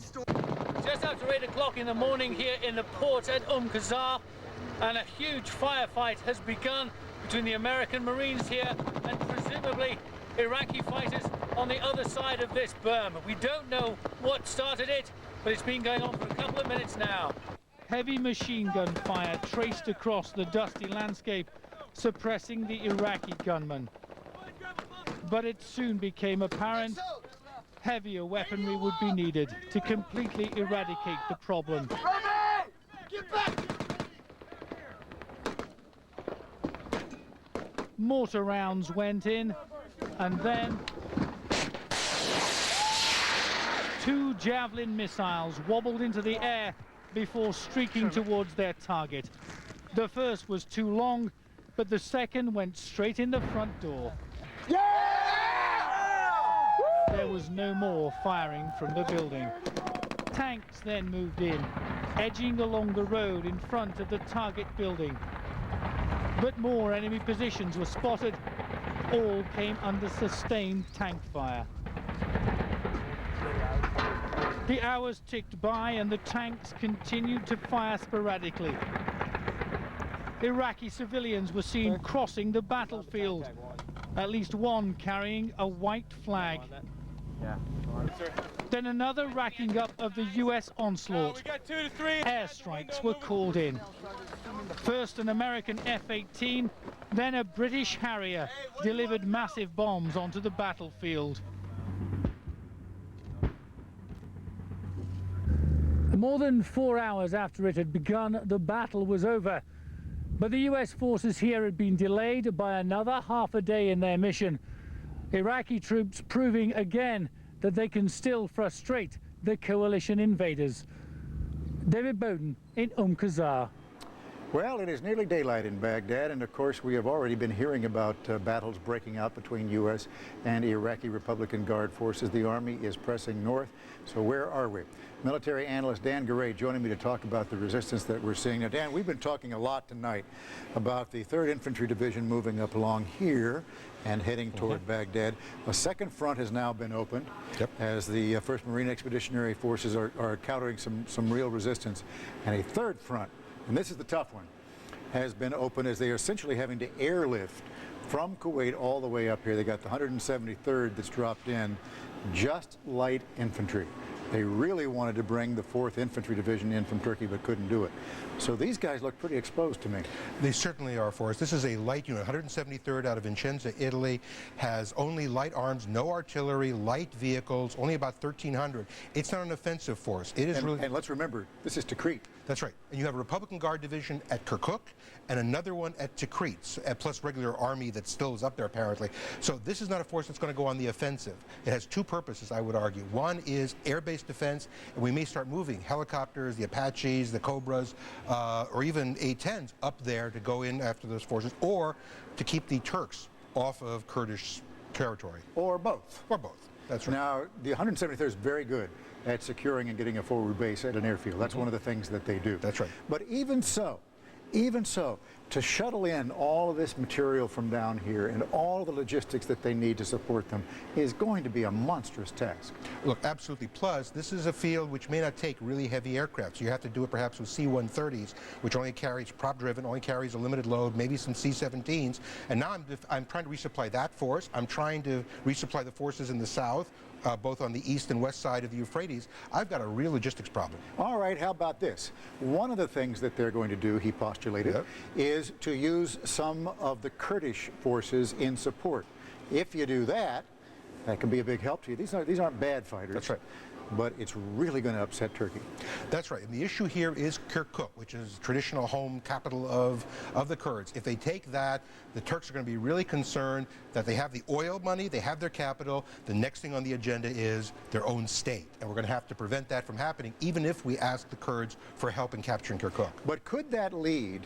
the reason you're saying that's a concern, of course, is that Turkey has what has been called Kurdistan, but the Kurd part of the population, large part of them over in Iran, and they want their own country, have always wanted their own country back since before it was carved up.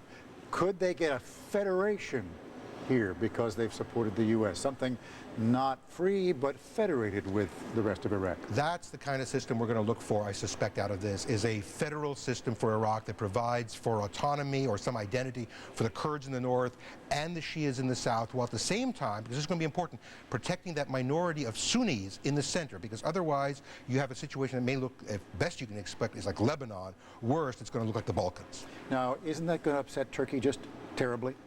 It shouldn't if it's a federation within an Iraqi state where the borders are defined and that community, that government of the Kurdish part also swears allegiance to the central government. I mean, it has to be worked politically so the Kurds make it clear that they're going to be part of Iraq, not of a larger country. It seems to me what we've got are a couple of really critical days here. We've got some exposed forces down here that are making one heck of a run. We've got some light forces that are coming in on this pincher movement here. We've got very light forces exposed over here. Incredibly daring, incredibly fast, but it does mean there's a lot of risk. It's just... Come on, you can't. There are ways to, wait, let me correct. You can hide the faces, but you know what those people have done is such an atrocity. Absolutely not. Let me tell you why. This is Geneva. First of all, we're part of the Geneva Convention. Fox's responsibility was awesome. Okay, if you have a child in this fight, and you hear POW, and somebody ran that film of him being killed. It's not. Actually, you don't see people being executed. No, not that that makes. I mean, not that that makes it any better. You actually do not see an execution. But my point is simply this: is that if we hide the faces, I don't think it's such a bad thing for the American people to see how horrible the things are that's happening. You are a brilliant lawyer and a great commentator. I really disagree, and I'm really proud of Fox for not showing it.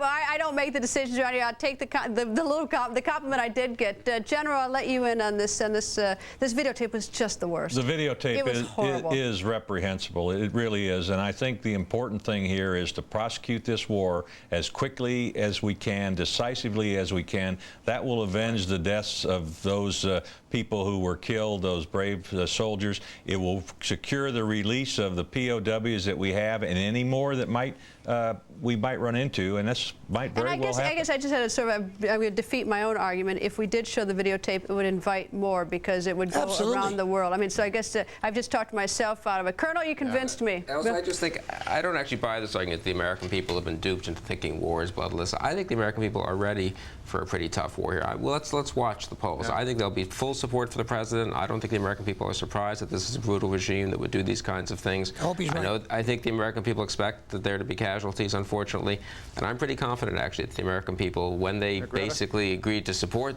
when they've come to the judgment that the president is right to fight this war, are willing to see it through for a while. We talked ourselves into the notion that they have such a short attention span and that it's easy, and now they're disappointed because we thought Friday night it was going to be easy, and now on Sunday night it's looking harder. I have actually a lot of confidence in the American people. I'm hoping Monday night it looks easy again. It's just tonight after those losses that it's that's a little bit harder. I think you look at it day by day. Bob, you wanted to get in?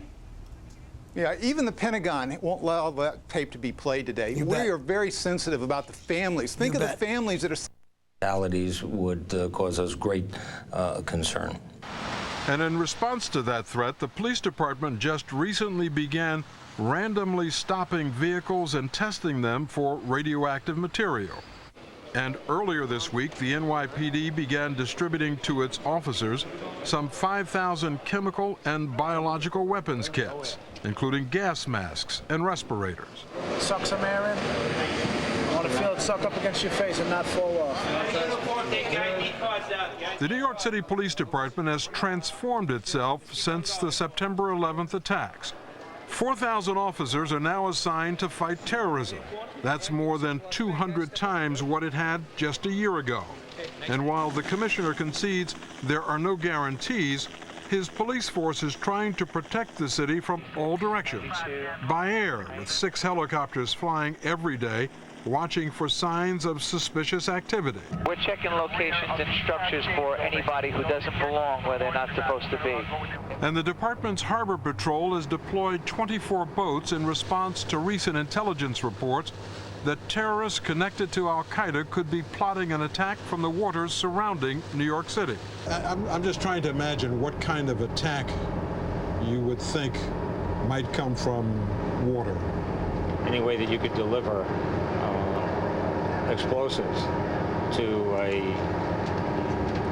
sensitive location, buildings, ships. Bridges, tunnels? Bridges, tunnels, ferries. The city's most visible and dramatic counterterrorism measure is on land. A group of highly trained and heavily armed police officers, known as Hercules teams, are being dispatched day and night throughout the city in unpredictable patterns. Their aim is to display an intimidating and very public show of force. Police Commissioner Kelly says his department has learned that this tactic may be an effective deterrent to terrorist groups like al-Qaeda. We have done a fairly comprehensive examination of al-Qaeda doctrine, al-Qaeda handbooks.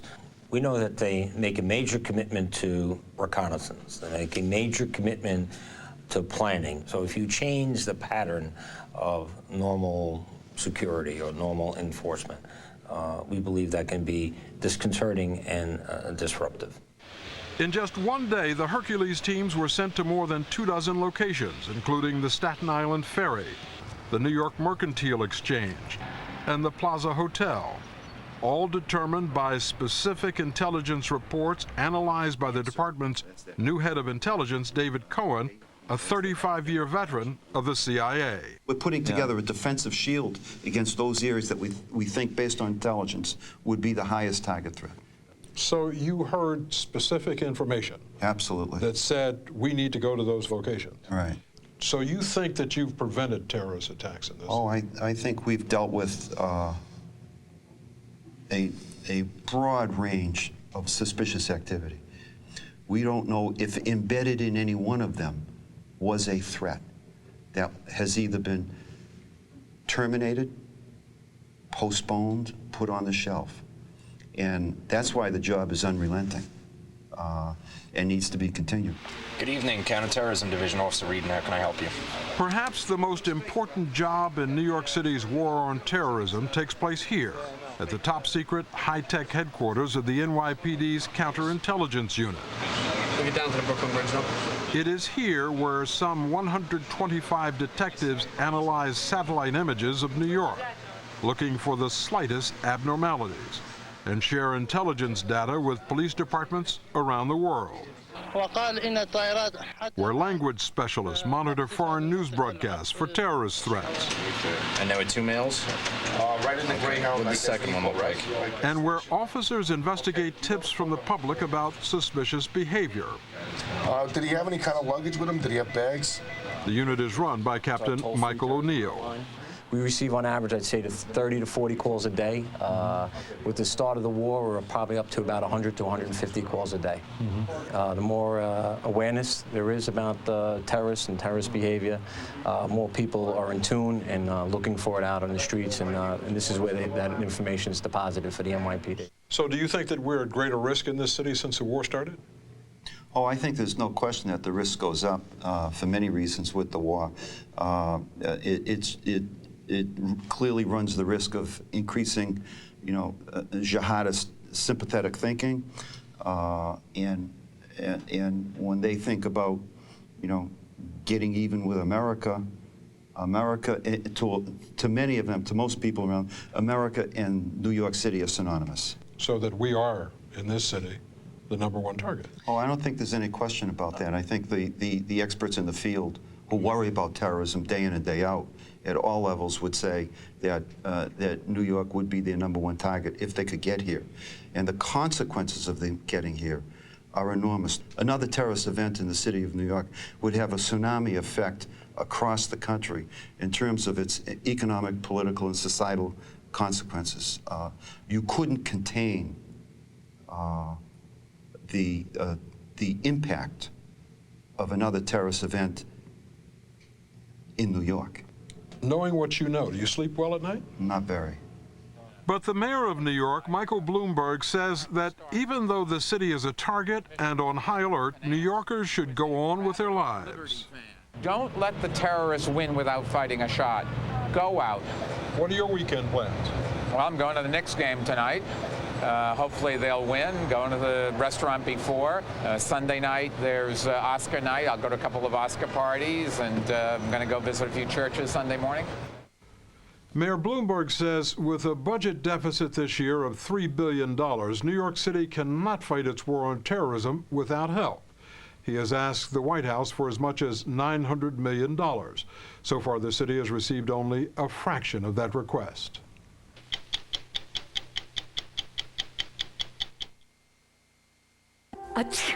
Looking for better allergy relief? Benadryl is proven better than the leading prescription allergy medicine at relieving your worst allergy symptoms, like runny nose, sneezing, itchy nose, and watery eyes. Benadryl, proven more effective.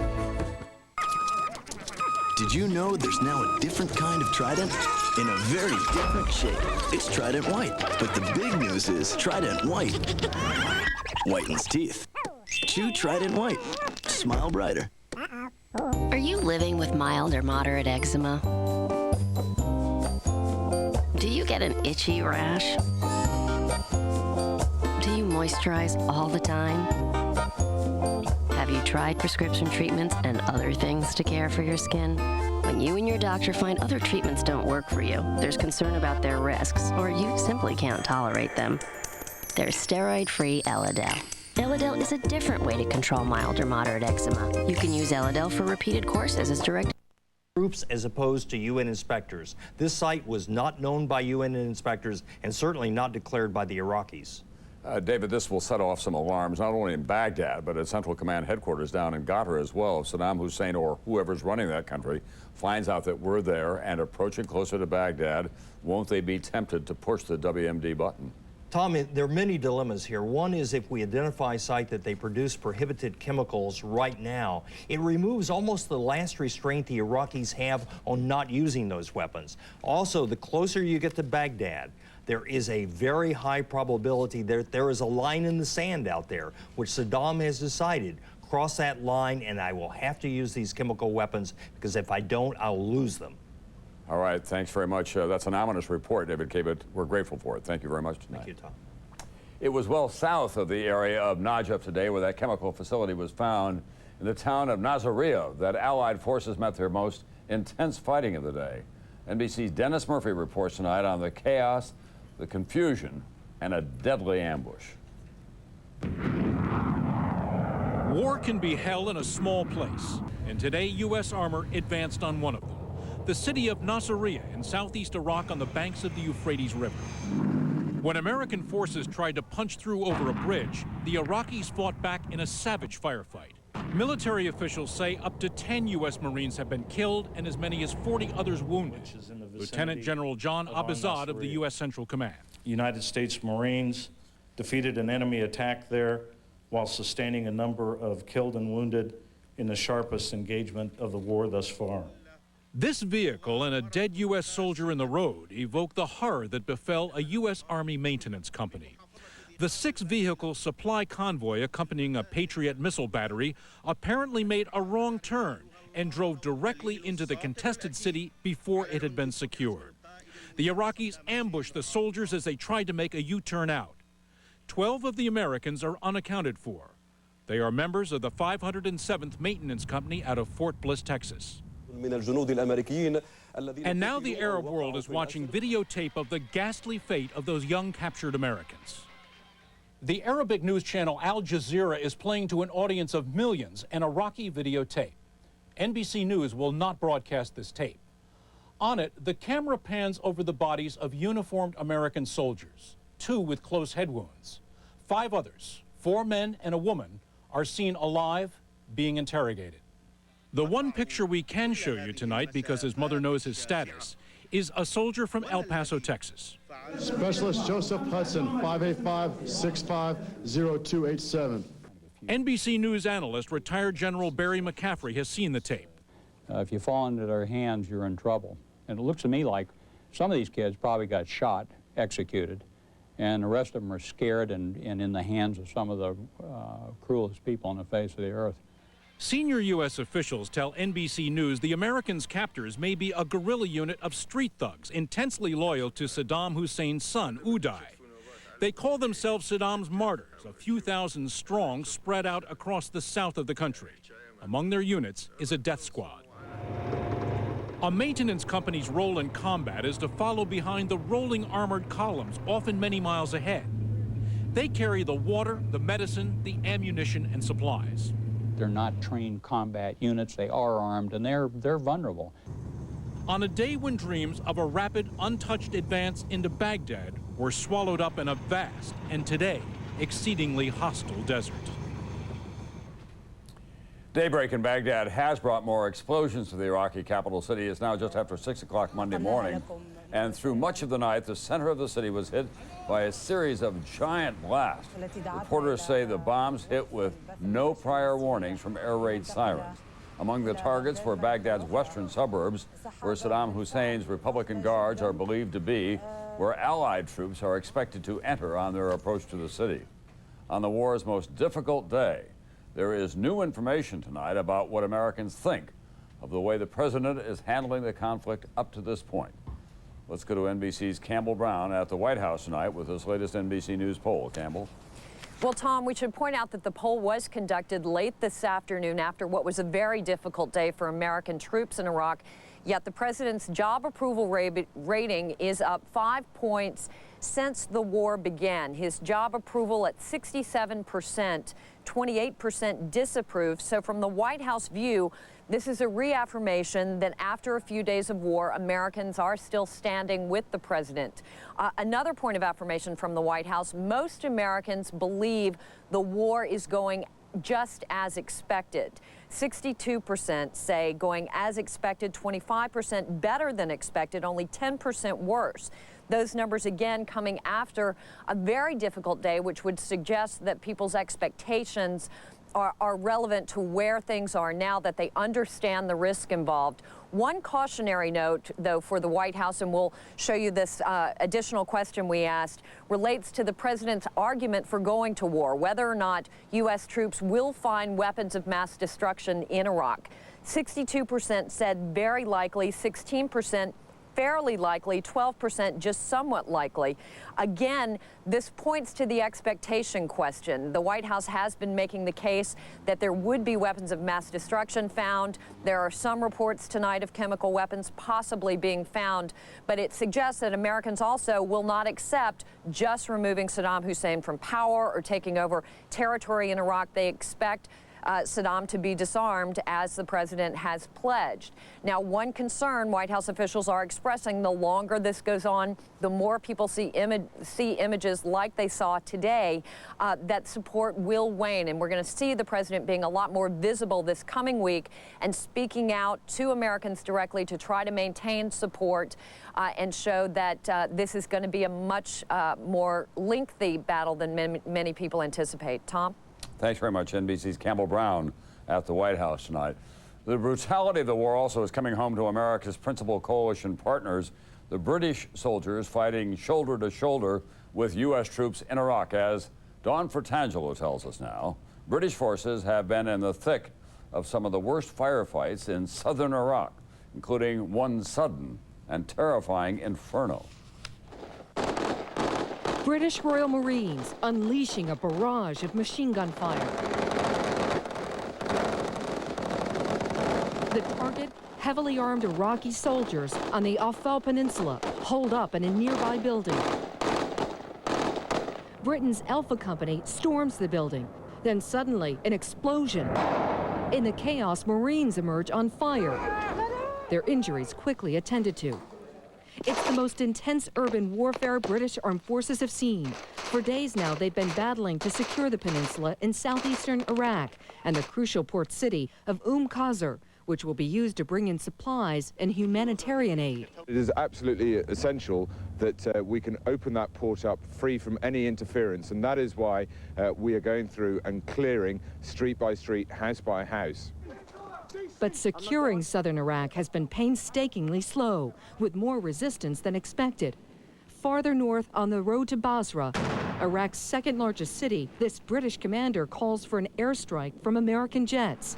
Chris, I'm told we've got a Wild Eagle mission coming in to have a look in depth. Yes. Have you got it yet? As they help coalition forces secure vital oil fields. Advancing closer to Baghdad in Armella, Britain's Royal Horse Artillery encounters more Iraqi fighters and shells their positions. But for all their advanced firepower and technology, British troops fell victim today to the first case of friendly fire. A Royal Air Force Tornado jet, like this one, was shot down by a U.S. Patriot missile, killing 2 pilots. A tragic breakdown in a system that was designed to distinguish between friendly and hostile aircraft. Even so, Royal Air Force Group Captain John Fines says the accident will not endanger the U.S.-British coalition. I think the coalition will be strengthened. We'll certainly learn some lessons, and we'll carry on with the war. Nothing has changed. This brings to 16 the number of British soldiers lost since Operation Iraqi Freedom began. On board the Ark Royal aircraft carrier today, a memorial service for 6 other soldiers killed when their Navy helicopters collided. The empty seat, a tribute to one who played in the brass band.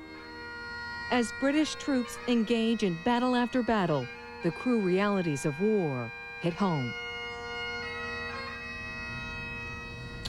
As you heard, bombs, mortar fire, artillery, all were poured in by coalition troops in a pitched battle for a strategic southern port. Sarah James has more now on the heavy fighting that was broadcast live from the front lines.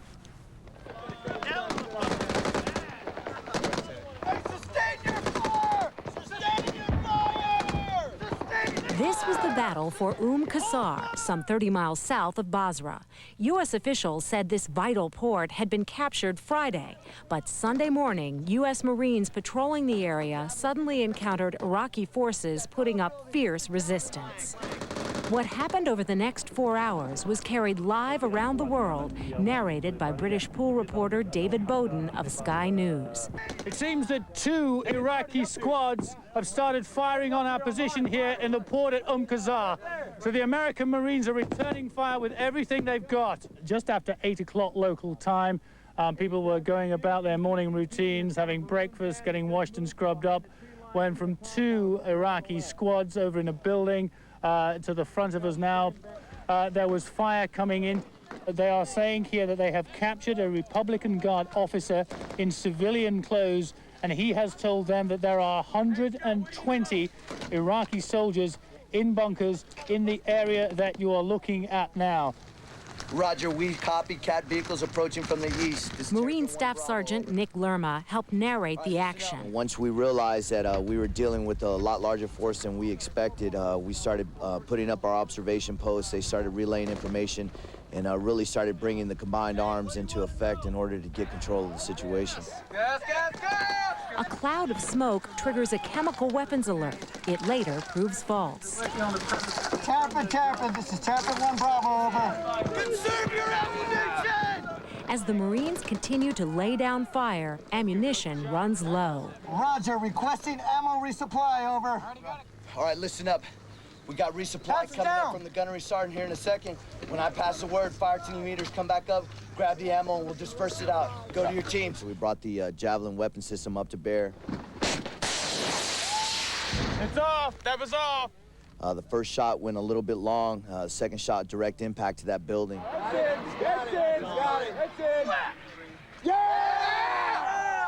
Woo! That's a good shot. That was Tanks are called in. The tanks appear to be moving, I'm being told now. You can probably see it. It's moving in very slowly towards where that fire was coming from earlier on this morning. I believe the first tank's about to take a shot right now. There we go. Apparently there's somebody back there apparently that wants to keep going. It's just gone down the line here to keep your heads down. Shots are coming out of the building still. I think the people, if they are still alive in there, will either have to come out with their flag waving, otherwise they will be killed. There are Iraqi personnel walking across with a white flag. And basically the situation is de-escalated and we're standing down now. The fighting, as far as this particular episode goes, is over. That is correct, over. The battles in southern Iraq confirm the fears of U.S. military planners about the difficulty of fighting in the streets of a city in Iraq. Earlier today, NBC's Kerry Sanders filed this dramatic portrait from the front lines.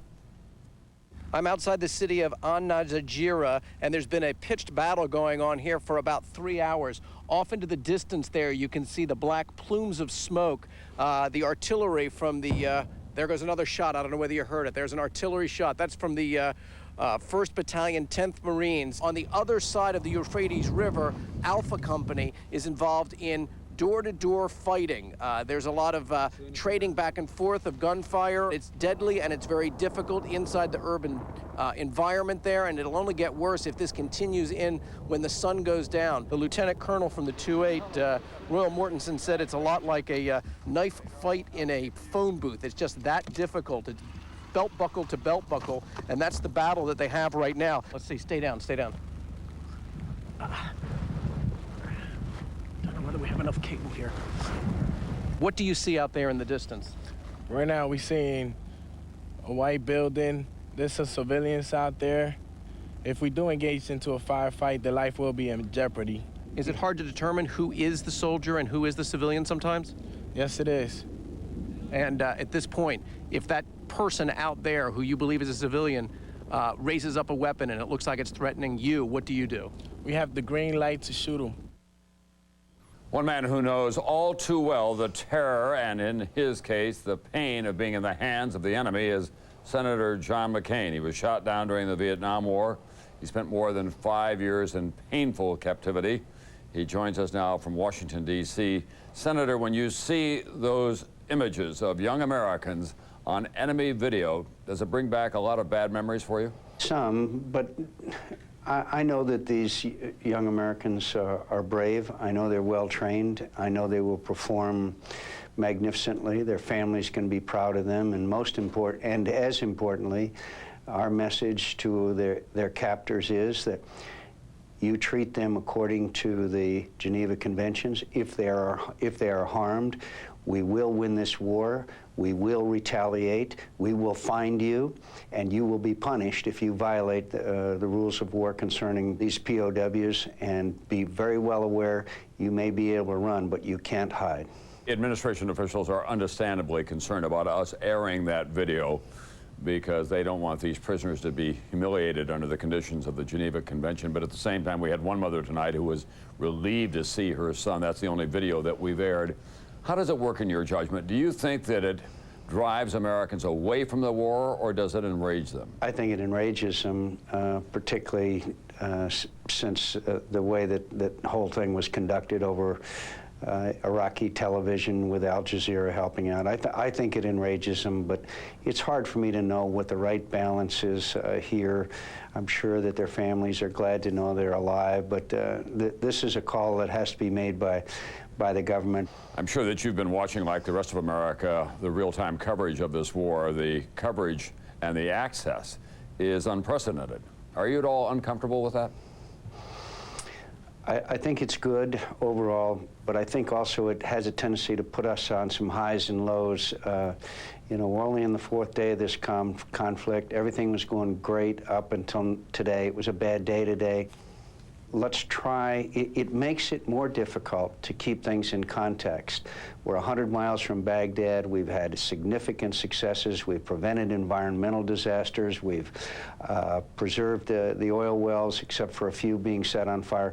So the overall success of the conflict sometimes, understandably, gets submerged by the emotion of the moment when we see the tragic loss of brave young Americans. And are you at all concerned about the presence and the tenacity of these various militia groups who do have loyalty to Saddam Hussein? And they were active today in those fights both in the south and in the middle of the country. Is that going to make Iraq more difficult to govern when we get to the post-war period? There are pockets of resistance. We have to bypass them and clean them up later on while we go for the major target, which is Baghdad and the removal of Saddam Hussein. I think that these people will be removed. It won't be easy. This war won't be easy, but I still believe that with our overwhelming superiority that this thing is going to come out all right and fairly soon. Thank you very much, Senator John McCain. That's fine. Is under ground rules. We can't talk about that. That's fine. We'll just ask them as you can answer them.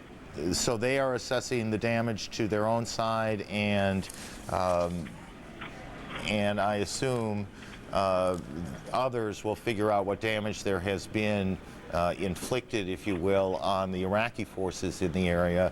Do they give you? All right, are these, General Clark raised a good question, there are two versions of the Apaches. Is this the longbow?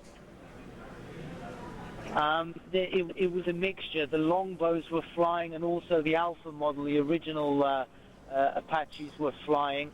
Again, under ground rules, it's a little bit difficult to speak precisely of numbers that were in action, but it was certainly a mixture of battalions and squadrons, mixing longbows and Alpha model Apaches. Precisely, it was the 11th Helicopter Attack Regiment based in Illesheim in Germany, and it was also 1st Attack, that's part of the 1st Cavalry Division based out of Fort Hood, Texas. Those units have been put together in an 11th Regiment task force, and that was their task last night, to fly against this elite Republican Guard unit.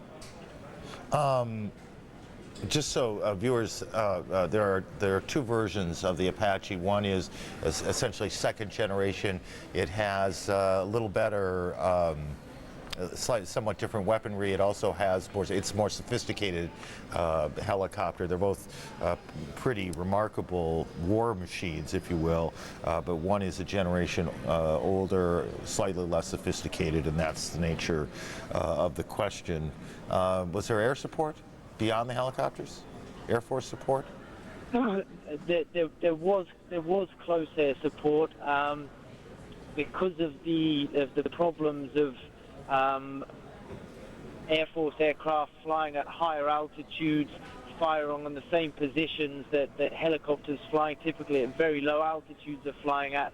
Then the helicopters were obviously allowed to go and do their work first. Like I say, the helicopters were flying at very, very low altitudes. It seemed to be quite clear the Iraqis initially thought they were under attack from an Air Force unit from planes flying quite high. Mm-hmm. The anti-aircraft barrages were aimed quite high. Then when they realized it was helicopters that were attacking them, then the Iraqis dropped the level of the anti-aircraft fire and put up a big barrage. It wasn't pinpointed specifically at single helicopters.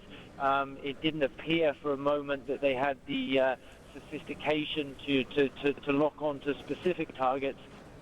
But like I say, the putting up this wall of anti-aircraft fire does seem this morning, looking around the airfield where I am, that anti-aircraft fire seems to have been very effective. Mm-hmm. In fact, the Black Hawk helicopter that we were flying in, the command and control helicopter typically holds in a holding pattern away from the combat zone. We were probably flying about 15 miles away from the combat zone, but I did hear the zing of several bullets, probably fairly small caliber assault rifle rounds, zinging up around the helicopter, although none appear to have impacted.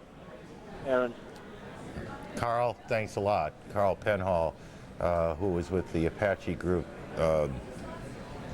Those of you who are regular or frequent viewers of Newsnight might recall a piece that we did when we were in Kuwait, and those were the guys.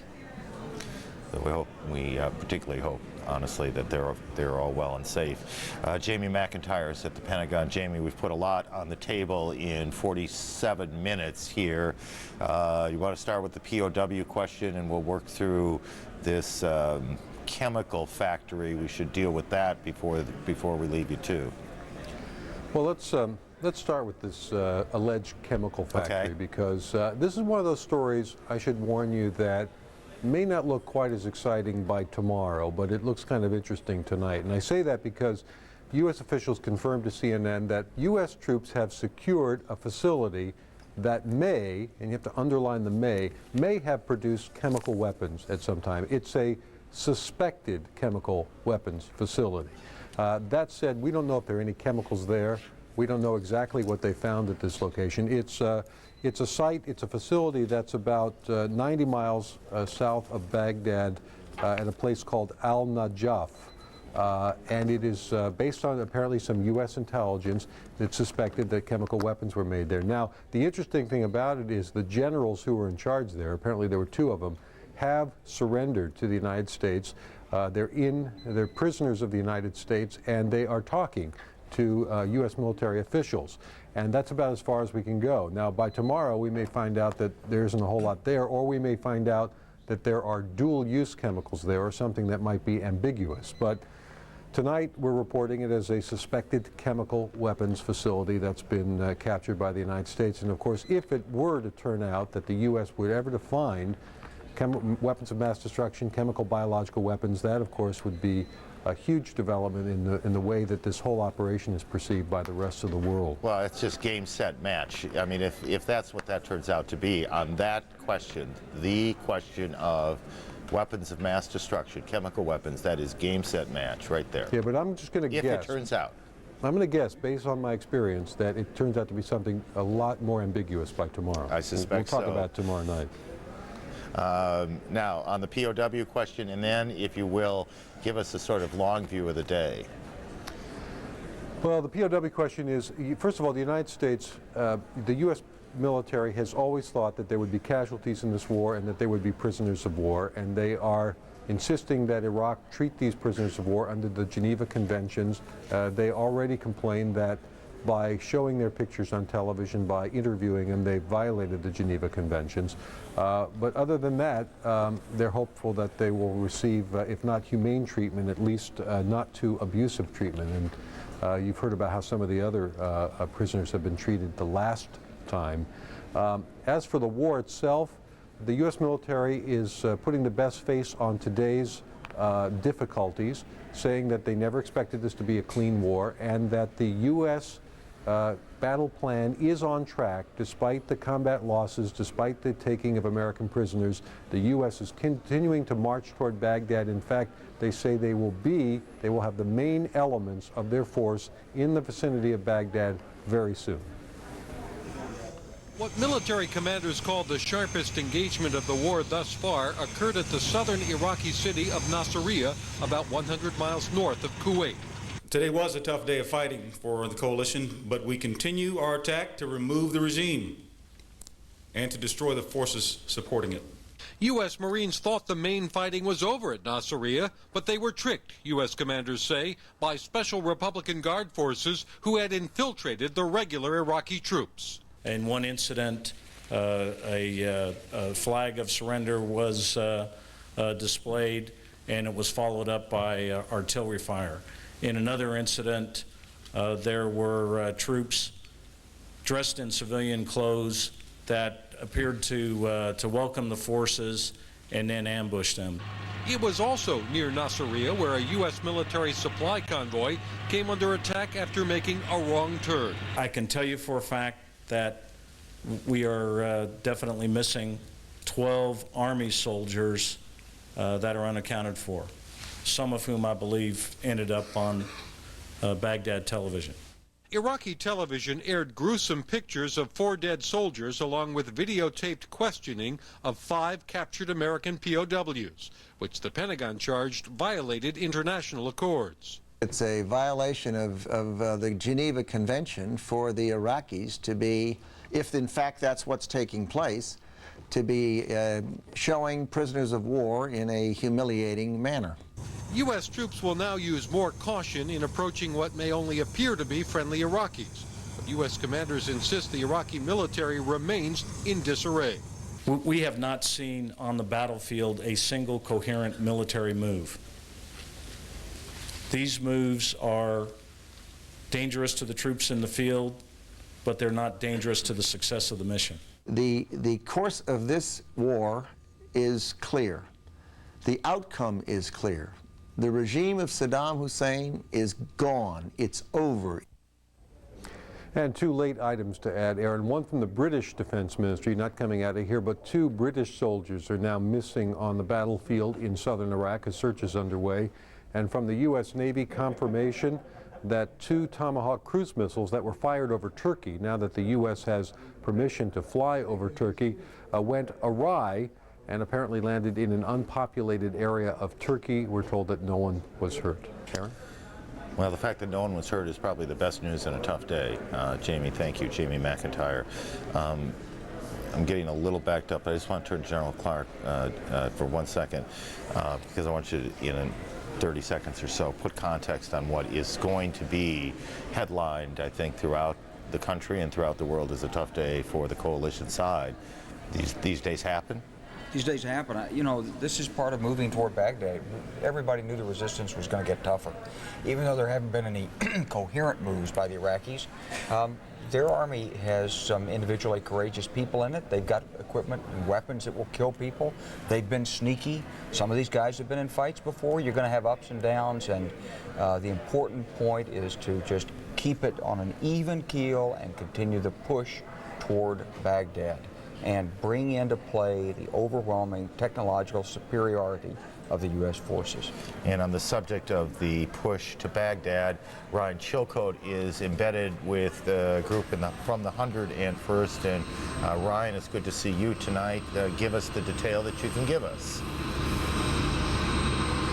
Yeah, the 101st Airborne has moved into southern Iraq, and we are at what is called a FARP. A FARP is a forward area rearming and refueling point. I'm going to show you the UH-60 Black Hawk helicopter behind me.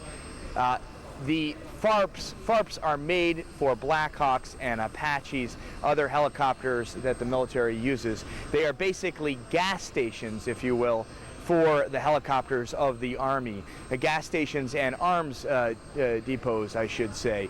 What happens is helicopters fly in here. They can fly to the front and then come back here, and they can refuel here and rearm.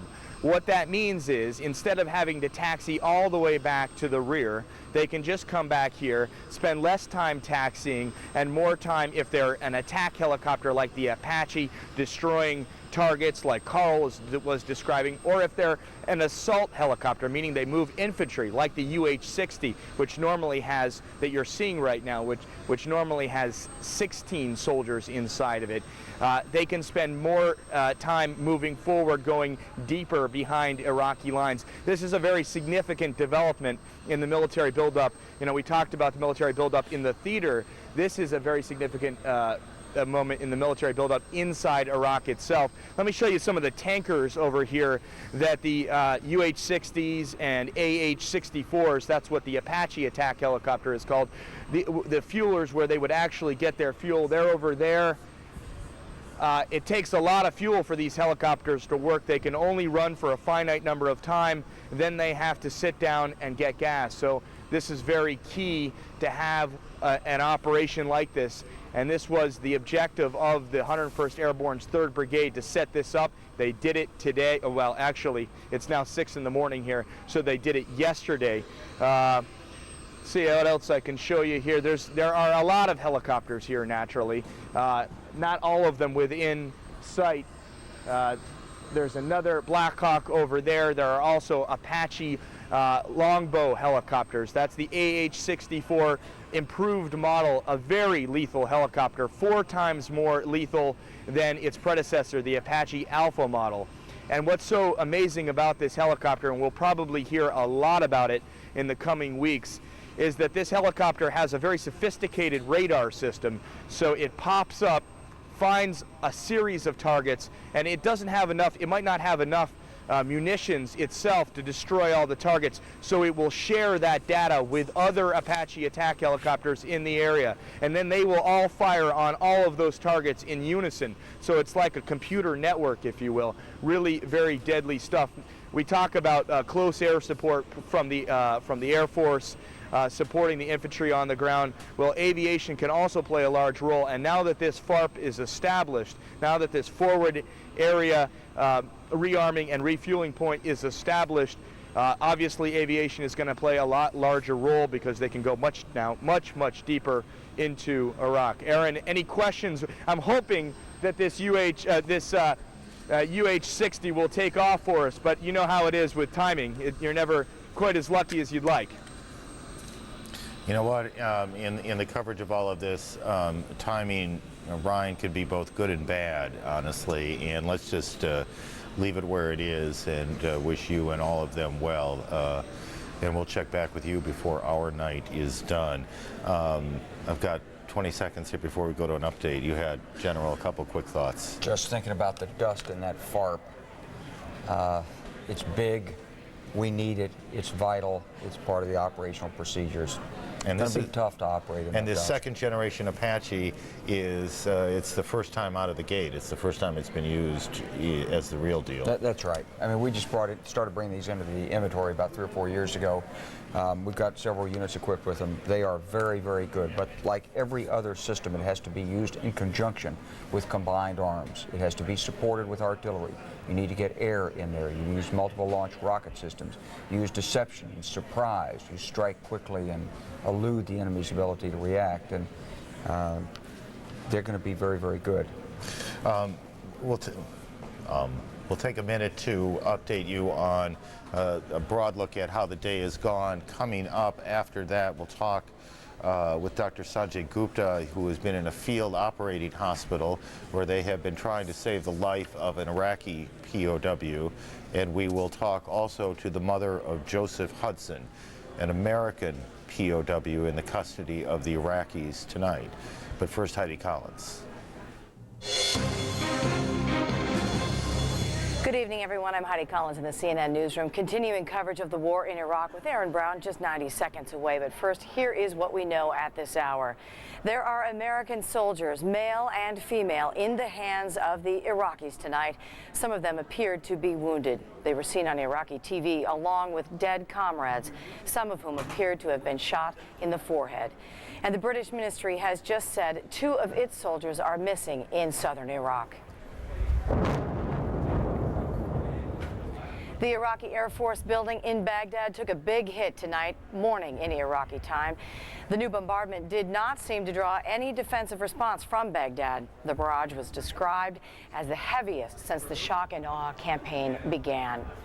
Friendly fire has claimed 2 British pilots. A U.S. Patriot missile knocked their Tornado GR-4 fighter jet out of the sky near the Kuwaiti border. The mistake is now under investigation. Iraqis today flocked to the banks of the Tigris River in Baghdad, responding to rumors of a downed coalition fighter jet.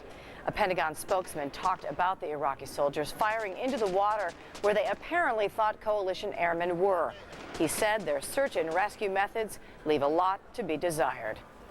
A military source tells CNN members of Iraq's Republican Guard have been using Iraqi women and children as human shields at military positions. The report came from reconnaissance missions in central Iraq. U.S. officials tell CNN that Moscow is letting Russian companies sell sophisticated military equipment to Iraq. Not only that, but also there are Russian employees in Baghdad helping the Iraqis use electronic jamming equipment. The equipment in question can foul up the global positioning systems technology U.S. fighter pilots rely on. Russian President Vladimir Putin has denied those allegations. Activist and documentary maker Michael Moore took on President Bush at the Academy Awards tonight. Bowling for Columbine, his look at violence in America won for Best Documentary. Moore was at first applauded and then loudly booed when he took the stage and ripped into the president and the war against Iraq. And just moments ago, Adrian Brody was honored for his work in The Pianist with the Oscar for Best Actor. Aaron Brown continues our coverage of war in Iraq right now. Heidi, thank you. We're going to start this hour by touching again on the story of the American POWs. For those of you who just may be joining us, let's recap what we know. A group of 12 soldiers from the 507th Maintenance Company were in southern Iraq when they were attacked. We don't precisely know exactly the circumstances of that attack. At least 5 members of the group were captured. As many as 7 were killed, and again, we don't precisely know the circumstances of that. What we do know is that interviews with those who were captured, and apparently were widely shown across first Iraqi state TV, and then both the interviews with the Americans and quite gruesome and most disturbing pictures of the American dead were also broadcast on Al Jazeera, and in fairness to Al Jazeera, I suppose, by other broadcasters around the world. The Secretary of Defense made clear today that he believed that the interviews that were conducted by Iraqi state TV and the way they were conducted by Iraqi state TV were in clear violation of the Geneva Conventions. While they have, as we said, been widely shown around the world in their entirety, we at CNN will not air any of those interviews until we are absolutely certain the captured Americans' families have been notified, and then we're only going to air a very brief clip. The decision to air the brief clip is to show you who they are, first of all. They are your countrymen, but also how they are treated, the condition they are in is an important part of the coverage of any war. And we would add to that what one of our military analysts said to us earlier today, which is that showing these young men and one woman, showing the condition they are in helps ensure their safety at the hands of the Iraqi government.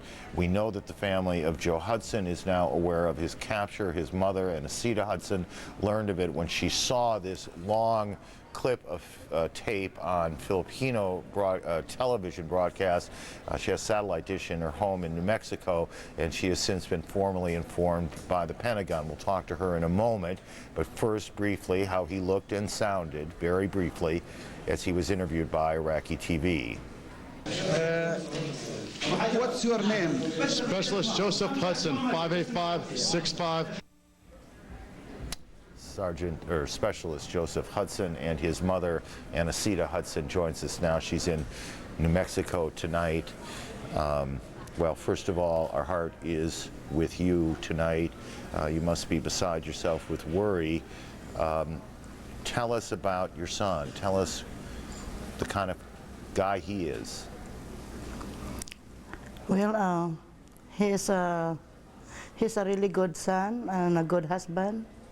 And I know he misses us, and we miss him. He has, I'm sorry, he has a young child, does he not? Yes, sir. He got a young child, 5 years old. You have now been contacted formally by the Army. What were they able to tell you? No, sir. I have not been contacted from the Army, but my daughter-in-law is. She was in briefing today in Fort Bliss. At Fort Bliss in Texas, and what was then? What were they able to say? According to her, that they briefed her that Joe is gonna be okay, and they're gonna try to get him out of there where he's right now. When you saw him, when did you last see or talk to him? When I saw him today in the being video in the Filipino channel, I was so shocked, and I was very confused, and I started crying.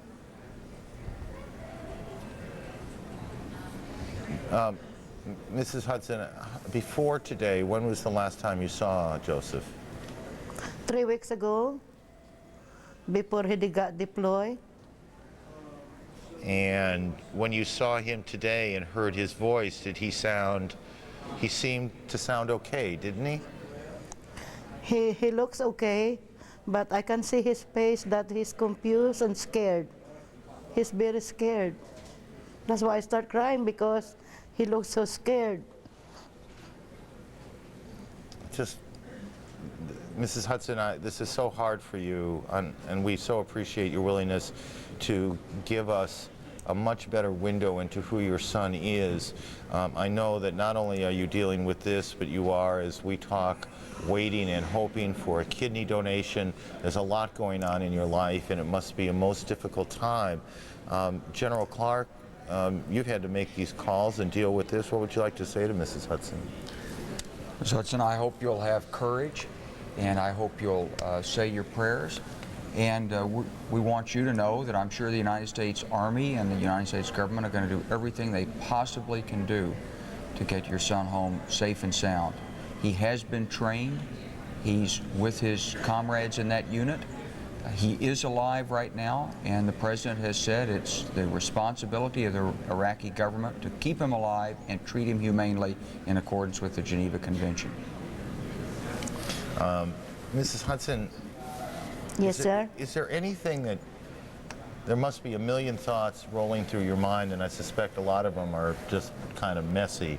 Is there anything you would like to say to us, to all of the people watching, about your son or anything else? Yes, sir. I just would like to, the President of the United States of America that will do something about it to save my son, and I want him to come home.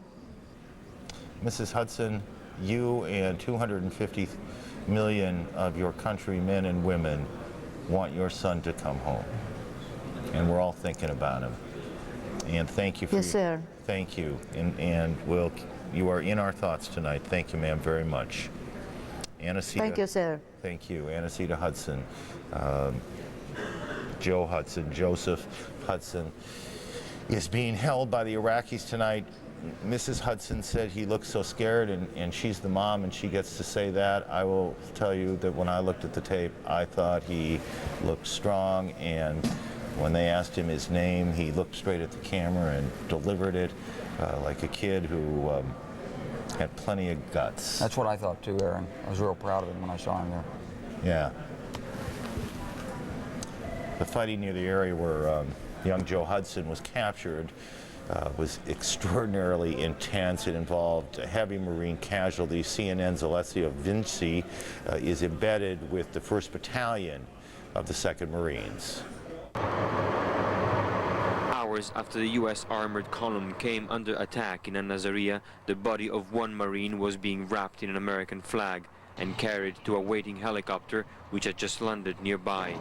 He was one of many Marines to die in this intense battle to control an important supply route for U.S. forces trying to reach Baghdad to the north. The charred remains of one of the vehicles still smoldering, a testimony to the ferocity of the fight as Iraqi forces used rocket-propelled grenades to destroy the heavily armored personnel carrier, killing everyone on board. Nearby, a second armored vehicle heavily damaged, the burned gear of another Marine lying on the ground. Earlier in the day, only 6 miles away, another deadly attack against American forces in the region. A U.S. military supply convoy was ambushed as it lost its way around the unfamiliar territory. Many of those ambushed were killed or taken hostage. Several hours after the Iraqi forces ambushed a U.S. military supply convoy, the Iraqi forces continue to engage the U.S. military, who is responding with heavy machine gun fire and 40mm grenades. Advancing U.S. Marines, many of them as young as 19 and seeing their first combat, called for air support as they attempted to enter the city of Al-Nazariya. U.S. military commanders say helicopters and planes managed to destroy several Iraqi tanks, trucks and anti-aircraft batteries. But somehow commanders here say they did not manage to prevent serious losses in the fiercest battle yet of the Iraqi conflict. Alessio Vinci, CNN, with the U.S. Marines in Al-Nazariya, Iraq. Now, we talked a lot about POWs and our concerns about the treatment of the Americans. It is ironic, I guess, if you will, that on this day, under these circumstances, out in the Kuwait desert in a field hospital, we find Dr. Sanjay Gupta. Dr. Gupta, on the video phone tonight, witnessed a surgery. As I recall it, Sanjay, was abdominal surgery on an Iraqi POW performed by American doctors. Sanjay?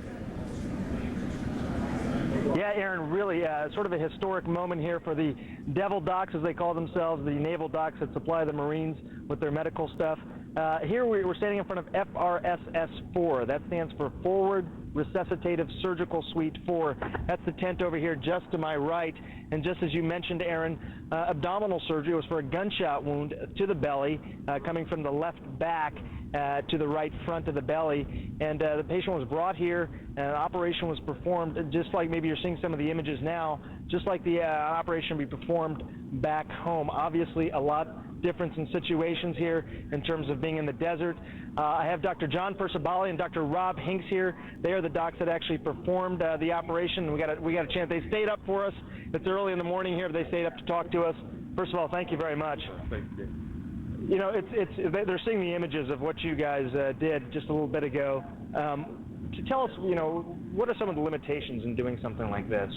Well, we're under pretty austere circumstances here, so we have to view each patient obviously individually, but we also have to keep in mind the resources that we have available. We're set up here to do 18 major cases, so we have to really pick and choose those critically injured patients that have to be taken care of now. So that's the challenge that we have. Dr. Hinks, sterility has got to be an issue. How do you? Unfortunately, we can't, but we do keep it as clean as we can, principally from the standpoint we're actually operating, we do achieve some degree of sterility. You know, one of the things that Aaron just mentioned is talking about triage with regards to Iraqis versus coalition forces. You're a doctor. You're also wearing the garb of a military person. How do you make those decisions, coalition forces versus Iraqi, if you had a waiting room full of both? Our decisions are going to be made based on medical. There'll be a medical decision based on the patient's physiology and the wound. That's how we decide who goes first. Okay. Well, thank you both very much for joining us. Aaron, medical triage as opposed to political triage, that's the message we're getting. But again, a historic moment here, FRSS-4. This is the first time an operating room set up in the middle of the desert. They can set these up in under an hour. They can tear them down in under an hour. Why? So they can mobilize and move with the troops, which is exactly what they're doing. Back to you, Aaron. Sanjay, thank you. Sanjay Gupta has done some terrific reporting for us over the last few days. Michael Gordon writes about military matters, the chief defense correspondent for the New York Times. He's been in Iraq, he's back in Kuwait, and he's on the telephone now. Michael, it was a tough day for the Americans and the British and the coalition side. What's your take on all this? Well, I think that the Americans and the British, for that matter, too, are now entering the most critical phase of the war. All along, the land war commanders understood that the first part of the war was the easy part, and yes, there were lots of reports about regular army units capitulating and huge distances covered by forces, but the people who were commanding the war understood that this is really the prelude for the major battle, which is really just began last night against the Republican Guard. Last night was the first time that American ground forces began to attack the Republican Guard, specifically the Medina division outside Baghdad. So now we're entering a much more difficult phase of the conflict. In fact, the very area around Baghdad is known by the military as the Red Zone, which gives you a little bit of a feel for what they think of that challenge. And at the same time, in their rear areas, they're facing attacks on their supply lines and feigned surrenders, which became attacks by the Fedayeen, which are a group of loyalists for the regime, almost technical, guys who drive around in SUVs with machine guns, sort of light forces. So they now have a fight in front of them and a fight behind them. First of all, on this, you mentioned ground forces engaged with the Republican Guard in Medina. We, just to help our viewers a bit, we talked a little bit ago about an Apache air attack, I believe, on those same Republican Guard positions. And again, how close to Baghdad are we talking about, can you say? Well, I'm not sure precisely, but there's an outer ring, a defensive ring, about 60 miles or so around Baghdad, and there are different brigades. What they did is they singled out a specific brigade at the Medina to concentrate on, and what the attack involved was attack by Apache helicopters, and also they fired, I think, over 30 ATACMS surface-to-surface missiles, So this is part of a process which they call shaping the battlefield, but basically it means pounding these forces from the air to soften them up. This was the ground portion of it. There's an air portion of it as well, which involves bombing attacks on the command and control, the tanks, and particularly the artillery, which can be used to fire chemical shells. So this is a combined arms attack on the Republican Guard, beginning for the first time. And just on one other point that you mentioned, and we'll move a little bit forward, it is always seen that one of the complexities or one of the challenges of the coalition war plan was this long supply line that had to run essentially from Kuwait 350 miles or so to Baghdad. And we have seen now some attacks on that supply line, and I gather that is essentially the risk that is inherent in the plan. Well, yes. I mean, I guess the question is whether it was a necessary risk. There are not a lot of American troops in this fight, as I see it. I think this force is barely adequate for the task. It's a very capable force, but it's a very big country, and there's a lot of terrain to cover, a lot of supply lines to protect, and there are areas of Iraq which are a sanctuary. I mean, Iraq is firing surface-to-surface missiles at this very camp where I am. And that's back in Kuwait. Back in Kuwait. At Kuwait, yeah, but they can also fire at American forces in Iraq. Right. They're firing from a portion of the country in eastern Iraq, north of Basra, where there are no Allied forces. And so there's, the force that's at hand is, in the view of the military commanders, is sufficient to defeat the Republican Guard and topple a regime. But it's hard to do that and guard supply lines and prevent missile launches and deal with a whole host of challenges that are presented by this type of a conflict. Have you found in your reporting any frustration among the American or the coalition commanders in Kuwait about the size of the force they have to work with and the task that relatively small force has to accomplish? Well, to the contrary, every time I talk to them, they insist they have the force is sufficient, and I think they're pretty confident they're going to prevail. There doesn't seem to be much doubt here about what the ultimate outcome will be. I think yesterday was a very somber mood among the the high command, so to speak, and they had they had some prisoners taken. They lost had pretty high casualties for an American war at a time when things were going pretty well. There was a friendly fire episode where a Patriot shot down a British Tornado aircraft, which was very unfortunate. So it was basically a bad day. But what I don't sense is, at this point, any lack of confidence about the ultimate outcome. And in fact, I think they're pretty much determined just to press ahead. And I think part of it's almost as if, they were going to fight the Republican Guard in any event, but I think there's also a lesson there. They're not going to be deterred from proceeding and pursuing the fight against the Republican Guard and going to Baghdad. But I just think this is going to be a much more complex operation, particularly because they have these Fedayeen kind of militia spread all over the cities of southern Iraq and operating in their rear areas, and it's a thorn in their side. So I think the outcome will be successful. I don't think there's much question about that. I think the question will be at what cost, in terms of American casualties and in terms of, I guess, damage to the country, because all along they've been trying to do this with minimal damage. Michael, as always, it's good to talk to you. Thank you. Michael Gordon, who's a wonderful reporter on matters of defense, writing for the New York Times, and has joined us a couple of nights now. Over at the maps to give us, I think, a broader view of sort of where we are on this tough day. Miles O'Brien, General Clark's moved over there as well. Gentlemen. Thank you very much, Aaron. General Wesley Clark joining us to walk us through the map. Let's just start right down in the south and walk through an overview of what is not the best day so far for the American military. Go ahead, General Clark. This is an average day of fighting. It's tough. You're going to get some things that didn't go as well as you wanted, but the momentum is still there. We still have the combat power. We still have the initiative here.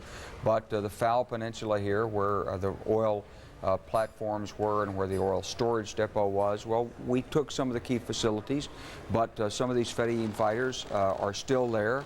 The area hasn't been totally secured or cleared of the enemy yet, and at night and during the day even, some of these people are moving around and continuing to open new firefights and engagements. Basra, a city of about 1.2 million people, has not been occupied. It's not secure. There are fighters in there, some Republican guards who've been slipped south to stiffen the defense there. They're in civilian clothes in some cases, and they are resisting despite the fact that we have the bridges. The Marines, meanwhile, skirted past this, leaving most of this to the British as far as we can determine here, and are moving up. The Marines are basically in the center between the Tigris and the Euphrates River. A part of the Marines went through Nasiriyah. They got in a big firefight there. Another part of the Marines is moving up in the center.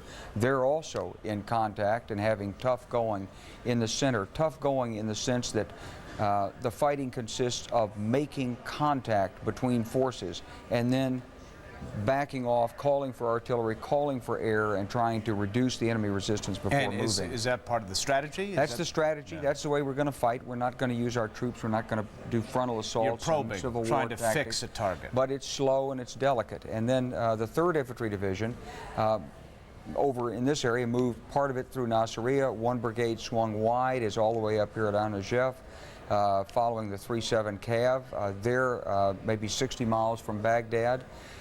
So we've got the 3rd Infantry Division in good position. They're ready to push forward. The Apaches did a deep attack during the hours of darkness against this brigade of the Medina Division. Don't know the results of that. Apache versus a T-72 tank, they did well. And I would think that there were probably 150 armored vehicles, including air defense, some artillery that was towed artillery, tanks, BMPs in this area. Not sure how they were arrayed. The Apaches came in with ATACMS support and with U.S. Air Force support in some areas, and there was engagement, and that'll be sorted out. Now, somewhere out here is the 101st and the 101st Airborne. What are they up to right now? We're not sure exactly. Of course, that symbol just represents the fact that they're out in no man's land with a brigade establishing a huge FARP out here, and this really sets the ability for the division to maneuver from Kuwait somewhere out into western Iraq, and then perhaps to come in from the west or from the north against Baghdad. All right, we know that the U.S. holds H3. We don't know what that portends, whether the 101st might be headed there. We'll just leave that aside, and meanwhile, just briefly tell us, this is just to symbolize some of the bombing we witnessed over Baghdad. But this is a country that doesn't seem to be able to offer us much resistance. And that does... What do you mean in terms of dissent, in terms of protest? Iraq doesn't seem to be able to fight against us, is what I mean. Oh, it's clearly unbalanced, I mean, in terms of the mind, but that's the advantage of it. That's the military advantage, but morally it's much more problematic when a big country with all those weapons goes after a country that doesn't seem very capable of defending itself. The moral equation is very, very different than the military equation. Help us to wrestle with this. The president is our president. This is our government using our taxes. What's happening in Baghdad right now is being done in our name. Help us resolve that conflict. Well, I do feel it's being done in my name, and part of what's being done, if the president were successful in his objectives, and I can't foresee the future, perhaps it's all going to happen, just as he says. Perhaps it's going to be a short war, and democracy is going to flourish in the Middle East, and then there's going to be a solution to the Israel-Palestine crisis. And before you know it, Egypt and Saudi Arabia are going to be democratic states. What a wonderful vision. If that's the way it plays out, boy, he's had incredible foresight that I haven't had, and I'll be the first one to congratulate on him. Him on that accomplishment. But right now, it sure doesn't look like that's what's going to come about. Is there a distinction here between the political issue and the moral issue now that the war has begun? Oh, absolutely. It's an enormously important distinction, Politically, I do not think that Mr. Bush can lose. Morally, I don't think he can win. What do you mean? I mean this, that there are two choices here, really. It's either going to be a short war or a long war. If it's a very short war, the political benefits to Mr. Bush will be enormous. He took them on, he won, the war's over, troops are home, great sigh of relief, re-elected, triumphant. Yeah, that's if it's a short war. If it's a long war, it's because Saddam Hussein does have weapons of mass destruction. And Mr. Bush can say, look, I told you, he's dangerous. He's got these weapons. That's why it took us so long to defeat him. So whether it's long or short, the whole political calculus seems to me to strengthen the president. But morally, it's the exact reverse. If it's a short war and the man's taken out, people around the world are going to scratch their heads and say, we're bullies. He wasn't so dangerous after all. What's this huge, powerful country like the United States doing, going after this guy who had no means of defending himself? So a short war morally looks very bad for us. Now, if it's a long war morally, then people are going to say, my goodness, this is why you need allies. This is why the United Nations should have been involved. This is a major event we're undertaking.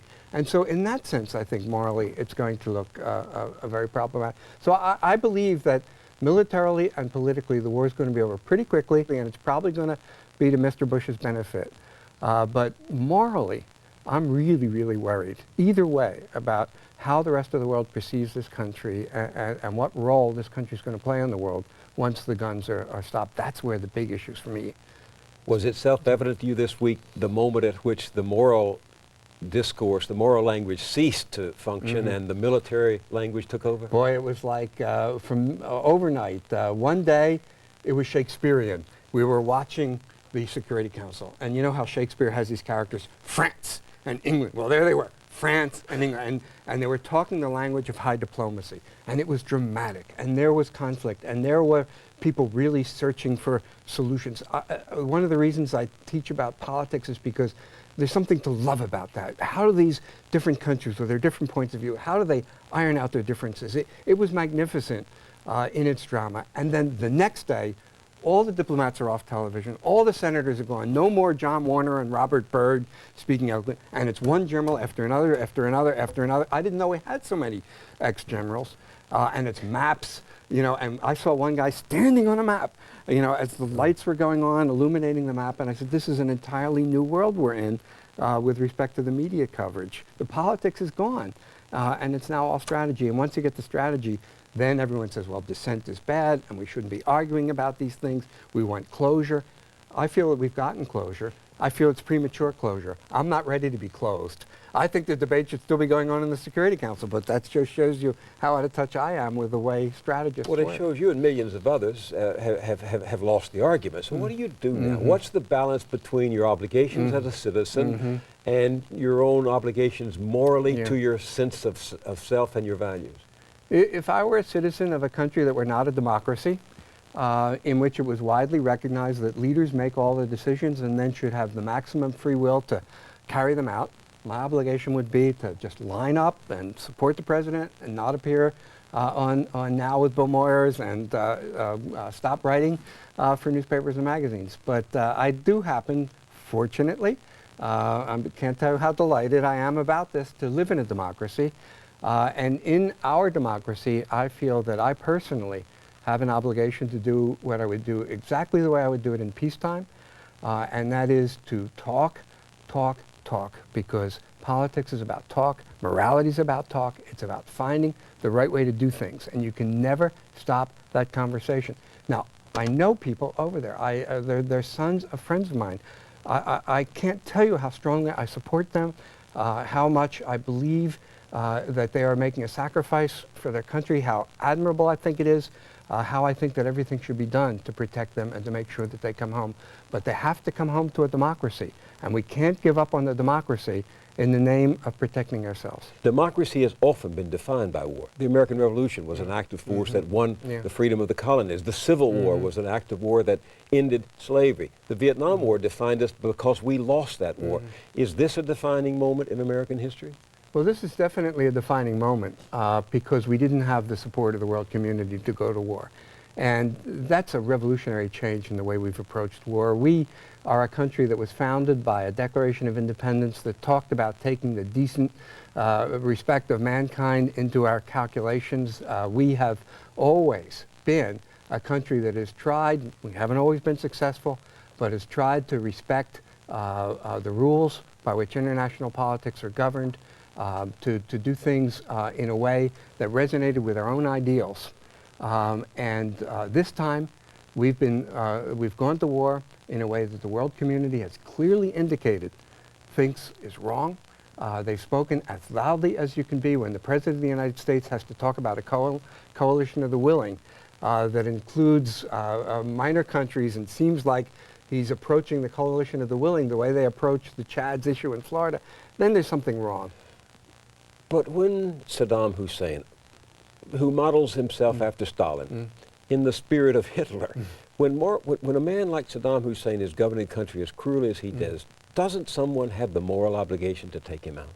Someone has the moral obligation to show the kind of leadership that I actually thought the Bush administration was showing in the beginning with respect to this, bringing it to the United Nations, making a case. There's absolutely no doubt, Bill, that the United Nations ignored these resolutions year after year. I think it's to the great credit of the Bush administration that they made it an issue. And they had this remarkable success. And they were guiding everything they wanted. And they could have brought it to a conclusion in a way that would have won the respect of the world community. I believe that France, Russia, all these countries that we're denouncing now and changing the names of our products for, that they would have been there with us if we had gone through with the procedure. The administration was too impatient. Not only was it too impatient, it seemed to want to make a point. It's almost as if, and it's just saying almost as if, they got scared that the international community really would be with them. And that would undermine what many of the more hawkish defense intellectuals in the administration wanted, which was to act without the world community. Alan Wolf, thank you very much for joining us on Now. It's been a somber time, but thanks for having me.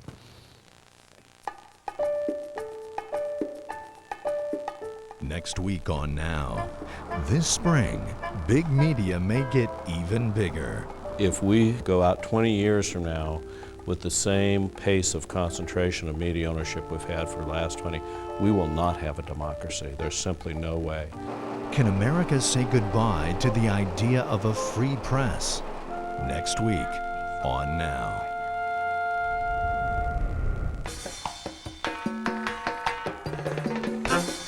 And connect to Now with Bill Moyers online at pbs.org.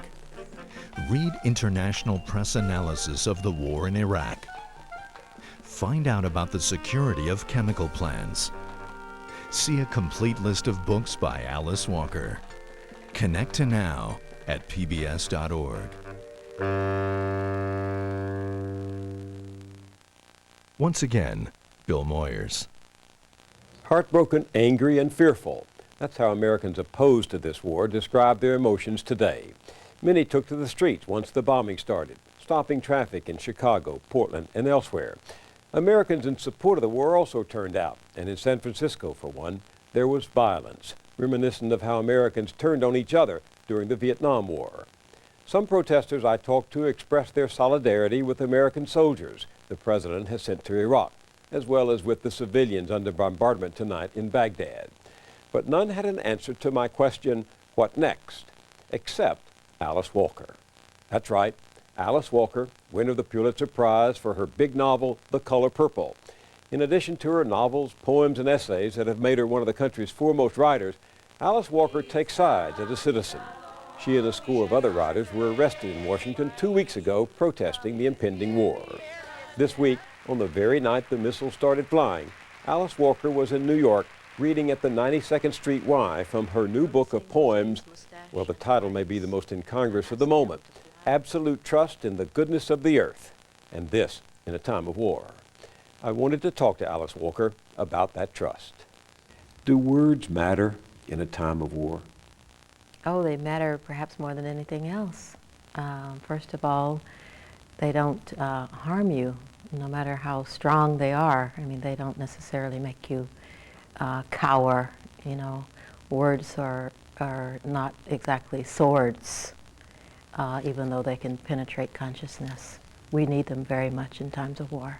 You were arrested recently in Washington protesting the invasion of Iraq. You and a score of other writers, Susan Griffith, Maxine Hong Kingston, neither your words nor your witness stopped this war. No, but I had to put myself there because I'm a human being. I believe in a very different way of life than war and bombing people. When you say I had to put myself there, you're suggesting some kind of imperative. It is imperative for me to live up to my own expectations of myself. I couldn't live in a time like this without speaking out. It would be impossible. I couldn't even think of it. But if your words and your witness don't touch the people in power, of what use are they? I think that eventually they will touch the people in power, but until then, they touch the people around me. And that is my primary concern, that I am here to offer comfort, solace, some instruction perhaps, whatever I have, to the people around me and the people who need to hear poetry, the people who need to know that together we can still celebrate even though this is a very dreadful time. Listening to you last night and reading your new book, words do leave a record of a kind. I mean, they speak for people who can't speak for themselves. Mm-hmm. This one, for example, would you read Thousands of Feet Below You? Yes. Thousands of feet below you, there is a small boy running from your bombs. If he were to show up at your mother's house on a green sea island off the coast of Georgia, he'd be invited in for dinner. Now, driven, you have shattered his bones. He lies steaming in the desert in 50 or 60 or maybe 100 oily, slimy bits. If you survive and return to your island home and your mother's gracious table, where the cup of loving kindness overflows the brim, and from which no one in memory was ever turned, gather yourself, set a place for him. Do you think that if people in power read poems like that, they could exercise power? I think it would be more difficult to assault and kill people that you don't see because you would have some kind of sense of how they're connected to you. And you would be reminded that you yourself, generally speaking in this country, would come from a family that would have the same people that you're killing in your house for dinner. I mean, in my culture, that is certainly true. The people that we are bombing right this minute, if they wandered into Georgia and they wandered up to my mother's door, she would have no problem, if she were alive, accepting them as guests and trying to feed and take care of them. That's the human way. War is really a backward step for humanity. I always come back to something that my parents taught me growing up in Georgia when lynching was, not uncommon and when black people were treated horribly. They would always say to us, you must not consider all of them evil because if they knew better, and this is a spiritual teaching, if they knew better, they would do better. And so that prevented us from, and for generations of black people, from after the Civil War, from trying to just kill all the white people we came across. Listening to you last night, I found myself wondering if poets and writers like yourself had extended your imagination, your moral imagination, to, say, the victims of Saddam Hussein. Might you have prevented some of the atrocities that he conducted? And could you write about those people the way you write about the victims of American power? Yes, of course, because I'm not saying that that's good, I mean, I understand that there are people who are twisted and psychologically destructive, and harm their own people. I mean, that happens in this country. So of course, I mean, I care about people who are, in danger and in harm's way no matter where they are. For instance, when I was working on female genital mutilation, and I did a lot of the work in Africa, I could see very clearly that the damage being done to those children was damage done by their parents often, and by, you know, their governments, and by all of the people who had been silent for thousands of years. And so in America had nothing to do with that. But by bearing witness, by going there, I was able to join the people who have been against it for a very long time. And it's changing. It's changing slowly, but it's definitely changing. What did you think of while you were waiting in jail? I thought that I was one of the happiest people on the face of the earth, because I felt that I had lived up to the ideals of my ancestors and to my own expectation of myself to stand, you know, for what I believe in and against something that I feel is detrimental to humankind. Who did you think of while you were there? I thought of Martin Luther King Jr. I really loved him very deeply as a teacher, and I had met him when I was a student. And I followed him, you know, in many of his marches, and I was at the March on Washington in '63. And I went to Mississippi to live because he said to us, go back to Georgia, go back to Alabama, go back to Mississippi. I mean, otherwise I would have lived in the North. So I was thinking about him, and I was thinking how he was always so fearless, and how impressed I was with that fearlessness. And I was thinking, what, all those years I used to think, what was it? Why was he without fear? And then I remembered that line from, I think, the New Testament, perfect love casteth out fear. And it was the love that he had for humanity that made him fearless. You know, I want to believe that this spirit that you radiate is contagious. And yet I look around and I see so much, you know, the war now in Iraq, the cruelty, the violence, the images on television, and I have to say, how can anyone write a book of poems today with the title Absolute Trust in the Goodness of the Earth? You really believe in the goodness of the earth? I do. What is that? Absolutely. Well, clearly you were not brought up as a farmer. No. See, well, I was. And I have that connection to the reality that the earth is, for us, for humans, basically all there is. You know, I mean, you may want a God up in the sky, but basically you're here on earth. And it's earth that feeds you, earth that shelters you, earth that clothes you. And in my experience, that is good. How can you witness spring anywhere in the world, you know, where that's not being bombarded, you know, but just spring itself? How can you witness that without knowing that the earth is good? How can you eat a watermelon? How can you, you know, smell a peach? How can you eat an ear of corn without knowing that the earth is absolutely fabulous? But nature bites back. I remember, what, 15 years ago, so ago, you had Lyme disease. You didn't even know there was such a thing as Lyme disease. Know. And you had a very serious case of it. That little tick in the goodness of the earth struck back. It did. And I thought that, you know, the earth had sort of turned on me. And it was a crisis of faith. You know, just as a Christian would have a crisis of faith, or, you know, whoever, I had a crisis of faith in the earth. How so? Well, if the earth had you know, let these 3 ticks bite me and I became sick for, you know, almost 5 years, you know, gosh, I felt abandoned. You know, I questioned the goodness of the earth. But that, you know, I got over it. You know, people have said of your new book that it affirms the power of nature and the beauty of the human spirit. But I'm beginning to have some trouble with language like that. Because, as you just said, nature has a nasty side, and the human spirit is capable of such great cruelty.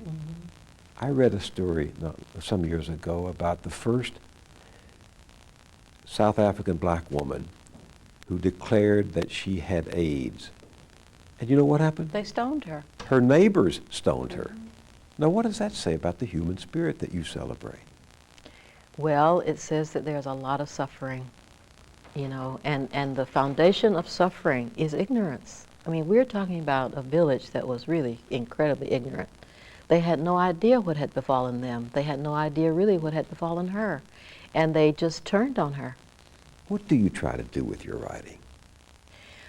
I try to help people see. I try to help people see what is really there. To see with feeling. To see with feeling. not just to gaze, you know, but when you see something, when you think of a pregnant woman, you know, pacing the floor, wondering if the roof is going to stay over her head or whether something is going to drop through the roof onto her and her unborn baby, when you can help people to feel what that's like, then there's a possibility of changing them. I can't tell you how many thousands of people I have talked to who've read The Color Purple and who've said, basically, you know, I was drowning, you know, I was about to kill myself, or I thought I was the worst person on earth because this had happened to me, incest, wife beating, whatever. And this book came at a time when it changed that feeling. How so? What made you see what? Well, it made them see their connectedness, you know, to They're not other alone. people who had survived this and who didn't stay in that corner. See, if you think about people in that situation as people who just stay there, I mean, I know this bad stuff is happening all over the world, but sometimes people can come out of it, and they do. How did you learn not to accept what is unjust? Where did that come from? My mother. My mother once cleaned the house of a white woman who owned the land all around. And she cleaned the woman's house, she washed her windows, she scrubbed her floors, she cooked dinner, she raked the leaves, the magnolia leaves in the yard.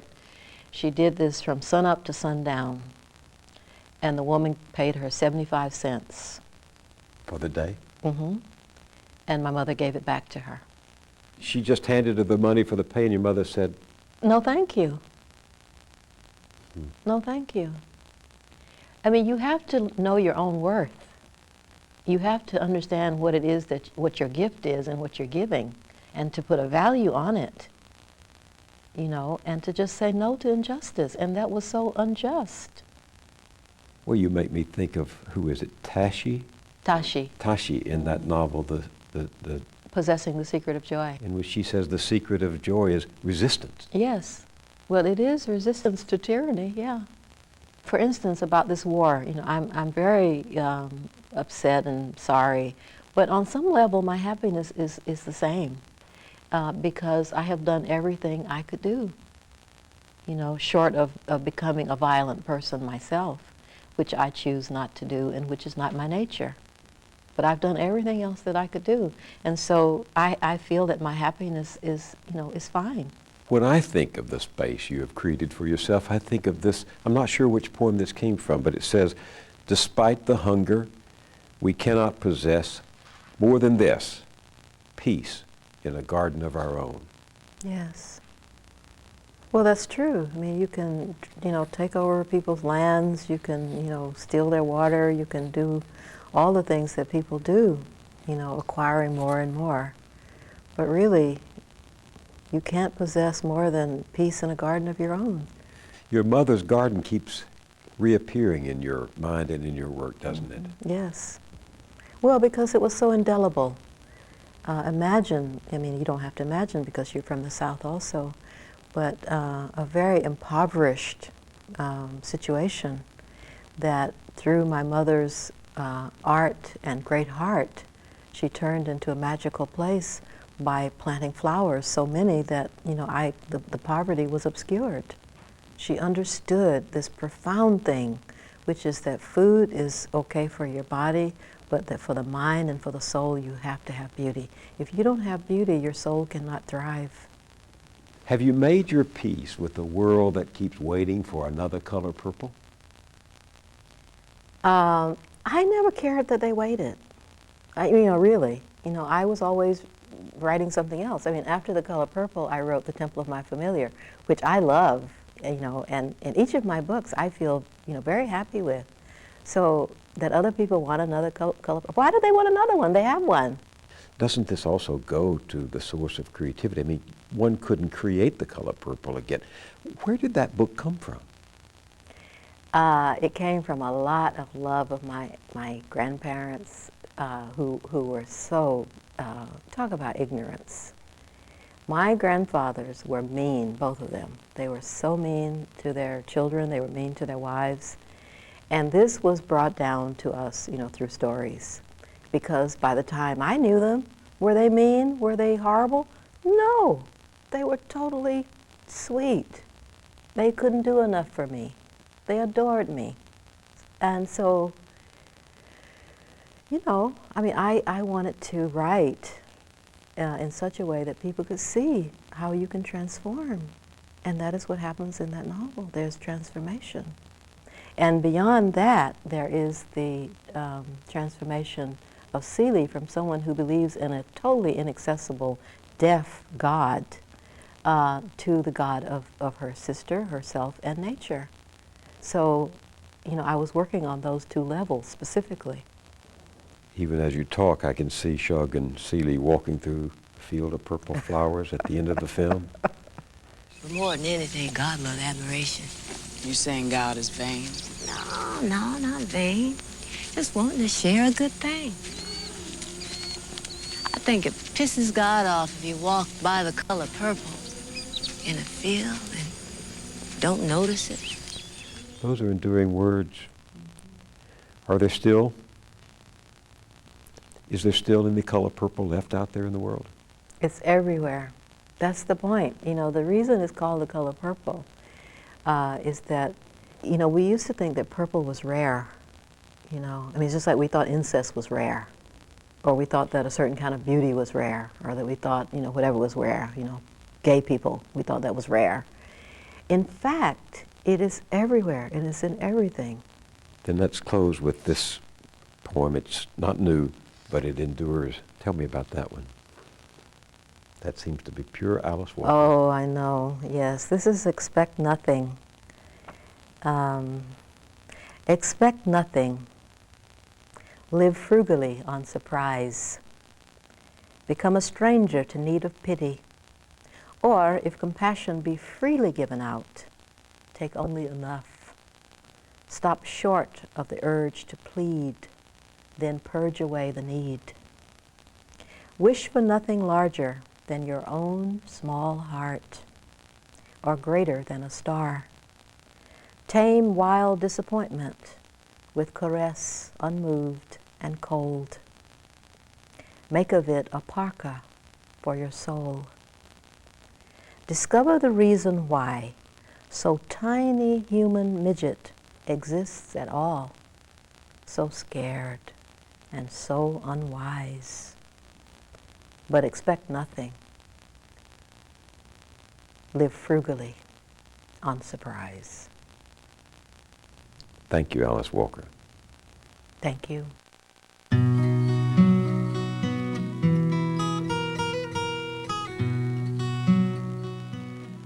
Coming up on most PBS stations, continuing coverage of the war in Iraq follows our broadcast.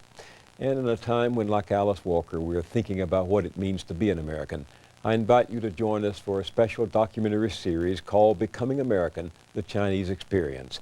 Whatever your own roots, this will remind you of the struggle that has shaped our country. It airs on PBS next Tuesday, Wednesday, and Thursday. Check your local listings. That's it for now. Thanks for watching. I'm Bill Moyers.